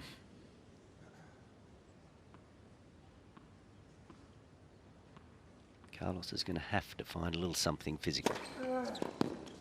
But obviously there's been a reason why that's been the case. Yes. Let's be fair to Carlos. It's not like he could have done something more. 1-0. No, but I feel like he's been building towards that, and we've seen some of the movement. And now's the time. Now, we've seen it on his serve. Okay. We need to see it on return. Got you.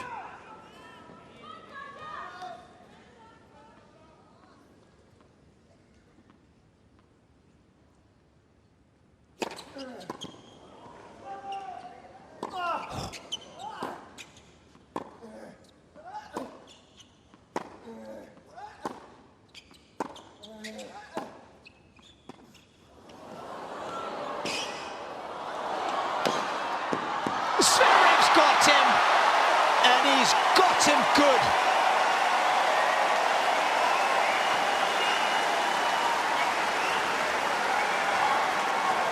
That is some serious court coverage. Have a look at this. The arm of Zverev.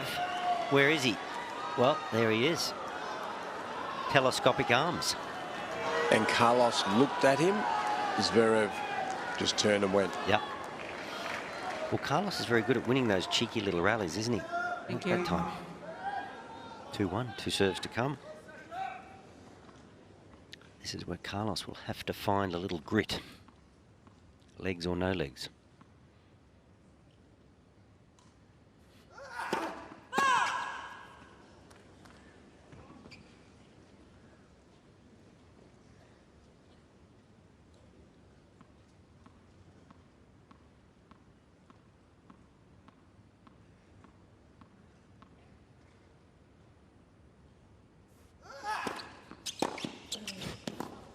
Well, there's the energy. Stepped up. Took it on. 2-0. Legs look okay. Just remember, we have not had a 5-setter on this court this tournament.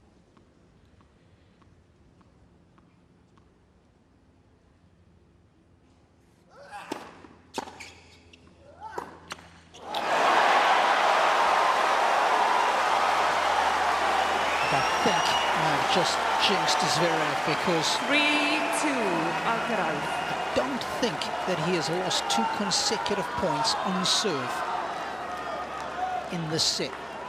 But there it was, wasn't it? Just a bit more energy, a bit more desperation from Carlos just to get a return back into play.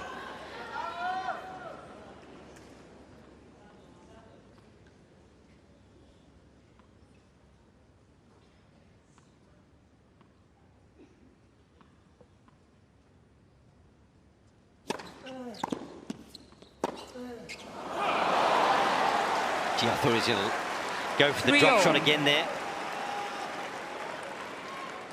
No thought of safety on that forehand.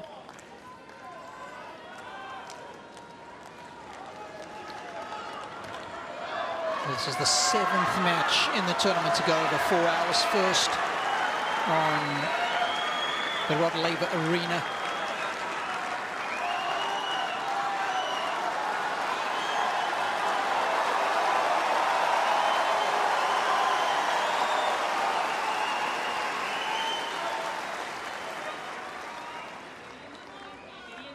apriétate. Venga. Vamos. Perspective of time for these two is very different at the moment.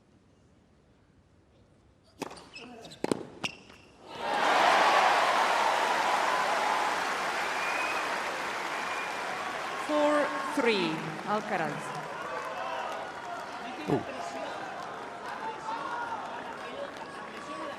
Y ve a por él, ¿eh? Vamos. Chao, Carlitos, Estamos aquí, tío.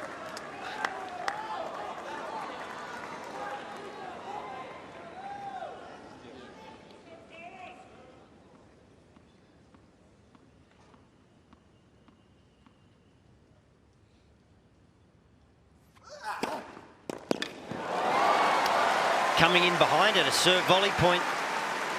He has thought his way through the back end of this match very well. 4-all. Has Zverev.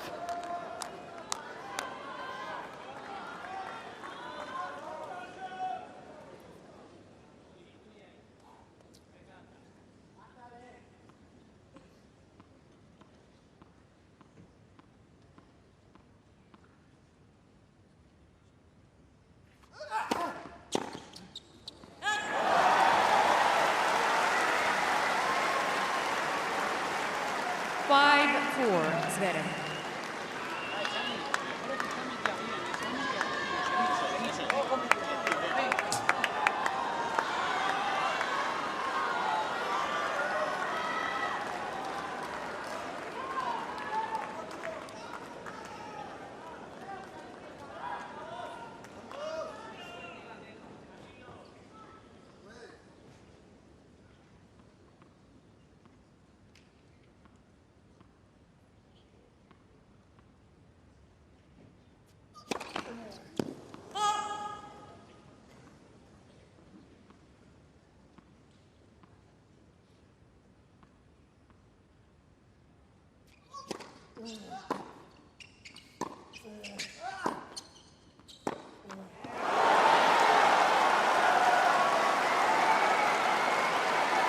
You can see how much space Zverev created so he could hit a backhand rather than a forehand. And it served him well. Go back to a previous forehand from Carlos in this tiebreak, and that backhand just ready for play. Pulling trigger way too early in the point. 2 set points for the German to take us the distance.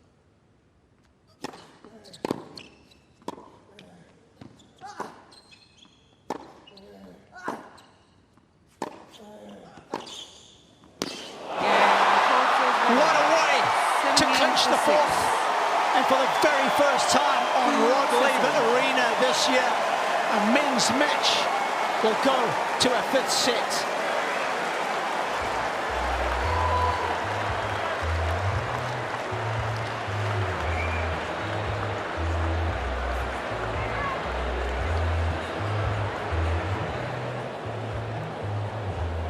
Wow, it is all to play for now.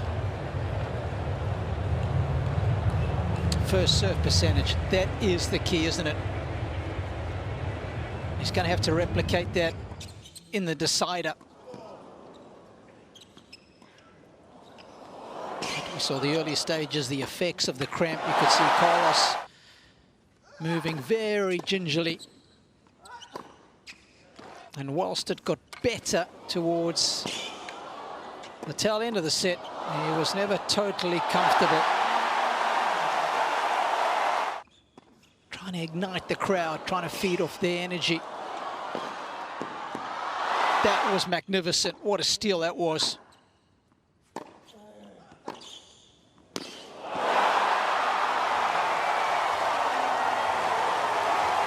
And he knows now the odds might have just flipped in his favor. Time.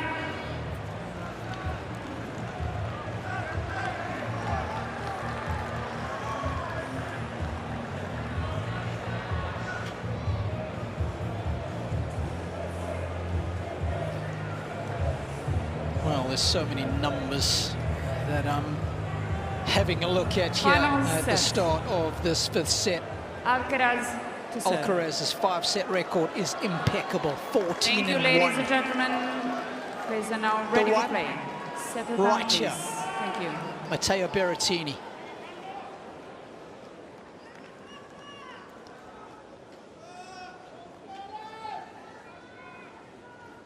And of course, on that day, it was a deciding set tiebreaker where the Italian got him. The only 5-set loss of his career. His clutch factor is high.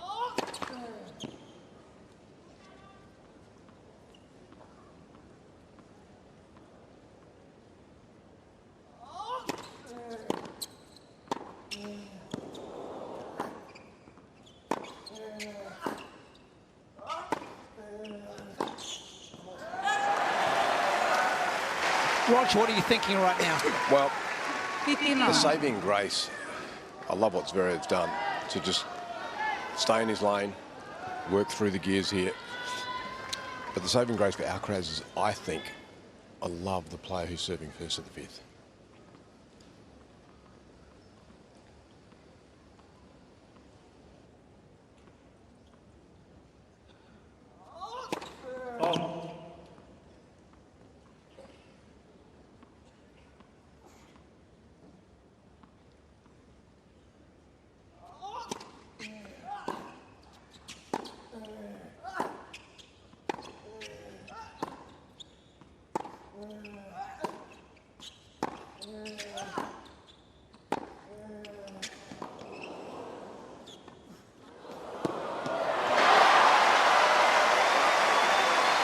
Just too good.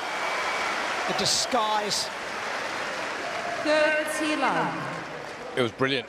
A classic Alcaraz point, and I just think right now, looking at at both of them physically, let's take away the physical factor with Alcaraz. He's back. This is just a shootout. Who plays the best tennis right now?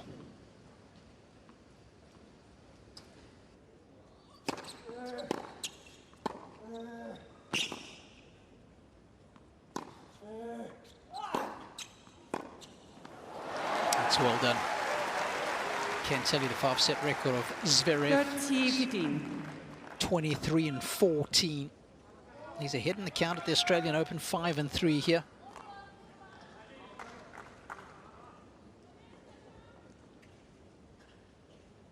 Of course, Zverev has come back 3 times in his career. From 2 sets to love down. One, of course, a semi-final at the US Open.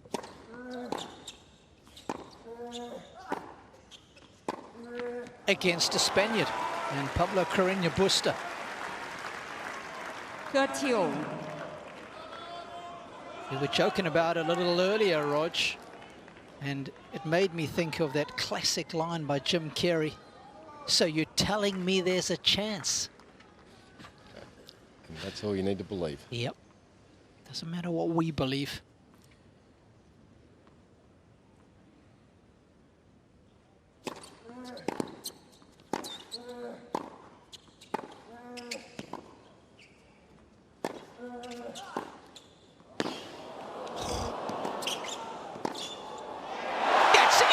Tennis. Well, that's how it's got to be. All or nothing now for Alcaraz. No point nursing or trying to limp to the finish line. Just play big, play hard, see where it takes you. This is a pretty impressive rally. But that's what it's going to take to win. And if you break down in the process, so be it.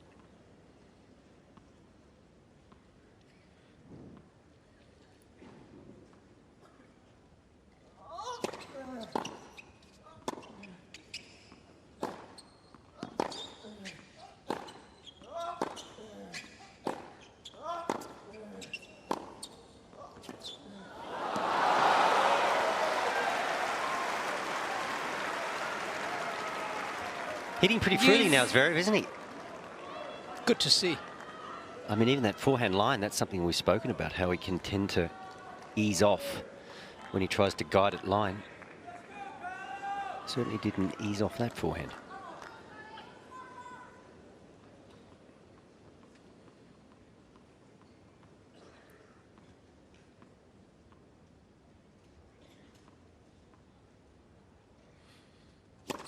Okay.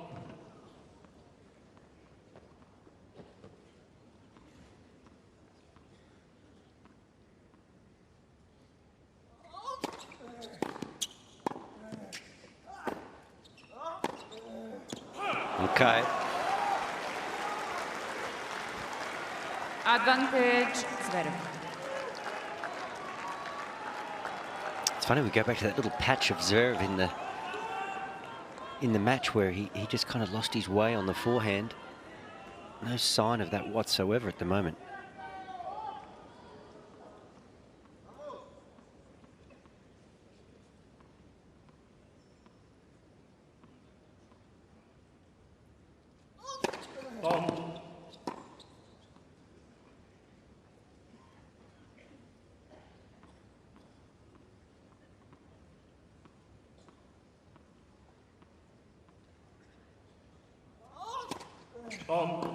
Game.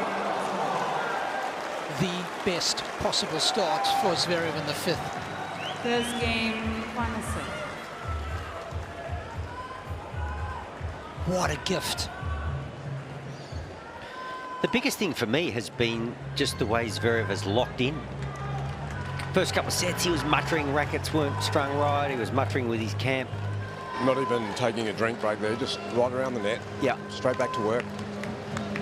He has just locked in, and we all know it is not easy. Anyone who's played tennis knows it's not easy to play an injured player in terms of your mindset. Very difficult. Can't help but think of that scene again at the Laver Cup. Those words from Rafa. No one negative face now. And we have seen no negative face from Zverev in the last 90 minutes or so. Laser-like concentration.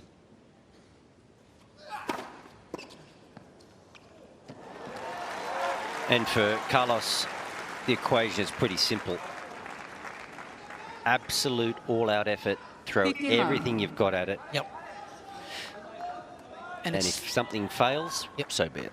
Slightly uncharted territory for him as well.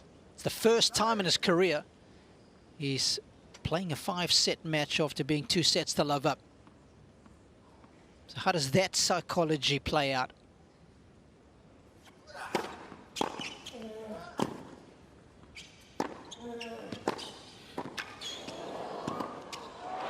And look at Zverev. I mean, he's outplaying him. He is in a very, very good state of mind. Well, there's the forehand that he loves.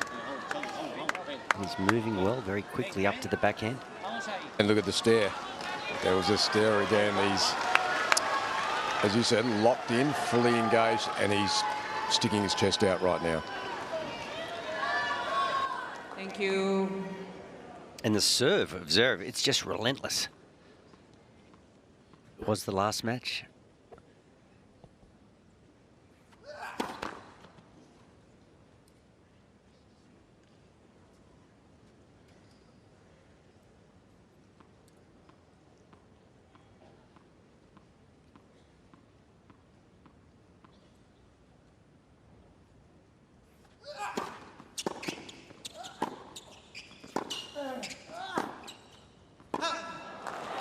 Carlos has a little magic in his game, we know that. 30-15. We know what a great player he is, but every now and then I feel like he just needs to channel a little bit of the Spaniard that came before him, Rafa, just that sheer stubbornness. Please. And that's what it might take this afternoon. Just effort and will.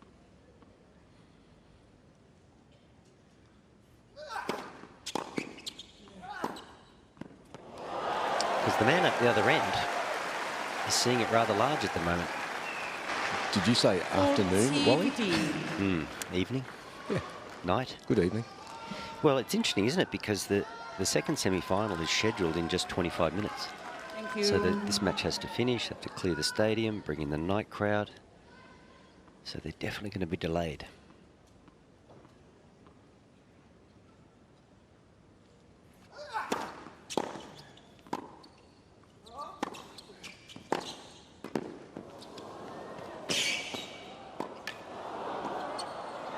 does is good. What a way to back up the break. He will bleed himself dry to win this match. And at 4 hours and 19 minutes, this becomes the 5th longest Australian Open semi-final this millennium. If Sasha keeps this level, he'll break again. I mean, he's just shot selection spot on, execution spot on, movement is strong. Okay.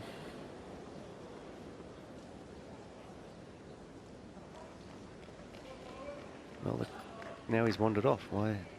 What happens here? Does the clock start again if you get a warning?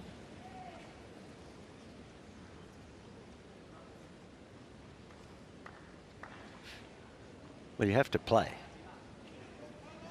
I mean, when the bell rings in boxing, you've got to come out. You can't sit on your stool. This is like a standoff. Mm.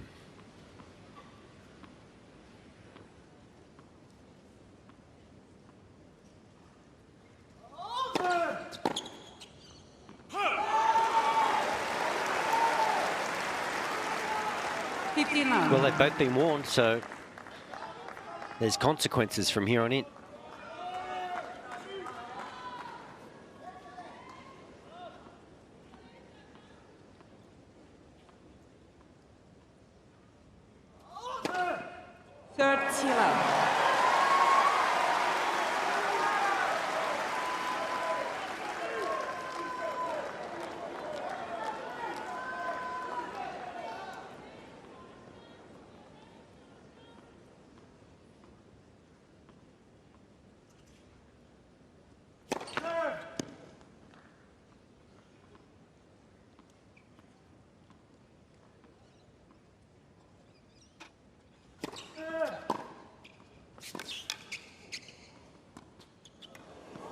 Oh, he's given him a taste of his own medicine.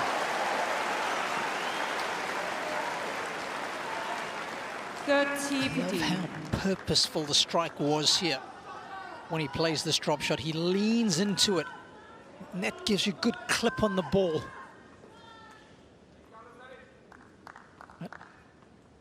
That means it's going to check aggressively when it bounces.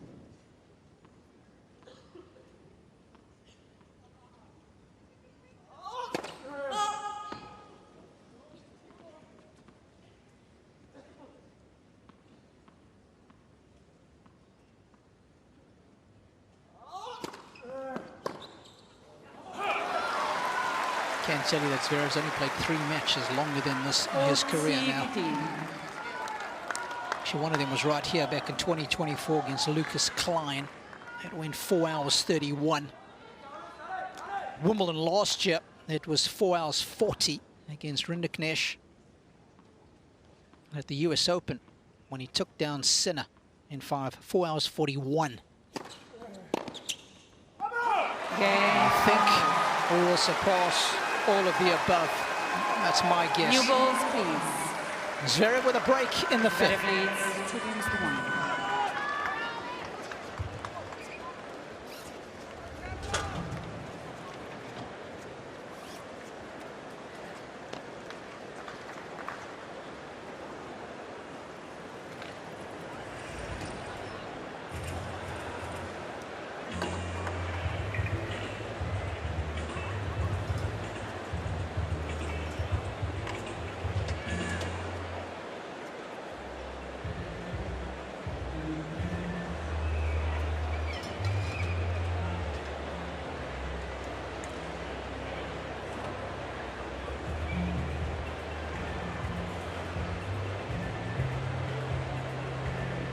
Penny for their thoughts.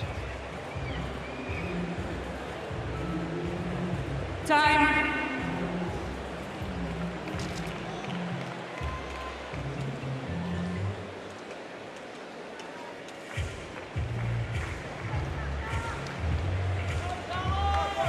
Crowd got their money's worth today, Robbie. It looked like it might be done in straight sets.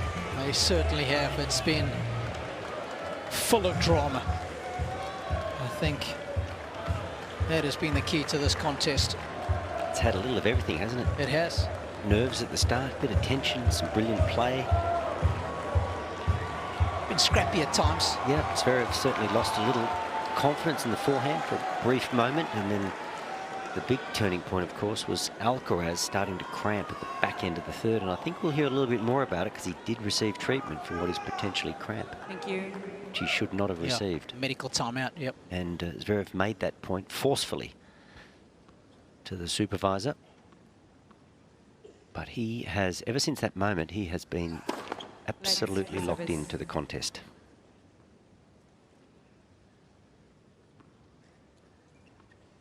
First serve percentage has laid the foundation. His previous victory here against Alcaraz was the second best of his career at the Grand Slams.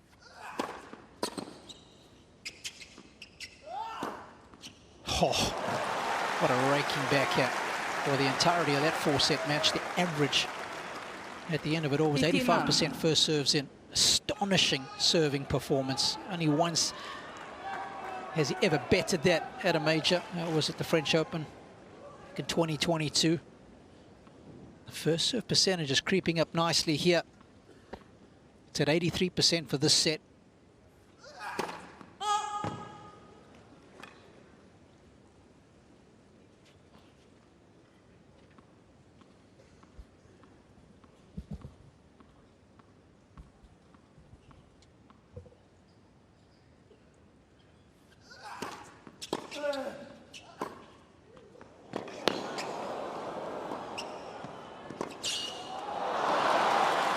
Well watched.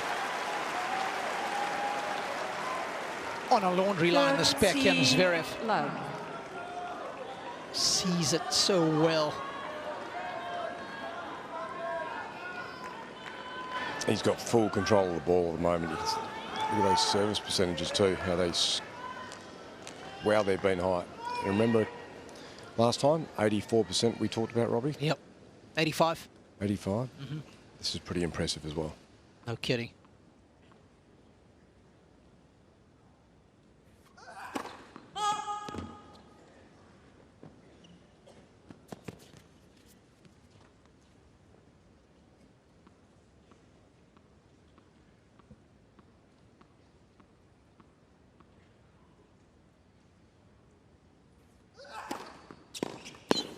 Love it. Love the fact. At 30 love, he's prepared to go after it. 40 love. Not let Alcaraz get into a rally. Well, I think with the, as Roger said, he's just feeling the ball so well at the moment. I think with the temperature coming down, caught in full shadow, 7:15 in the evening here in Melbourne.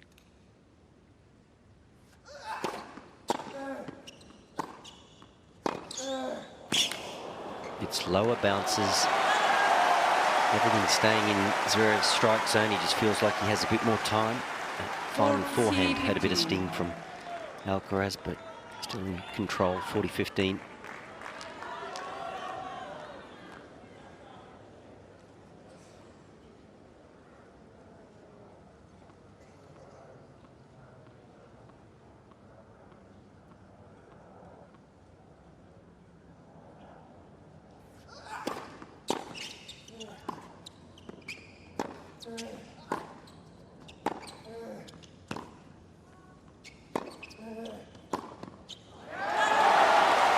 He's got to go to work, Carlos, doesn't he?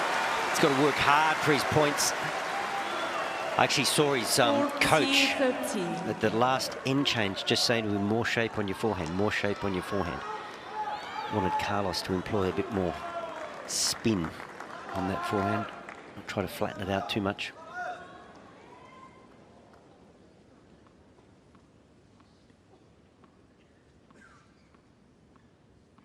Basically saying, let's hit aggressively, but to safe parts of the court.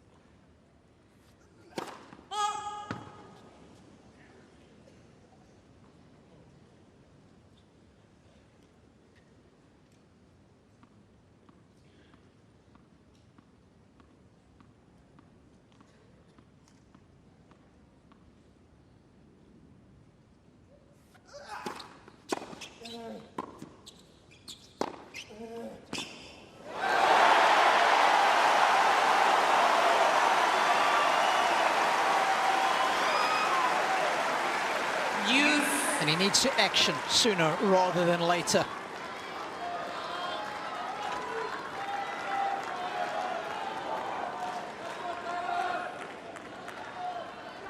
Thank you.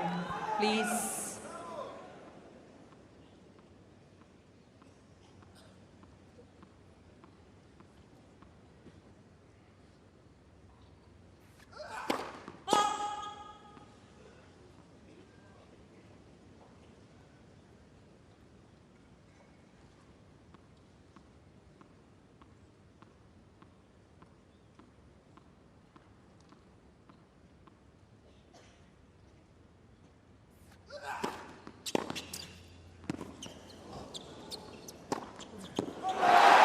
There is nothing like a slight miss hit to just drop suddenly.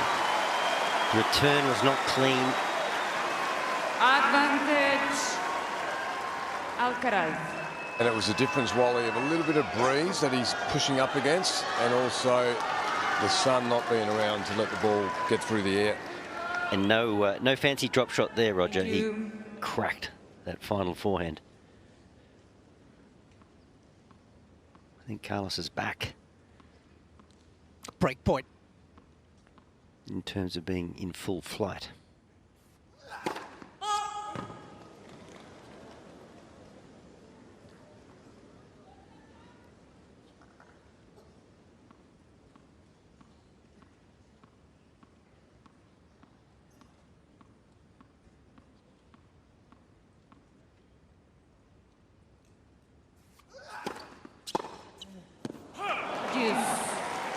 It's the first break point that Alcaraz has seen since 5-all in the second set. Now, Robbie, you remarked earlier that when Carlos played a couple of real little chisel chips with the forehand, just got it back low with a bit of bite, was really intent on just making the return. And I just wonder, is now the time to employ a bit of that mentality?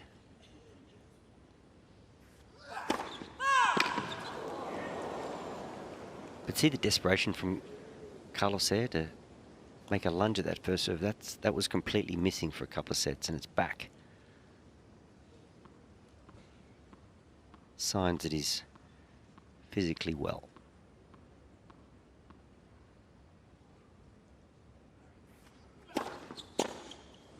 See, there it is again. Is that the time to chisel 2 balls? Advantage, Zverev. Mind you, it was 202, second serve. Especially against a serve that is hard bouncing. I think that's when it's the most applicable.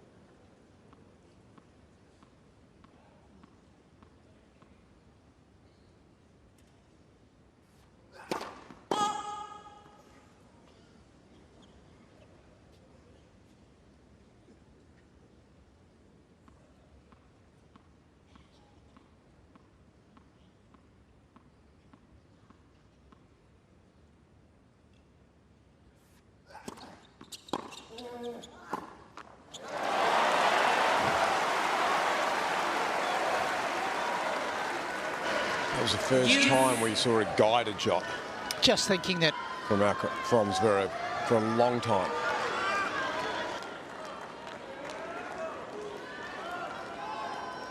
And I can tell you at 4 hours and 33 minutes, we are tied with the longest match of the tournament so far. Stan Wawrinka's second round win.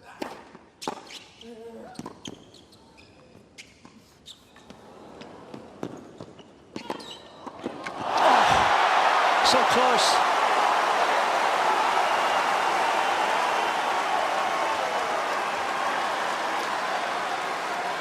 Once again, not one of his best drop shots, and you can see the height and the height of the bounce. Maybe Zverev could have done a little more.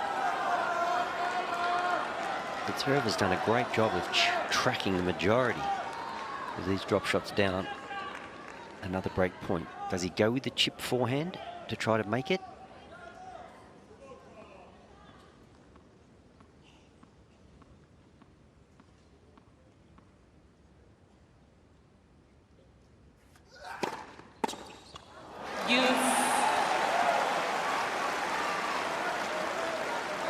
Well, it's pretty wide.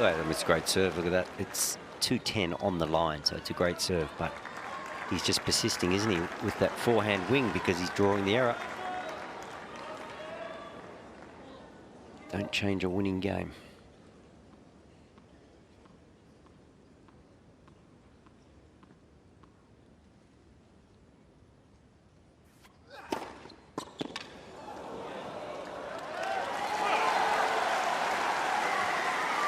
What a comfort blanket that first delivery is. Advantage Zverev.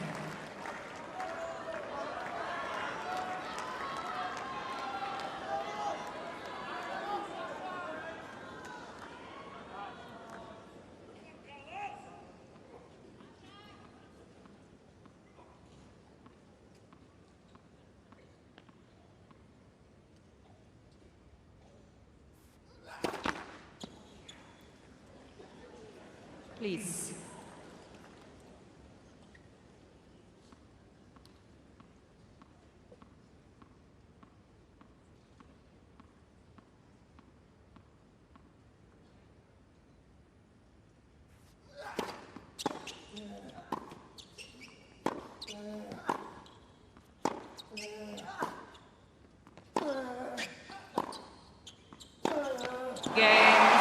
It's a monumental hold in the context of this match.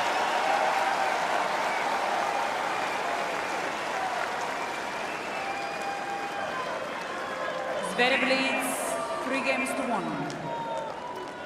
Just keep in mind, no player has ever beaten Carlos Alcaraz after being 2 sets to love down. Thank you, ladies and gentlemen. Ready for play. It would be the ultimate escape.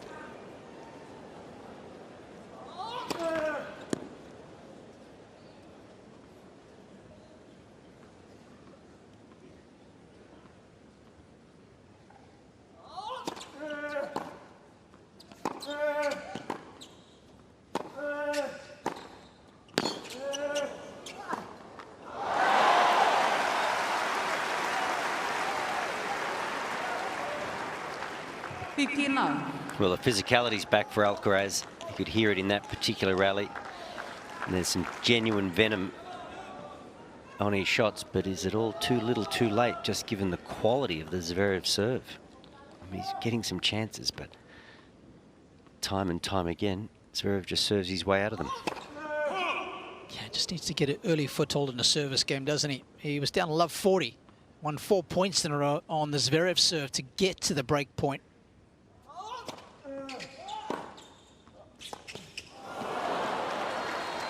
Good news is, if 15-all. for Zverev, that is, the Carlos doesn't have a whole lot of wriggle room here. He goes down another break, and it's a good night. Yep, you would think so.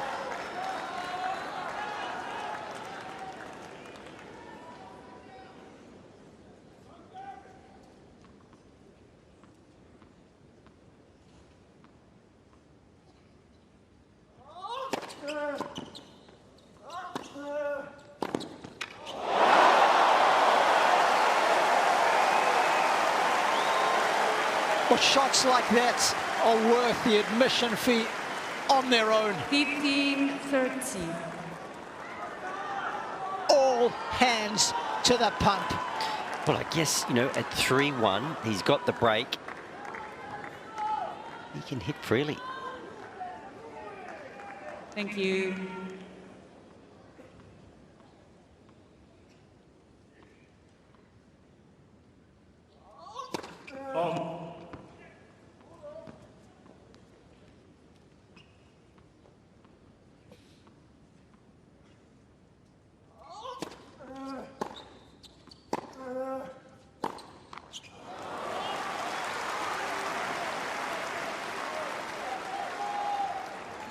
It's everybody out in Garden Square waiting to get in for the night session. Well, what an appetizer they're getting to have. A bit of amber fortification there in the front row. It's always nice.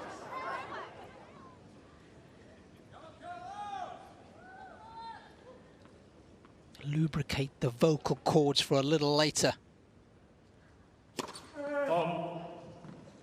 for Sinner and Djokovic still to come.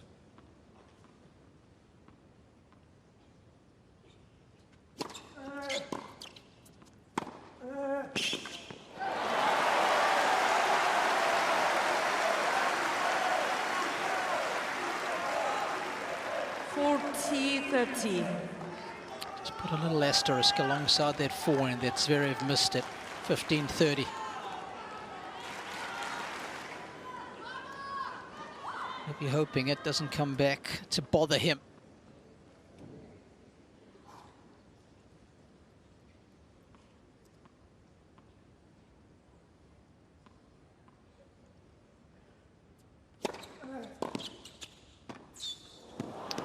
And Robbie, I think we're entering that territory where, depending on what happens in the next semi-final, the physicality, the length, the drama, the tension of this match could play a part in the final. How quickly you can recover from this and be at your absolute best for a Grand Slam final, well, we'll have to wait and see.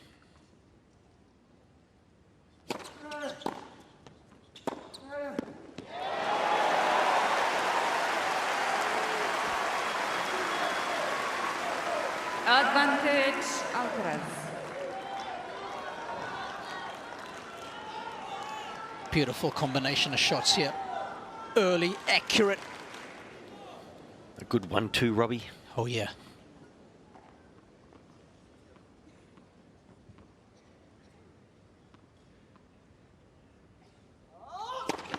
Light for service.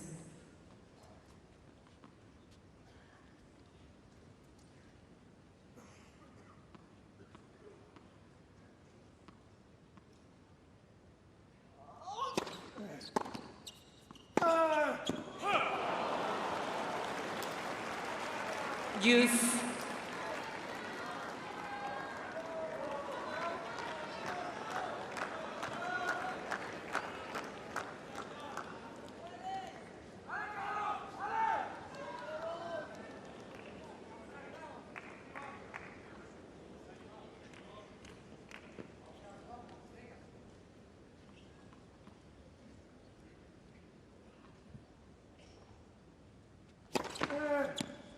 Light for service.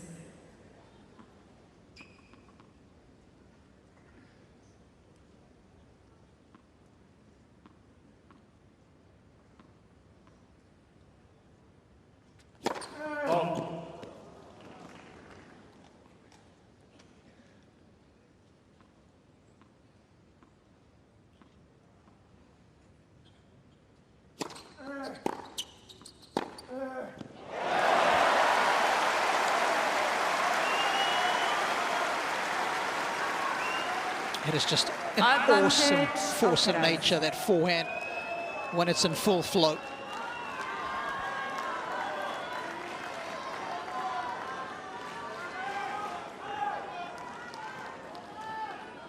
Took the safety catch off that one. Please.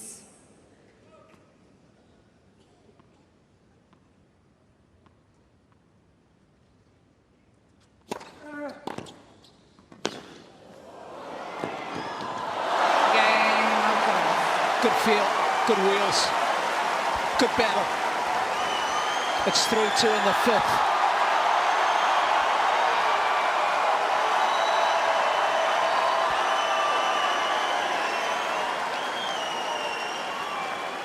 Zverev leads 3-2.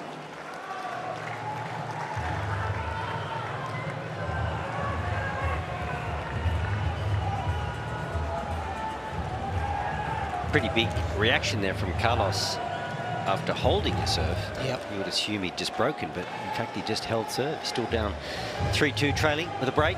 He's trying to find something, isn't he? Yeah, well, he's trying to get the crowd involved. And he's never, as Robbie said, he's never been in this position before. So it's the unknown, and yeah, he's constantly, when you think about it, in the fourth he was trying to get the crowd involved as well. Every time like that, so... Well, Zverev has not missed a beat. No. Not interested. Amazing. I do think if he goes wide to the forehand a couple of times here, particularly on the backhand court, if he goes tees, he's just got to chip a few back. Just got to get the ball back into play.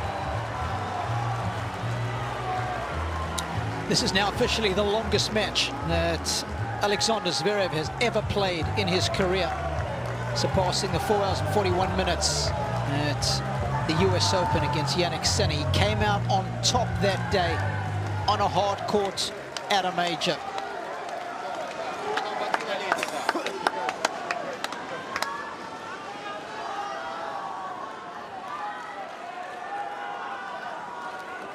He's ready a break for play, ladies and to the gentlemen. good.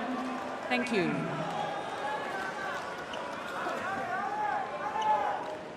Couple more service holds is what's required. He's just taken some medication. I think it's some powder at the change of ends, and it's just got stuck in his throat.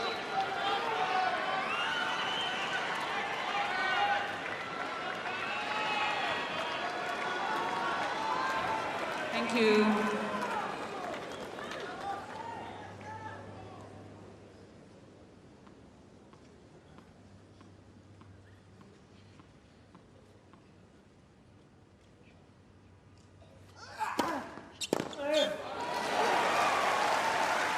Well, that's the serve that's hurting him. 15 love. Out wide to the forehand. He's gone tee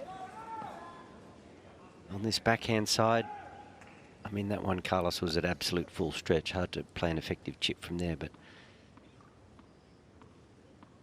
he's got to get a few of these serves back. He's got to create a bit of pressure.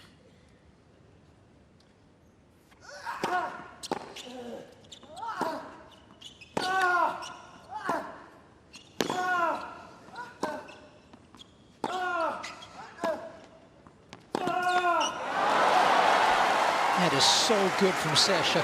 Yeah. He's done such a good job of keeping the Spaniard off balance. 30 love. That's the man, Jez Green, who is charged with being the fitness trainer, getting Sasha into showroom conditions for times like this. He's concourse, Robbie.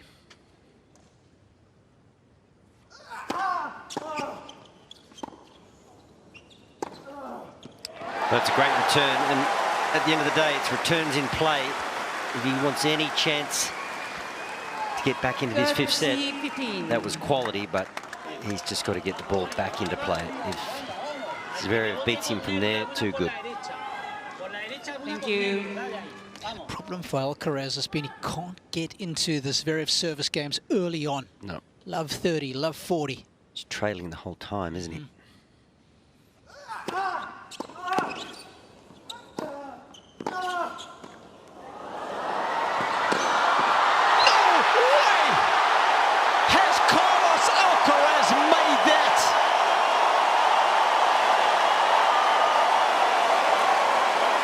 The guy is so quick, he could answer a missed call. He wouldn't get wet in the shower, Robbie, if he chose not to.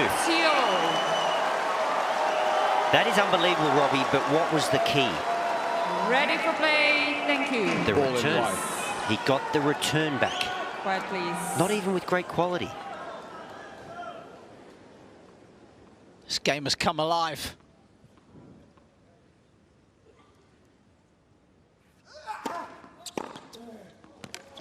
It's come alive in a big way. 3 points on the bounce. And Zverev had a really good look after that shot at the Alcaraz end. He did, didn't he? He stared him down. He was looking for that one out wide. Thank you. And it probably wasn't hit with quite the same accuracy, was it, as he's been delivering? Please. Ooh, decisions. Does he cover the tee?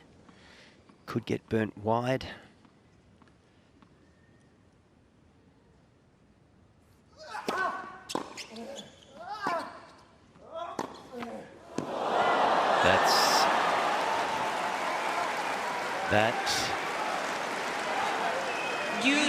You get so many chances, Robbie. was just wondering if that was an intentional body serve, or did Zverev just miss his spot? Thank you. Carlos would love that forehand over again. Nicely balanced, had time. Yeah. In comparison to some of the other forehands we've seen this set, that was pretty conservative by his standards.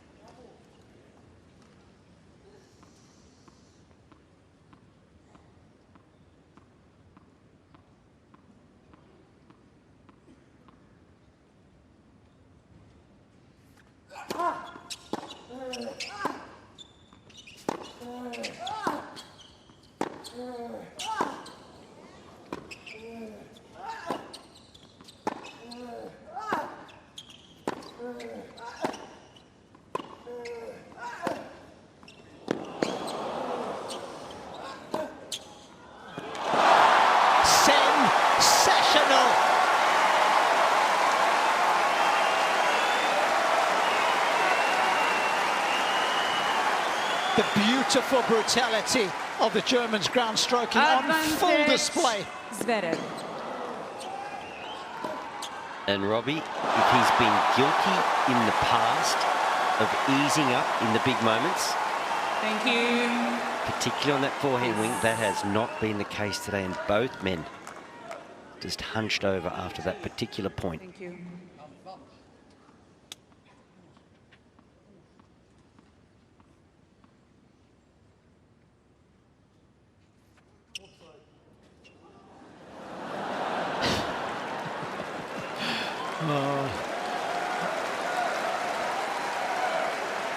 That'll release some tension.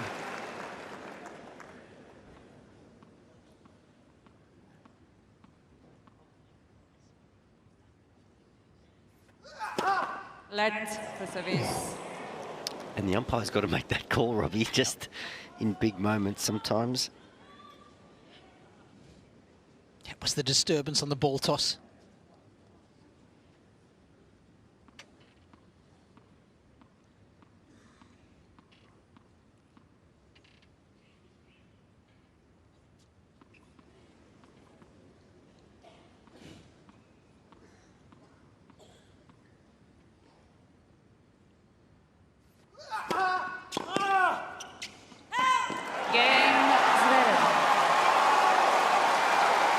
Once again, he is so good when it mattered most with that first serve. 4 games to 2. And Wally, I've got to give a reference here to Alex Honnold, who's just climbed Tower 101. Yeah. And if you've ever seen free solo, he talks about performance and that no one achieves anything great because they're happy and cozy. It's about being a warrior. Please, you've got to face your fear because your goal demands it. You've got to give it 100%.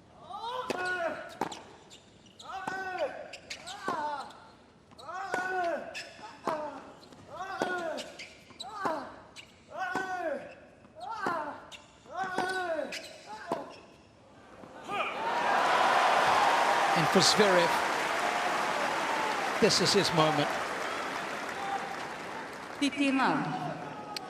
It's got to play tennis in the Alex Honnold mode. Well, calculating, fearless.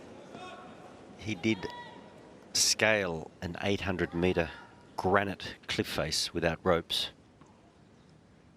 Zverev just has to scale the Alcaraz defense and speed. And finesse. But I tell you, the way he's serving, I mean, he's 2 games away. I don't even know if he has to invest too much energy in this return game. 30 love. Just take a stripe. He made it, got there in time. Just take a stripe at a couple of returns. If you make it, great. If not, don't stress. Yeah, but he's also been under pressure in those 2 games. He's had to take some break points. Yeah, but Carlos did well, didn't he? Just to make him play,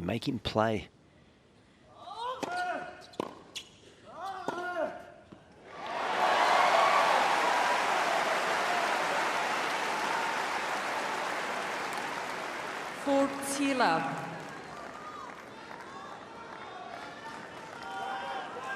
Quite a disparity there. Alcaraz with 70 winners. Just Thank the you. 50 for Zverev.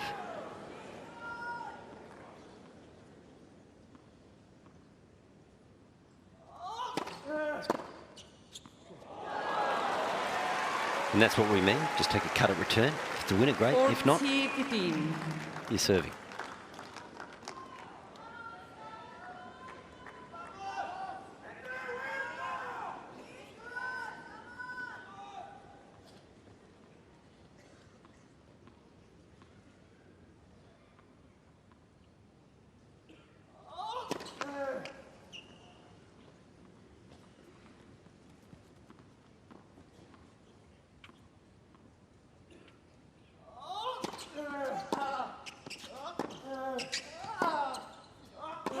Game. Still looming large in the rearview mirror, but it's Zverev who has the crucial early break in this decider.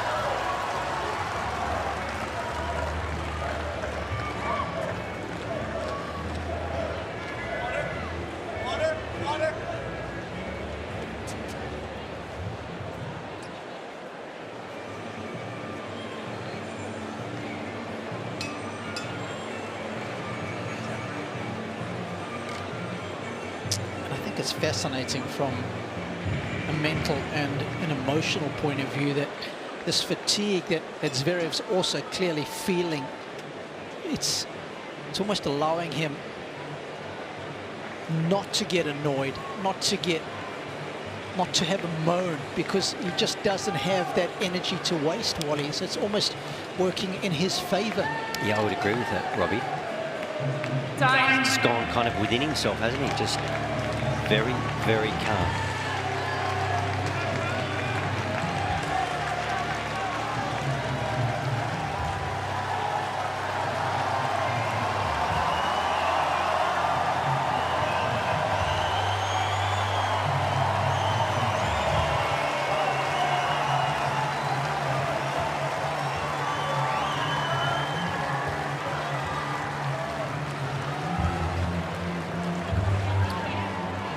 Goodness, what, 12,000 people inside, 12,000 outside.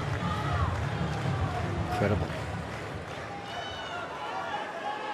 Now, Robbie, he put a lot of pressure on Zverev in the previous returning game, but he probably needs to get ahead in the count. He's been playing catch-up throughout. Needs to build pressure early. That'll help. He almost needs consecutive break points.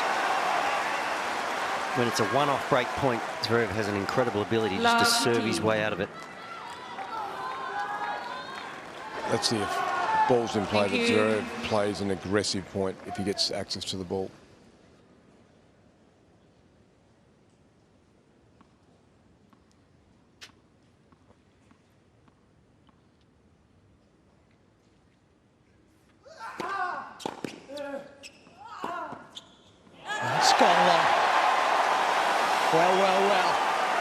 It's almost the perfect return, isn't it? High and deep.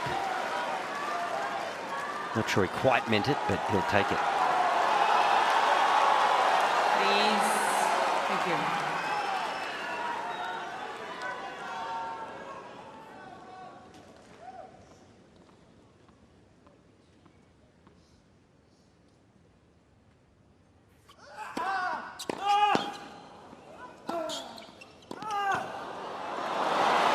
You're relieved not to see that one come over. It's to the forehand again, though, isn't it? It's the one that's doing so much damage.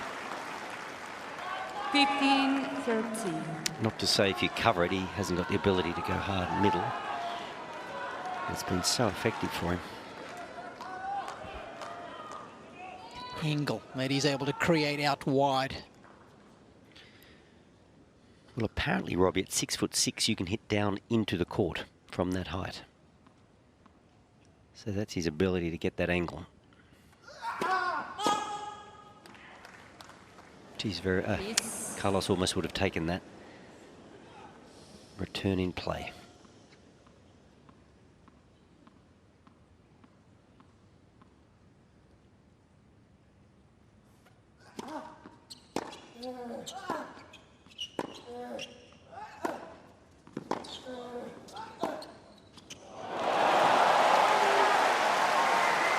That's Zverev at his bravest. Taking on that shot in this moment is a big-time play on a big-time point. A couple of times now in the 5th set when it's all been on the line, he's backed himself with that forehand line, and there we are. We've just ticked over at 5 Thank you, ladies and hours. gentlemen. Thank you.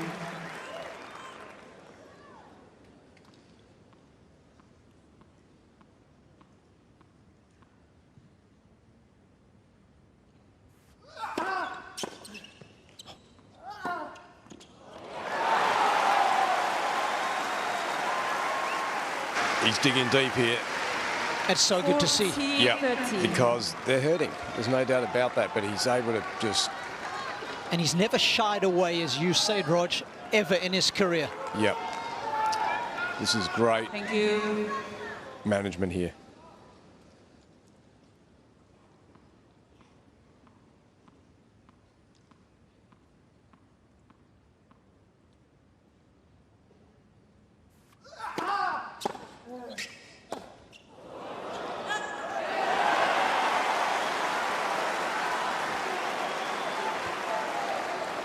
.207 down the tee, he was on it.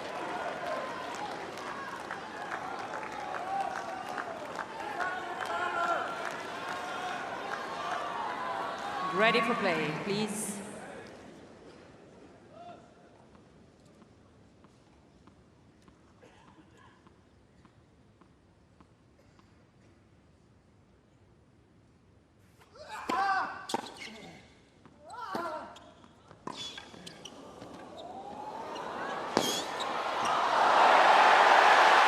Well, there's the speed of Alcaraz on show again. Coupled with subtle brilliance. Advantage, Alcaraz. That dig there. I mean, he's often running the anticipation, but he is a gazelle.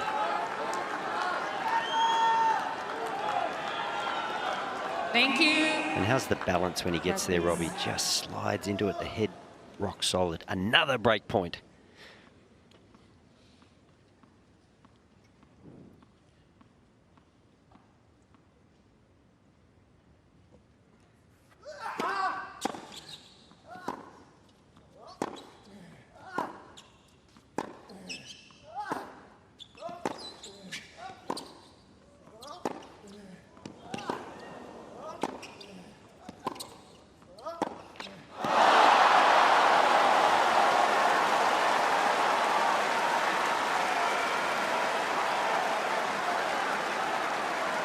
And as the evening has cooled down so many times early on in this match with heat in the court, the ball was flying along, and now we're just starting to see some errors.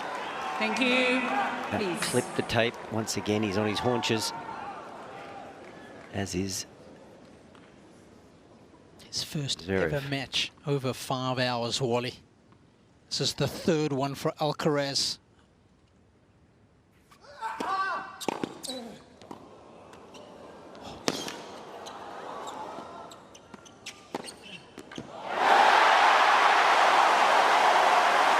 Here he comes.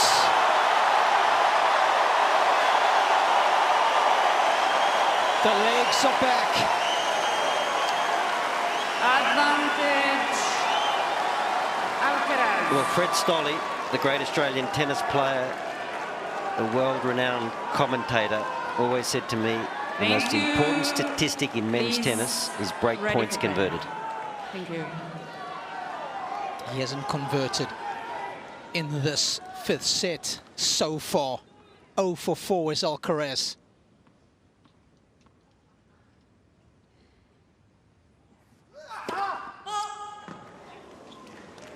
Please.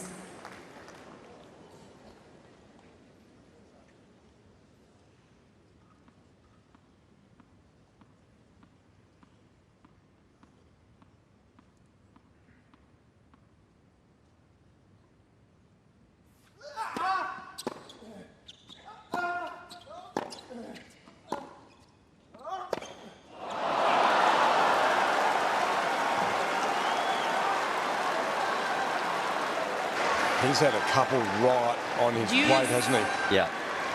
With his biggest weapon. That was a little untidy, wasn't it? Just striving for power. Threw himself off his axis. Please.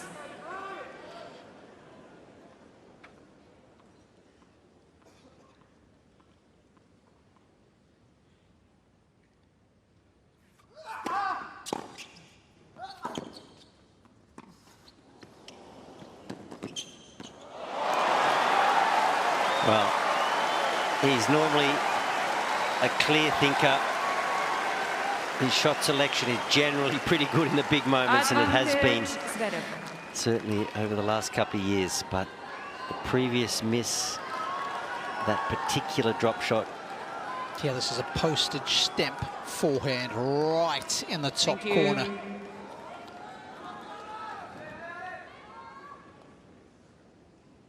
What a service game.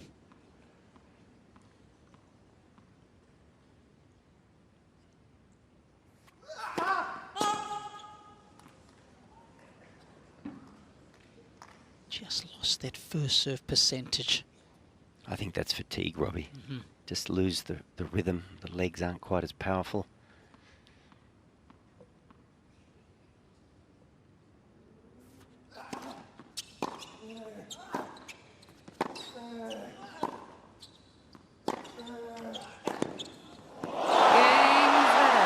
That's got to be the best forehand of the match.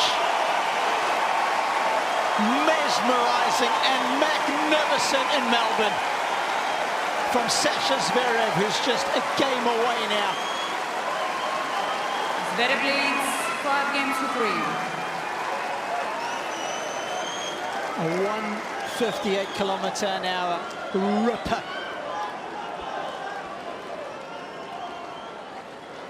And as the greatest marathon runner of them all said, at the apex of the pain, that is where success lies. Eliud Kipchoge knows it. Sasha knows it.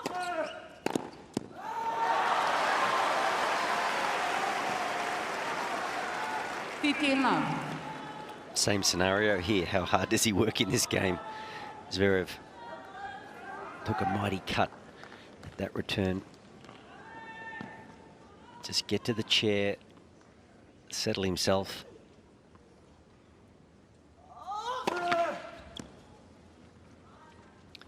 If he connects with a few, well and good. Let second service.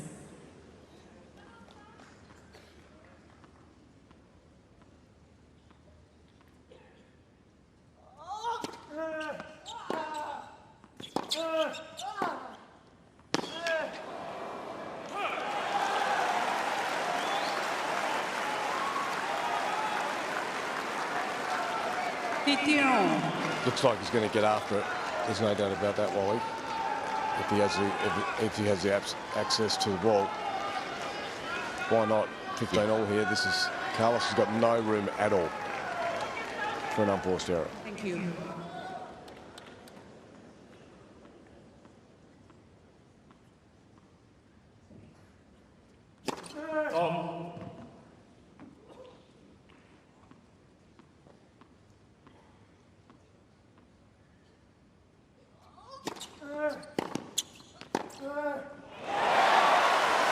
Just pouring it on both of them.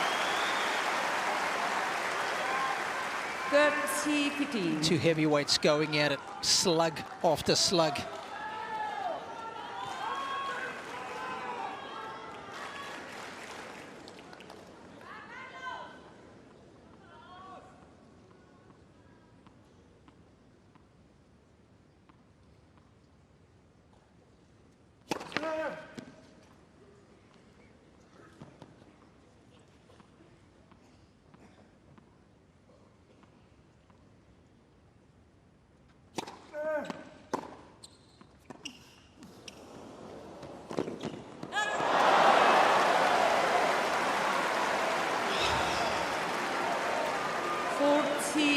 Just needed a little better peripheral vision there.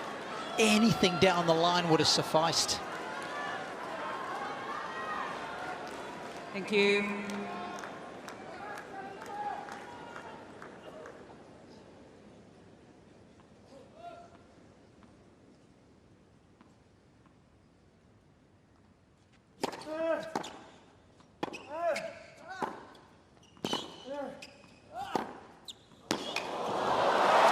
Oh, how about that? Another haymaker. Well, he's just rolling the dice, Zverev, but how cleanly is he hitting the ball? But isn't it so great to see? And this is what everyone's been saying about him. But it's amazing how the circumstances have forced him to play this way today. Please.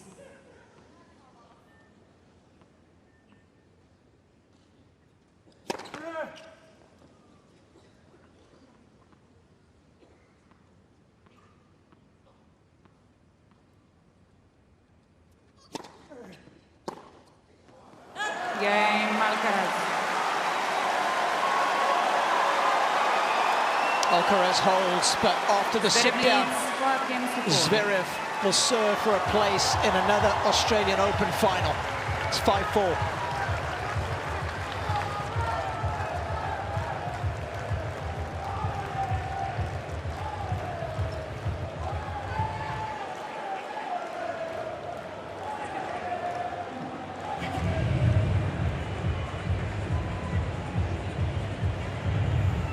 So much to ponder on this change of ends.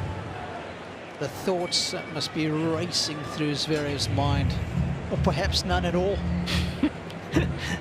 You think he's vacant, Robbie? He's exhausted. I just think the energy, perhaps. That's not a bad way to be sometimes. Yeah, of course. No, I don't think he's thinking about much, to be honest.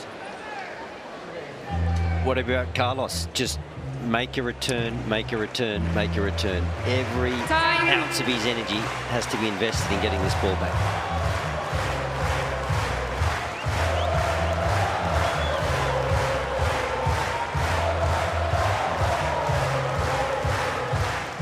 In the last 20 years at the Australian Open in the semi-final, only 2 comebacks from 2 sets to love down. Marcus Baghdatis against David Nalbandian. Ready Of course, for play, Medvedev did ladies it and against gentlemen. Zverev. Thank you. Zverev looking to do it against Carlos Alcaraz, who has never lost after being 2 sets to love up.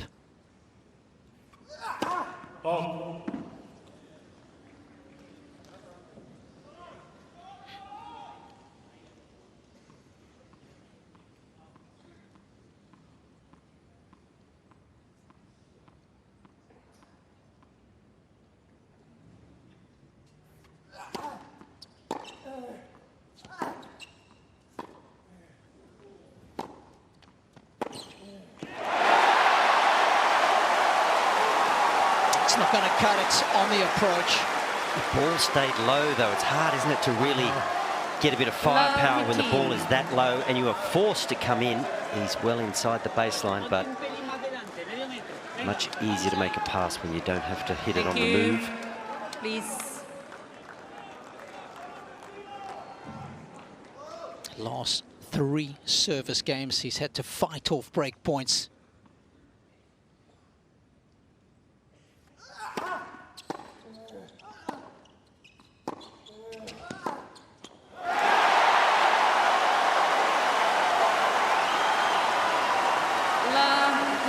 Well, Robbie, it sounds kind of crazy at love 30, but this point right here might be the match.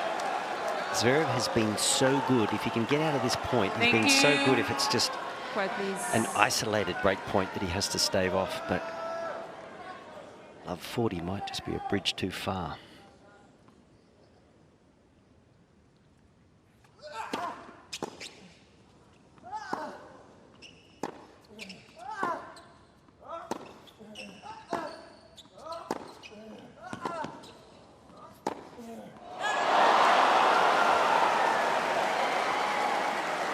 Well, if he ends up losing this match, that shot in particular, the forehand, has just let Zverev off the hook 1 time too many in this deciding set. Well, if you want to play that shot, you've almost got to be coming back at the ball. He's falling away. He's falling away to the backhand as he's trying to drag the forehand down the line. So he takes it with him.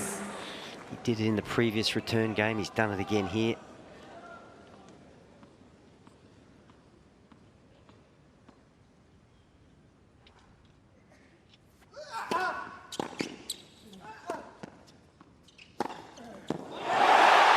Now there he was set. He could launch out of the ground, spun around his own axis, and the power came. Doesn't get better than that. Hip just rotates through the ball fast. Ladies and gentlemen, ready for play. Now consecutive break points.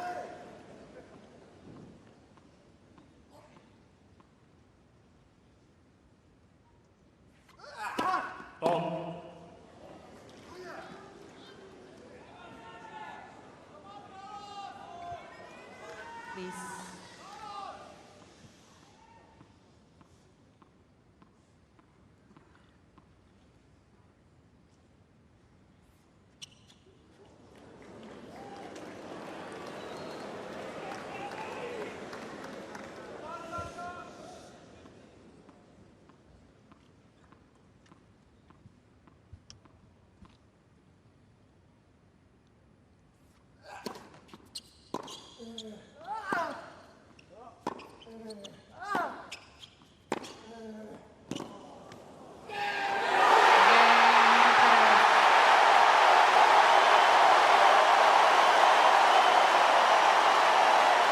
What a time.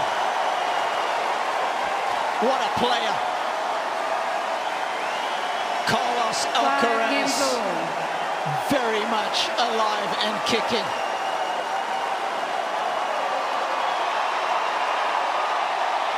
And the stadium just shook when that ball went out. It's deafening in here. And there it was, the consecutive break points doing the damage. Players are now ready to play. Zverev getting no free points on serve either. That didn't help his cause. Now, in the nick of time. After all that excitement, where to from here?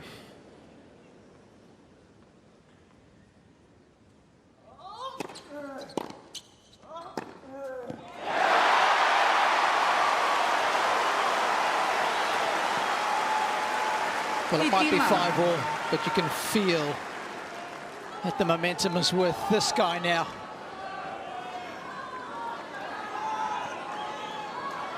Thank you. Please.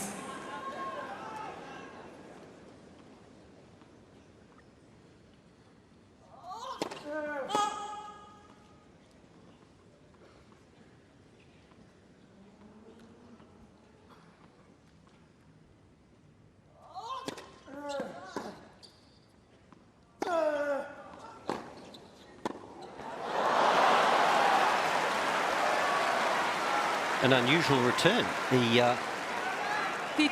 made big ground to turn a forehand into a backhand. Did Zverev, and it paid dividends. What's this now, Wally? The 4th longest match of all time at the Australian Open. Djokovic and Nadal have got the record, haven't they, in that final? That's correct. Let's for service. 5 hours and 53 minutes that was.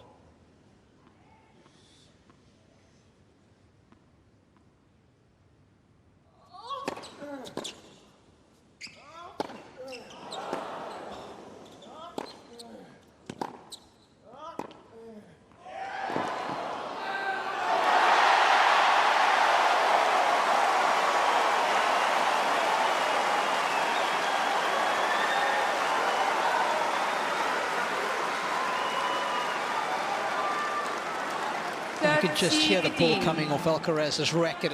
The torque is back. Spin control is there.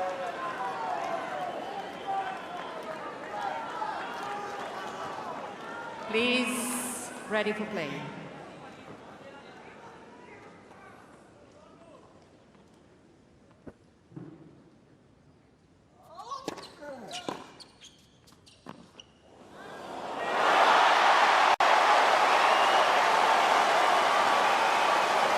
It's ambitious, isn't it? It's staggering. It's just staggering. Look at this. He's backtracking. He's behind the baseline, but he's identified that Zverev is tracking to cover the forehand.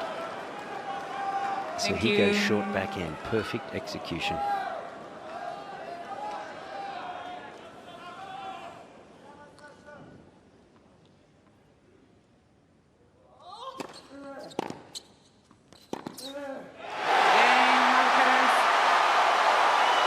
Well, this momentum that Alcaraz has now garnered is an awesome force. And for the first time in this deciding set, he sits down with the lead, 6-5.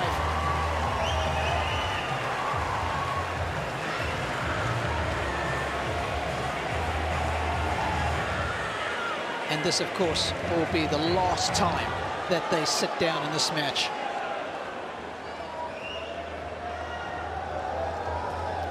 I mean, the way he's energizing the crowd there, you'd swear that he'd won it. That's how much it means to him. Well, he's done a pretty good job of that throughout the course of the 5th set, hasn't he? Just trying to get the crowd involved. Get them to give him a bit of a lift. And the eyes of Zverev, look, they're sunken in his head. He's fatigued. There's no question.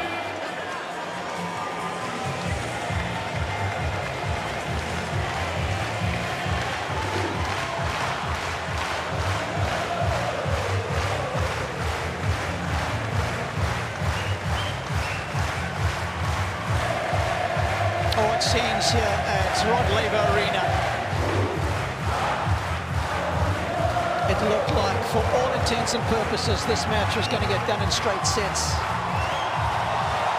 But deep in the 3rd set, Alcaraz started to cramp, and that changed the whole dynamic of this match.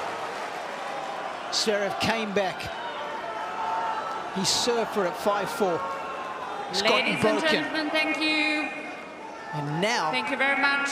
Serving to stay in the match. Quiet, please. 5 hours and 22 minutes of high-octane tennis.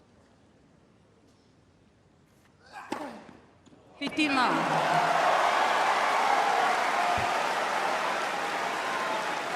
It's had a bit of everything. I'll tell you what, it's had a lot of his drama.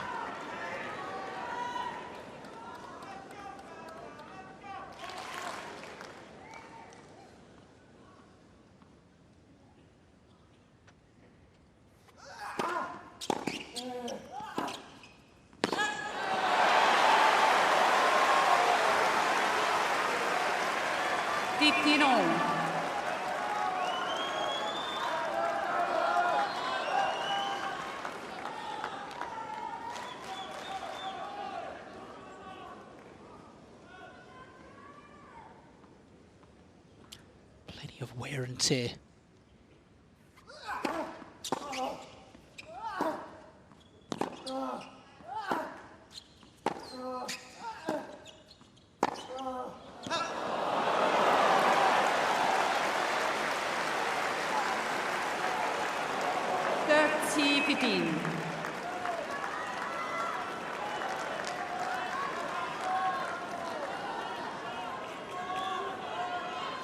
You just feel like Zverev's finding it hard to win a point unless he gets that early one on the serve, aren't you? Yeah. He's having to work really hard. Just getting enough errors off the Alcaraz forehand.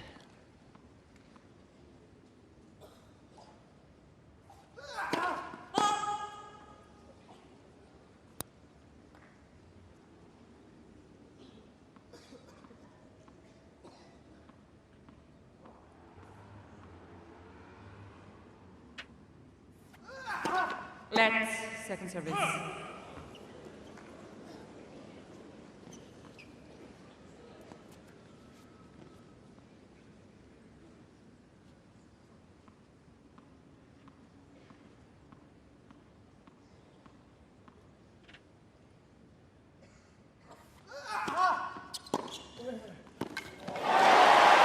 You know, the mentality of this man. Previous point, he unloads on a point, he just misses. You think, okay, play a little safe, make him play, work the point over. But the very next point, he just jams a backhand from up high Thank you. and follows it in. Unreturnable. Just no hesitation.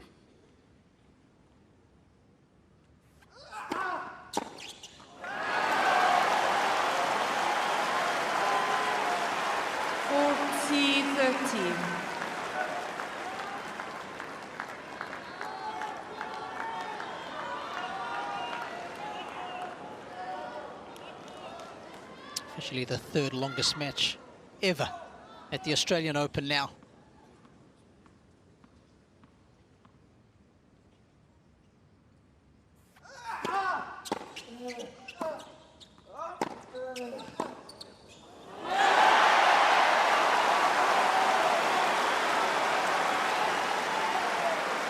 He's just not going to hold back, is he, Roger? If it's in his strike zone, Alcaraz is going to nail it. Yeah, and that's his norm, isn't it? See ball, hit ball. Yeah. And so he's doing something that he's very comfortable with. And it's getting to Zverev so quick now, and that fatigue factor's costly.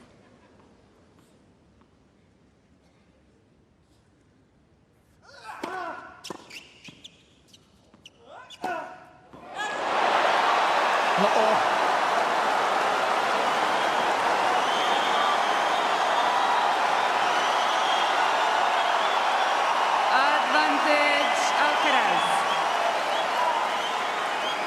5 hours and 26 Thank minutes you, ladies and gentlemen. of Please. centre court filled drama. Carlos Alcaraz has finally got to match point.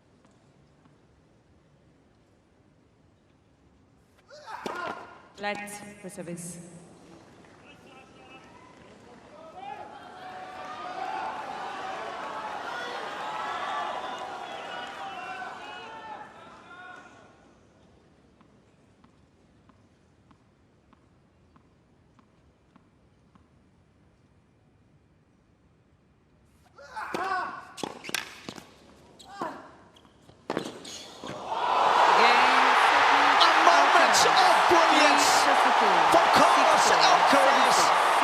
Secures a place in his very first Australian Open final.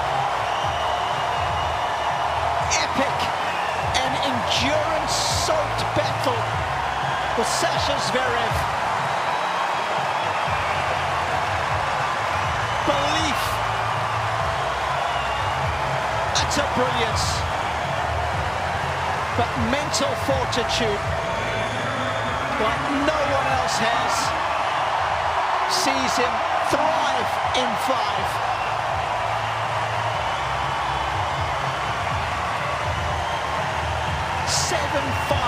In the 5th.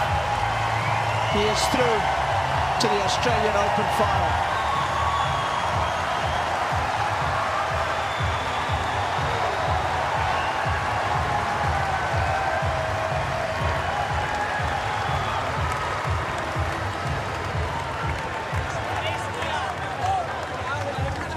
What a mental effort, Wally. Robbie, I thought he was down and gone. Yeah, I mean, I guess I was suggesting go hard or go home, but he just found a way.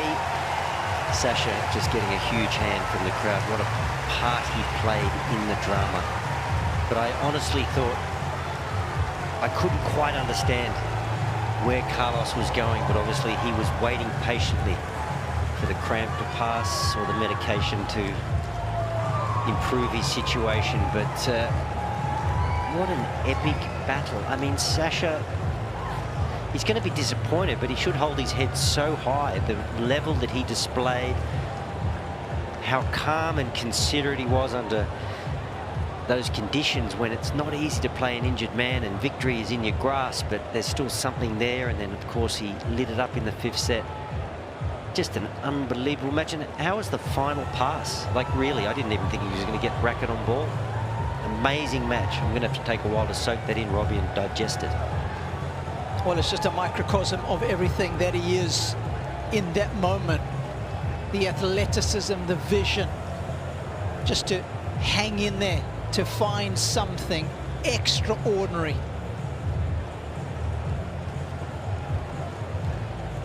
And Robbie, I can tell you not one person has left the stadium at this point. Like, I think everybody's a little bit stunned. Of course, we're waiting to hear from Carlos if he's got the energy to speak, but that was an absolute epic. He went 5 hours and 29 minutes against Yannick Sinner in the finals of the French Open. He's gone 5 hours and 27 minutes today. And again, he's come out on top. And great sportsmanship shown from Zverev. He must have been bitterly disappointed, but he was quick to shake the umpire's hand, quick to move round and give Alcaraz a hug.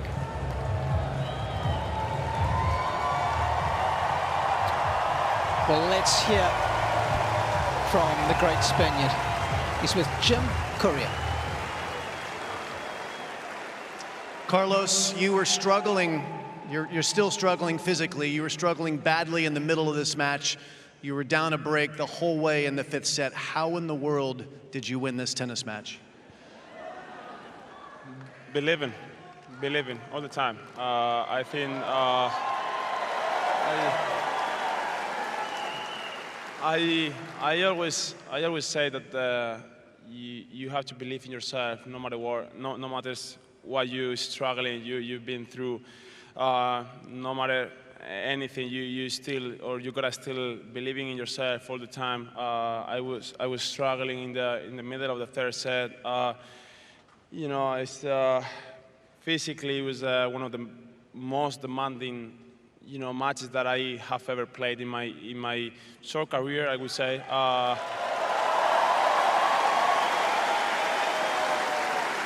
But I've been in these kind of situations. I've been in these kind of matches before, so I knew what I had to do. I had to put my heart, you know, into the match. I think I did it. I fought until the last ball. I knew that I was going to have my chances. I was passionate, you know, in the 5th set, but you know, just extremely proud about myself and the way that I fought and the way that I came back, you know, in the 5th set.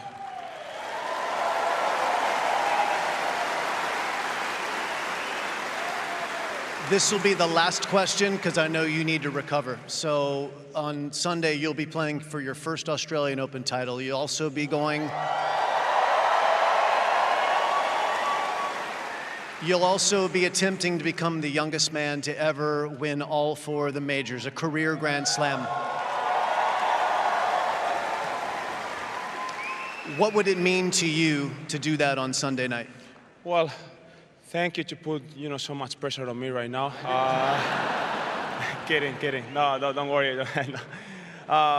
You know, I'm just really happy, you know, to have the chance to play my first final here in Melbourne. This is something that I was pursuing a lot, you know, chasing a lot, having the chance, you know, to fight for the title. I think it's been a great 2 weeks so far. I think my level were increasing a lot. But you know, one thing that I gotta say is I couldn't stay here right now, you know, doing this interview without, you know, these guys. It's been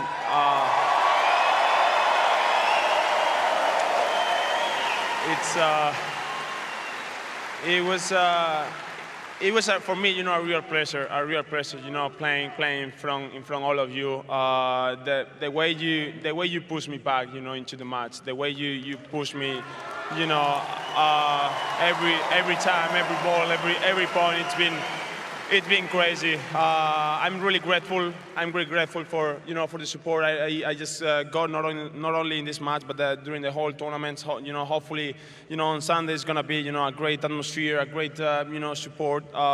So I just can't wait. But obviously right now I'm just you know, my head is about recovering, you know, as much as I can.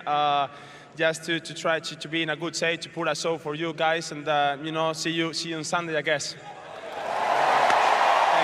Ladies and gentlemen, you'll see him on Sunday for sure. That's Carlos Alcaraz. What a performance.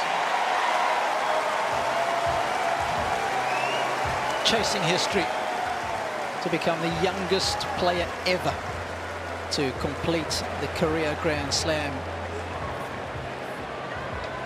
84 days sooner than Don Budge was able to do it way back in 1938. 22 years, 273 days. He'll be on Monday. That's when they calculated at the end of the tournament, but wow. Resolve. But ultimately, it is always down to belief.